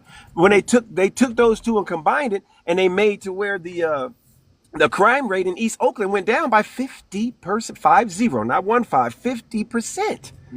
Based on knowledge of self and knowledge of their system, to where what happened with the pew pew rights. They took the pew pew rights, not YT folks, and it's the only time I'll give any type of sympathy, so y'all don't get mad at me. YT folks suffered for not having gun right or pew pew rights in Cali because of us, because of the Black Panthers. They was like, oh no, these Negroes know the law. I can't just pew pew them and get away with it. And now they got them too because of what we wrote down. Oh no, we got to change this. Remember, brother, America was a baby. They got America right in their eyes because there are millions. They made millions and millions of dollars. And most of the YT folks in this country who have a mass amount of wealth was inherited some way, shape, or form from chattel slavery. Period. Absolutely. Point. Not most. Blank. All. What you mean most? Okay, so I just try to be politically correct sometimes. But what I'm saying is the imagery and what happened with the separate parts of hip hop and all that type of stuff is a group of young brothers who were being rebellious and want to practice their art, but you got to realize you're dealing with new money. Think about that saying, new money. Think about that saying of the mentality of young brothers who nobody taught them how to be financially literate. So they're getting into situations like with the NWA, Ice Cube, Dr. Dre, Eazy-E beef. They have no guidance. So and then you put money involved where I can use money to mask my ignorance, or I can use money to mask what I don't know. I can use money to, again, enable myself and enable the others around me. So I don't need to I don't need no knowledge. I can pay for a person's likeliness. I can pay for a person's respect. Bro, it's so many layers of us that one live ain't gonna let us break it down. If we want to unpack who we really the fuck are, that means we gotta be naked. And I'm talking about metaphorically speaking. We have to be naked. But people today are not a part of that 5%er because they still straddle the fence. Imagery happens to us both subconsciously or directly and indirectly. And we got to stop it. And we don't want to, because stopping it does two things. Toxic people, if you remove the attention that they get, are they getting any more? They're not being fueled. They need that gas. They go on empty if they don't have some toxicity and some type of attention. And then other people that need validation, who are quote unquote trying to find themselves, if they can't find themselves or don't know what they're looking at, they're going to find themselves in a dark hole. That's where we need to have the leadership. But people too hard-headed. We want to undermine each other. We want to take it to, oh, I'm a woman, so this, or you want to take it to, oh, well, you're not 45, you're 20. I'm not going back on you, Ian. I'm just saying these are the different things that we do to each other. We don't take each other for who we are. You dealing with a well-studied individual, or you dealing with a person that went to culinary school and they know how to cook. Like my daughter, my 22-year-old twin brother. When I say I will leave my wife's plate, I'm not married, but if I had a wife and I had a plate and my daughter said, Dad, I made some meat. Hey, babe, you leave my wife's plate. I'm not married, but if I had a wife and I had a plate and my daughter said, Dad, I made some meat. Hey, babe, you need to put this shit in the microwave. Come on. Daughter house. That's how good it is, because she's well studied. She has a passion for it. I'm just using that example. Like, we need people like that know what they're doing versus these people that believe all the goddamn time. The believe is fucking us up. Okay, I So got you. are not shun those, because there are people who get sent off to college and you come back and you try to give that wealth and it's turned on you. Oh, you think you're better than, or are you trying to tell me, well, what did you think we just spent $80,000 on me being immersed in the study of political science for me to come back and tell you they're both of the parties are on the same the wing of separate wings of the same bird, but you don't want to listen to that. You're getting caught up in your emotionalism. So what was the point of sending me to school and spending $80,000 to give me a top education for me to come back with the knowledge, and then you say, oh, you just think you know everything, you don't know what you're talking about. So that also happens in the community. Ain't we our own worst enemy? That trust. That's that Ain't lack we of our trust. Yep. own worst enemy? And then you spoke on this Yes. It's a earlier. lack of trust. You said, but that lack of trust is fast. They go all the way back to slay a baby, right? But Yes, manumission babies. Manumission babies. If you guys don't know what manumission is, manumission, MANU mission, MISSION. Look it up. If you don't know what it is, humble yourself and look it up. If you care about your people, black people, look that shit up. It is very, very heartbreaking when you read it thoroughly. Manumission is the process of like a quid pro quo. If you accept my Christianity, or if you think about Denmark Vesey, think about John Brown, if you tell on your fellow brother and sister, I will give you your freedom. I will give you some incentives. I'm incentivizing you to tell on somebody. That's where we come from. And it started here in this country. And then it was also perpetuated in South Africa and South African apartheid. What I'm telling you is, when it comes to us, everything that has happened is today we are a derivative of everything that has happened. And now they don't thing that has happened is today we are a derivative of everything that has happened. And now they don't need to create systems no more. We are perpetuating the systems for them. Exactly. And I've often said that the only thing that I want, what's his name? Black issues. Big bushy. Oh, geez, I can see his face. He passed not too long ago. He had the big white mustache. He's the one that let us in on the fact that Michael Jackson owned over half of Sony Record, and his name will come to me. However, I once saw him say something. Dr. Umar? No. I know Dr. Umar or Ifa Tunde? No. This is an older gentleman. He's much older. He had to be in about his 70s when he died. He's dead. Delbert Blair? No, that's funny not looking glasses. No glasses, but he did have a big issue. I'll shut up. My bad. And his name will come to me. However, I once heard him say that white tea supremacy is so detrimental to the safety and security of the black man that it benefits us to know it better than them. And once he said that, I was like, God damn. And I started paying attention. And I noticed the one thing that I noticed, that it's not all that sophisticated. It's not all that complicated. But the one aspect of it that makes it, if you're into that kind of thing, that you would say that it's actually beautiful in its simplicity and complexity at the same time, is the simple fact that they no longer, and you said this, Shaq, they no longer have to do it to us. We do it to our damn selves. We oppress ourselves. You know what's even more damaging, Ian? The point to where we don't even realize that we're doing it. And when I say All right. we, I'm talking about the ones on this Yes, side, sir. the ones that Yes, sir. claim they are pro-black, the ones that claim they are pan-African, the ones that claim that they are about the black diaspora. They don't realize that we still do it. We hold on like there's secret love and hip hop pan-Africans in this motherfucking app. There's secret little undercover baddies, VMA, VHF, whatever that shit called in this app. There's some secret shade room, baller alert, Hollywood unlocked, spiritual word frequenters on this app that call themselves Pan-African. That shit ain't indicative of nothing that's positive for us. None of them All right. pages, none of that shit, none of that YouTube, none of them shows, none of it. There's no reason we should watch it. Those are the ones that come on these apps and say we're gonna boycott African businesses. Them the motherfuckers that like, come on, bro. We have been so jacked up when it comes to it, to where the people that are jacked up think they ain't jacked up. That's the part that's scary. The William O'Neills, we literally just had a brother before you came up here. He came on here. He came on the app. Like, of course this is an app. And I hope y'all can, I want y'all to, anything I said, I want you to pull this in and embrace this. Because when I talk about William O'Neill and James Wormley Jones, I'm serious. It is a scary, scary thing. Now notice I said scary. I ain't fearful of shit. Anybody can get this work. But a William O'Neill and what he did to Fred Hampton, do you understand how dangerous and how scary that is? This young brother just came up on Don's Live because he loved what he seen, or the person that was on one of his backgrounds. He has this romanticism of this person, and he didn't know how to articulate himself. He talking shit. He says, "Hey man, take it down, man, or I'm gonna report y'all live." That is a small equivalent of what William O'Neill did to fucking Fred. That is a small equivalent of what William O'Neill did to fucking Fred Hampton, bro. Of course.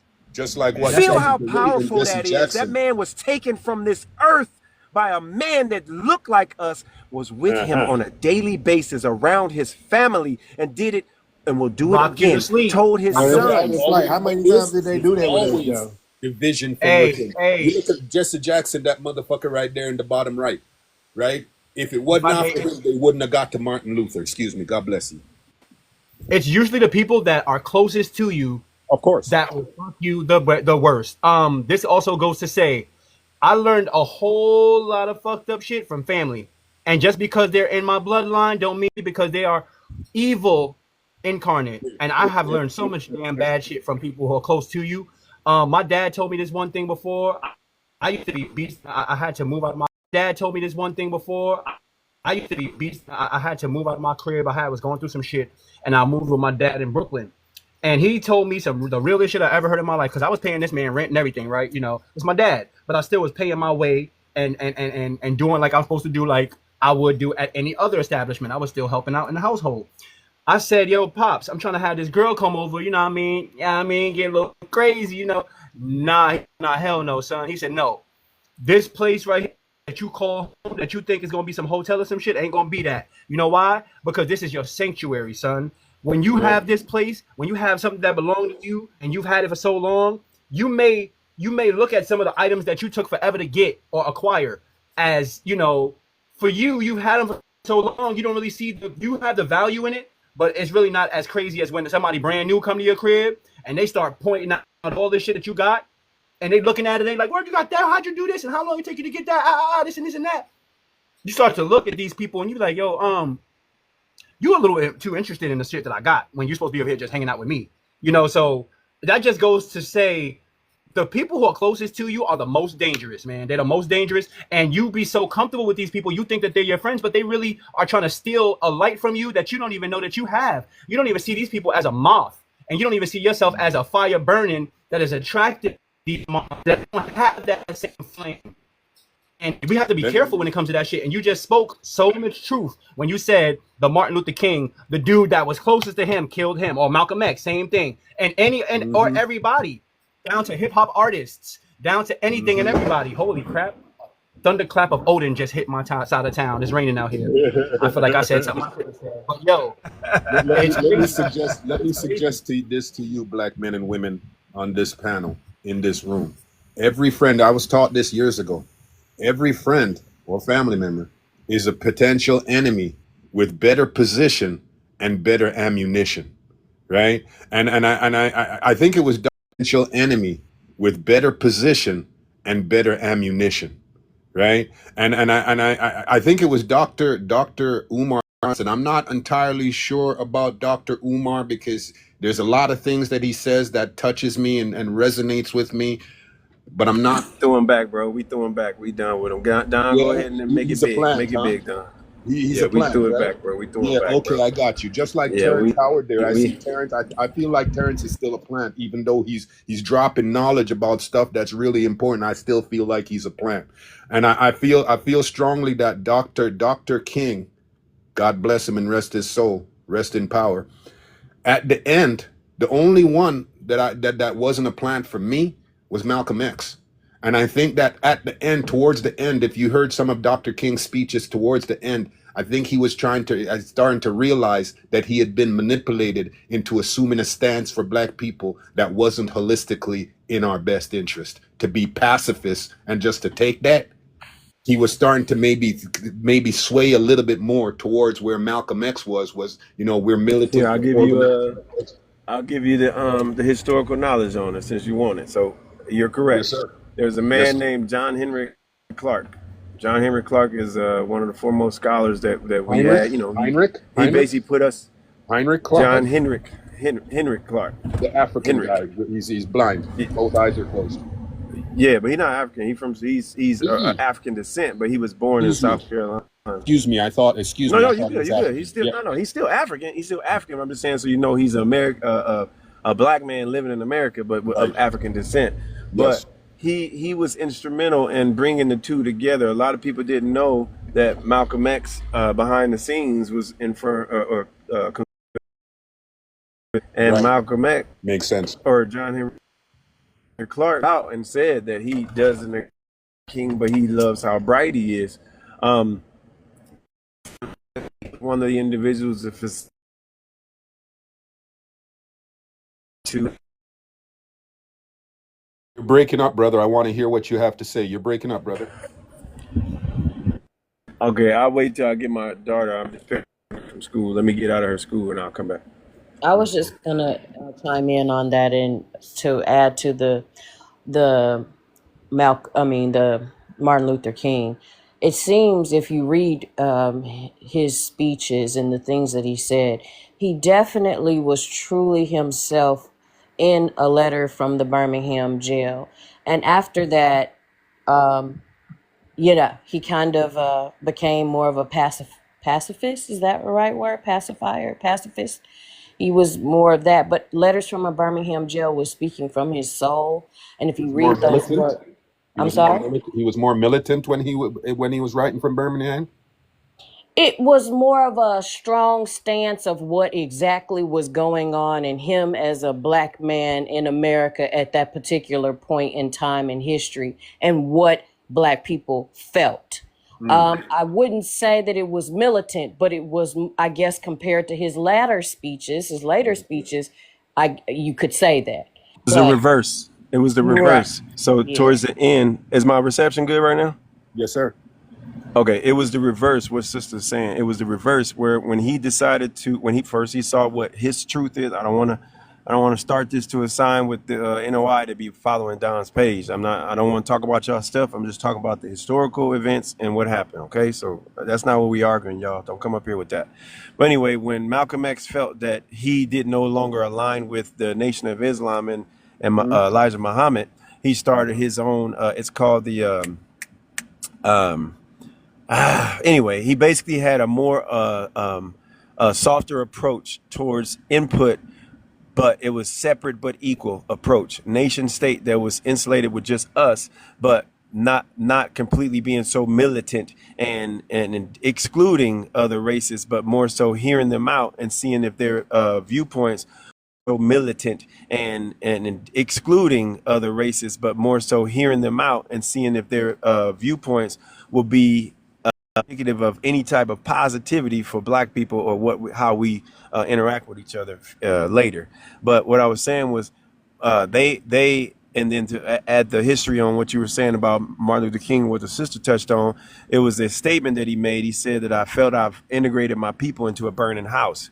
He basically came to realize that integration was, and them quote unquote allowing and lessening the restrictions, meaning allowing us to march and allowing us to even to talk back per se. You know, I'm using that sarcastically.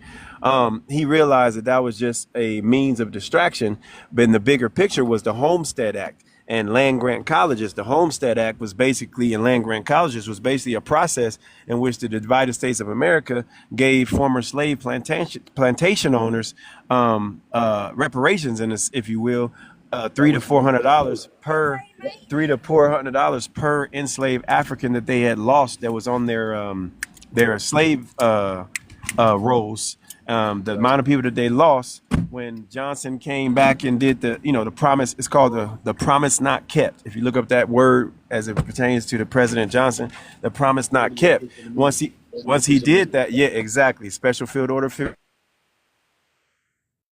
Lost you a second, brother. Come back.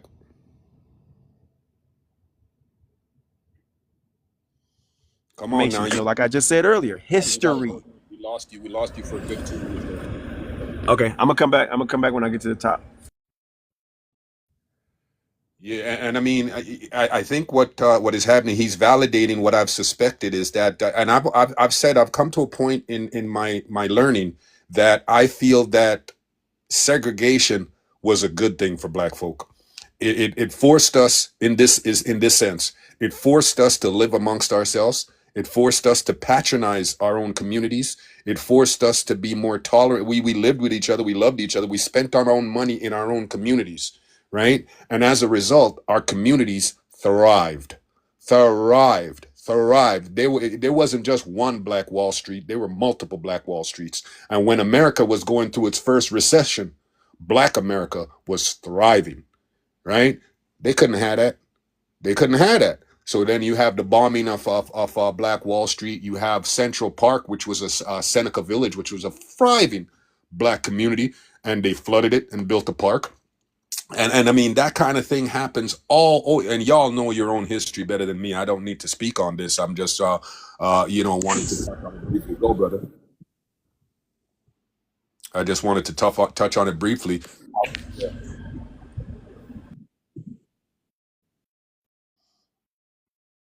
So we now. I don't know if y'all can hear me or not. We got you now, brother. Go. Okay, so basically, just to wrap it up,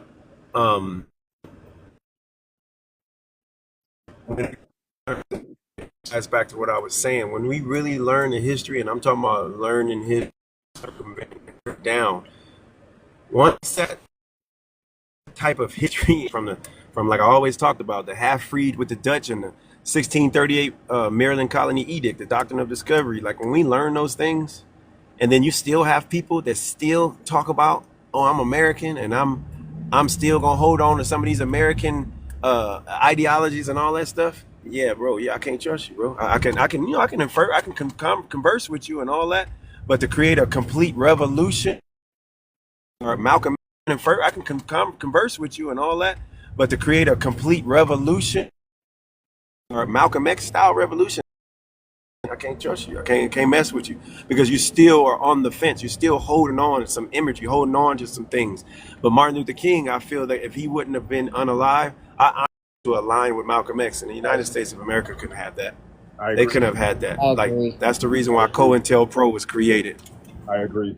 100% I agree with you, brother. And that's exactly what I was trying to allude to, is that I suspected that. And thank you for confirming it. I would ask this. If you look at every organization that was holistically created for the benefit and the uplifting of Black people, and that they were destroyed, the Black Panther, the Move Party, Malcolm X movement, so on and so forth. Dr. Adoniram Marcus Messiah Garvey, and I give him that title because he's a Jamaican. I'm a Jamaican. That's my fellow countryman. And he had to leave Jamaica to be heard, which is so tragic. The prophet has no honor in his own town. But you look at and his Pan-Africanist movement, whereby he was in a position where he had enough money, he had enough funding that bought his own newspaper. You all know this. He actually had ships, and he was in place to take the slaves, and they were in dealings with, was it Jefferson at the time? And he was going to take the slaves and take them back to Africa.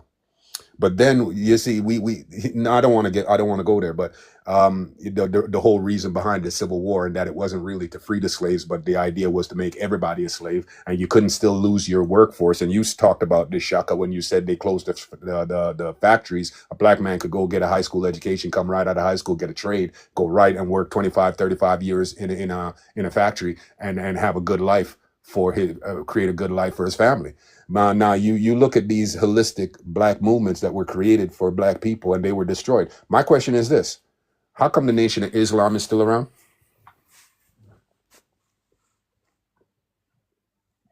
Honest question, guys. I know what I suspect. However, when we're talking, and you guys mentioned it, and again, I don't want to get anybody in trouble, but when we're talking about the bourgeoisie, right? How come the Nation of Islam is still around? That tattoo on LeBron James' chest, for a guy that never went to college, why does he have a fraternity tattoo on his chest? What does it represent? Yeah. I see where you're going. Hmm. But again, I don't want to get your platform in trouble, brother. So I'm on. My platform already shadow banned. I did good today though. But again, I don't want to get your platform in trouble, brother. So I'm on. My platform already shadow banned. I did good today though. For I ain't gonna lie, made hope. Yeah. Even when it comes to these fraternities or these secret organizations, Hey, here we go. yeah, I think if we was to really discuss it, I kind of like when I talk about it, I talk like they're listening, right? Right. They have their shit is based in fictions too. These people do the same thing. They probably subscribe to some shit where they talking, I don't know. But at the end of the day, it's just a networking club. It's just like a country club. Fancy people trying to be bourgeoisie, trying to be really just trying to have power and control over people. And I don't know like the recruitment or the ultimate ideology. I know for the root of the one that like definitely affects us is based in like a mythology that dates back like 2,300 years, 2,500 years ago. But for the most part, it's just a whole bunch of people indoctrinated in misinformation that's based in tradition, based in heritage, and we just carry it on, not really ever look into it because it becomes part of our identity. Mm. I years ago I was working on this job site about 10 about a decade ago, and I was doing some construction work as a laborer, and it was a rainy day, so the job site was a huge project. I mean, they were working 24 hours around the clock. It's a huge project, and it was a rainy day, so we didn't have a lot to do. So we were kind of just chipping the cement off the rebar so that they could pour the cement. Whatever, doesn't matter. Just keeping busy work. And me and this brother from I think he was from Montreal, and I mean, there were so few of us on the job site that I mean, obviously we were gonna flock together. And so me and him is just there in the corner in one of the lanes there chopping it up. And I say this to speak to what you say, that you feel that whenever two or three black folk are together, bro, they are listening. That is a fact. And here's the proof. Me and him, we just chopping. We talking poop. We ain't even talking about nothing significant or relevant. And I happened to come out because we in these channels and you got to climb out. And I happened to climb out. And, bro, the supervisor was right there on the slide listening. Didn't know that I caught him. I caught him. He saw the two of us there. Oh, what are they trying to take over the job site? No. What are they talking? No, bro. The paranoia is so real. And I wanted to ask you, Shaq. I read your name. We are more than black, with the emphasis on Morse. Are you in fact a Morse, sir? If I can ask that. Nah, bro, you should know by now. But by me talking, I ain't no more. It's just a play on words, though. Oh, I That's all. got you. But however, no, Just a play on words. I thought it was interesting because I know I'm somewhat familiar with the Morse and their Just contribution. like this, when I made this name, I did not know that. Like I knew about the Moorish Science Temple and Noble Drew Ali, I knew that history and the Malachi's of York and all that, but I did not know that there was a group of Moors. They're gone now. They ran them all off, but I didn't know that it was a group of fake Moors on this app. And so when I made the name, it was more so I was still on Instagram, and I made the YouTube channel and the Facebook. I had made the name just to I wanted to make a name that did not match the usual shit that people Sure, who fake consciousness and fake Pan-Africanism, sure. they make those names to lure people in to get a bunch of people to like them. I wanted to make a name that was rooted in history, but also rooted in like waking you up. Like, damn, what? What'd you say? You know what I mean? And it does that. Like, I know for a fact, the name literally it brings people in because they be like, wait, what the fuck did he say? And then they'll go look at what my content is, and boom, I won. They go to the content and they look and they start learning something, and then they start sharing the shit out. So it's been, but I'm shadow banned. Like my page, although it says 235,000. Start learning something, then they start sharing the shit out. So it's been, but I'm shadow banned. Like my page, although it says 235,000, it's well over. I'll show you a screenshot now that on my actual homepage on my phone, the message, the notification, it says it's in the 900s.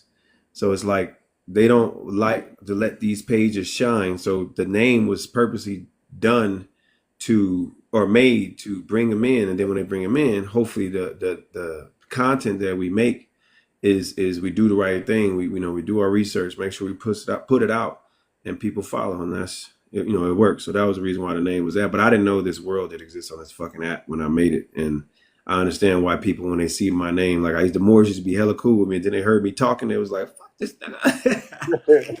No, and I mean, I'm not even familiar with the Moors on this app. I was more speaking to the historical relevance and the historical importance of the Moors as a people, who were, single-handedly responsible for bringing Europe out the Dark Ages, right? So yeah, that's the ones that I'm talking to you. Are you are talking about? Are you affiliated with them in any way, shape, or form? I mean, your ancestry. Not affiliated with them because that's not us, but it's a history that's rooted in people that are, that lived in Africa, and some of them do look Yes. like us. So yeah, that's the reason why I love it, because the contribution of the Moors, whatever their phenotype is, the contribution is what was another reason why I use the name, and why that 7-Eleven is important, is because that history that they brought, that information, that knowledge, those customs, the things that they brought to that Iberian Peninsula was also stolen. My reason for using the more part for this page, the people that know me when I first made this page, is because of the contribution they made that the Europeans stole Yes, and sir. changed Yes, sir. to spread to the rest of the world and didn't give credit to. So that's the reason why I acknowledge the Moors. I know the Moors was a mix of people that don't come from, they're not me, E1B1A, but they are from Africa, and they, resided, and some of them are actually, what we would having the African descent, but it's just mainly their contribution to the world and how the Europeans in fact stole that as well. That was the main reason. I thank you for that explanation. I look at the Great Renaissance, which is, when spoken by a WTE person, is the epitome of European innovation, and the greatest era for Europeans of art, and so on and so forth. Their greatest contribution to Western society as a whole. All it was they took everything that was black and they painted it white. Uh, the Renaissance. You look at, I've seen accounts that suggest that, what's his name there, one of their big guys there, Shakespeare. I've seen stuff that said that he was a Moor, he was melanated, and if he was not a Moor, the woman that did his writing, she was in fact a Moor. The ruling class in Europe at the time were Moors. They had conquered Europe, specifically Spain, and spread to other parts. But they had conquered, and even coming over. There was one fellow. If you look at that You painting, can't say Europe though. You can't say Europe. You have to say the Iberian Peninsula, not thank you for Europe, that because learning. Europe was Right. yeah, Thank you for Europe that was learning. doing Europe shit. And the Iberian Peninsula was a different story, and that was the headache for Isabella and Ferdinand, not all of Europe. All of Europe was going through some other shit.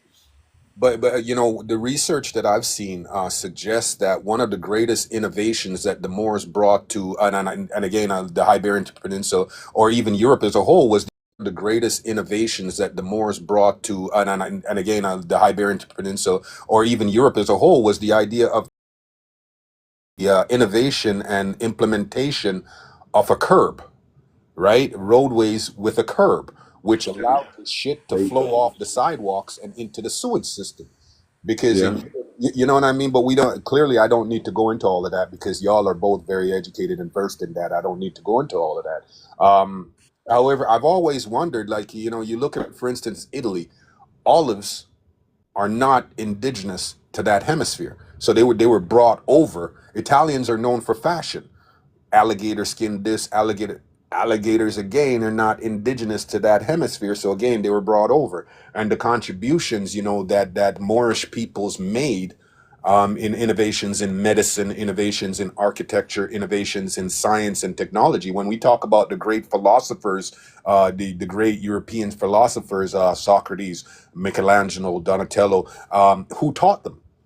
The only universities at the time were in Kemet, right? And then you look at, I don't want to go down that whole avenue. I don't want to go down that rabbit hole because we know what we Hidden know. Colors, huh? You been watching Hidden Colors? I mentioned that earlier. Oh, okay. I mentioned it I earlier. hear it because I studied it. I studied tape one, two. Yeah, I said tape. I'm 45. I'm old. I studied tape one, two, three, and five. I studied them, like I went through because I wanted to debunk anything that was misinformation. So I studied it and I memorized it. And the talking points that you're saying is based on that one part where they were talking about Beethoven and talking about the music and talking about the harp and how the Moors got statues in there. Trust me, I know what you're talking about. But you just got to be careful because a lot of stuff that was on Hidden Colors is pseudo, is some conflated shit because you're dealing with a person who made that as a pimp. He's a fucking liar. He's a person that don't respect our women. He doesn't respect our people. So he brought those people together to center himself and become the person that everybody was looking at to kind of make it as if he's a fucking historian. He's not. But when it comes to those histories, you just got to, because when you go into things like raised curbs and lanterns and like putting a toilet and the Moors contributed to the, what air conditioning was, like the flow. There was a reason why they went to that area because it's protected. It has rich soil. Like, you know what I mean? So what I'm saying is you have to go into history, just history of Africa because it's protected. It has rich soil. Like, you know what I mean? So what I'm saying is you have to go into history, just history of Africa alone in you had that type of shit going on in Benin, the Great Wall of Benin. Like, look at that wall. Look how long it is. Look how big it is. And you got the Mauritania. You got the in Mana Mutapa in ancient Zimbabwe. You had 3-story buildings. The Portuguese wrote about it. Like they wrote about it in their documents. You got to see it. You have to read it and transmagrify from Portuguese into English. So all throughout Africa, Black people were doing great things. And what we do with history, we try to make sure people know where it comes from and not just putting it into one thing and trying to make everything Black. You just gotta be careful with that, bro. Yes, sir. Appreciate you. Are you guys familiar with that skit by Richard Pryor where he's on that archaeological dig with the two white archaeologists? Are you guys familiar with that one? Using humor to educate our people, but we didn't get it. You know what I'm saying? We didn't get it. If you get a chance to look it up, it's pretty popular. It's pretty popular. We didn't get it. We didn't get it. But yeah, we I appreciate what you guys are up here doing. I see you. I see you, and that's probably the highest form of a compliment that I can pay to you two men. I see you. I see what you're doing, and I appreciate it. We need more. We need more. Just that. The end statement. We need more of this. Yeah. So I'm about to bounce out of here. I gave both of y'all a follow, so when I see that y'all are doing this again, I'm gonna jump back in. I hope y'all don't mind. Thank you for your time. Thank you for the education. Thank you for your tolerance and your teachings. God bless you both. Appreciate it. All right, you as well.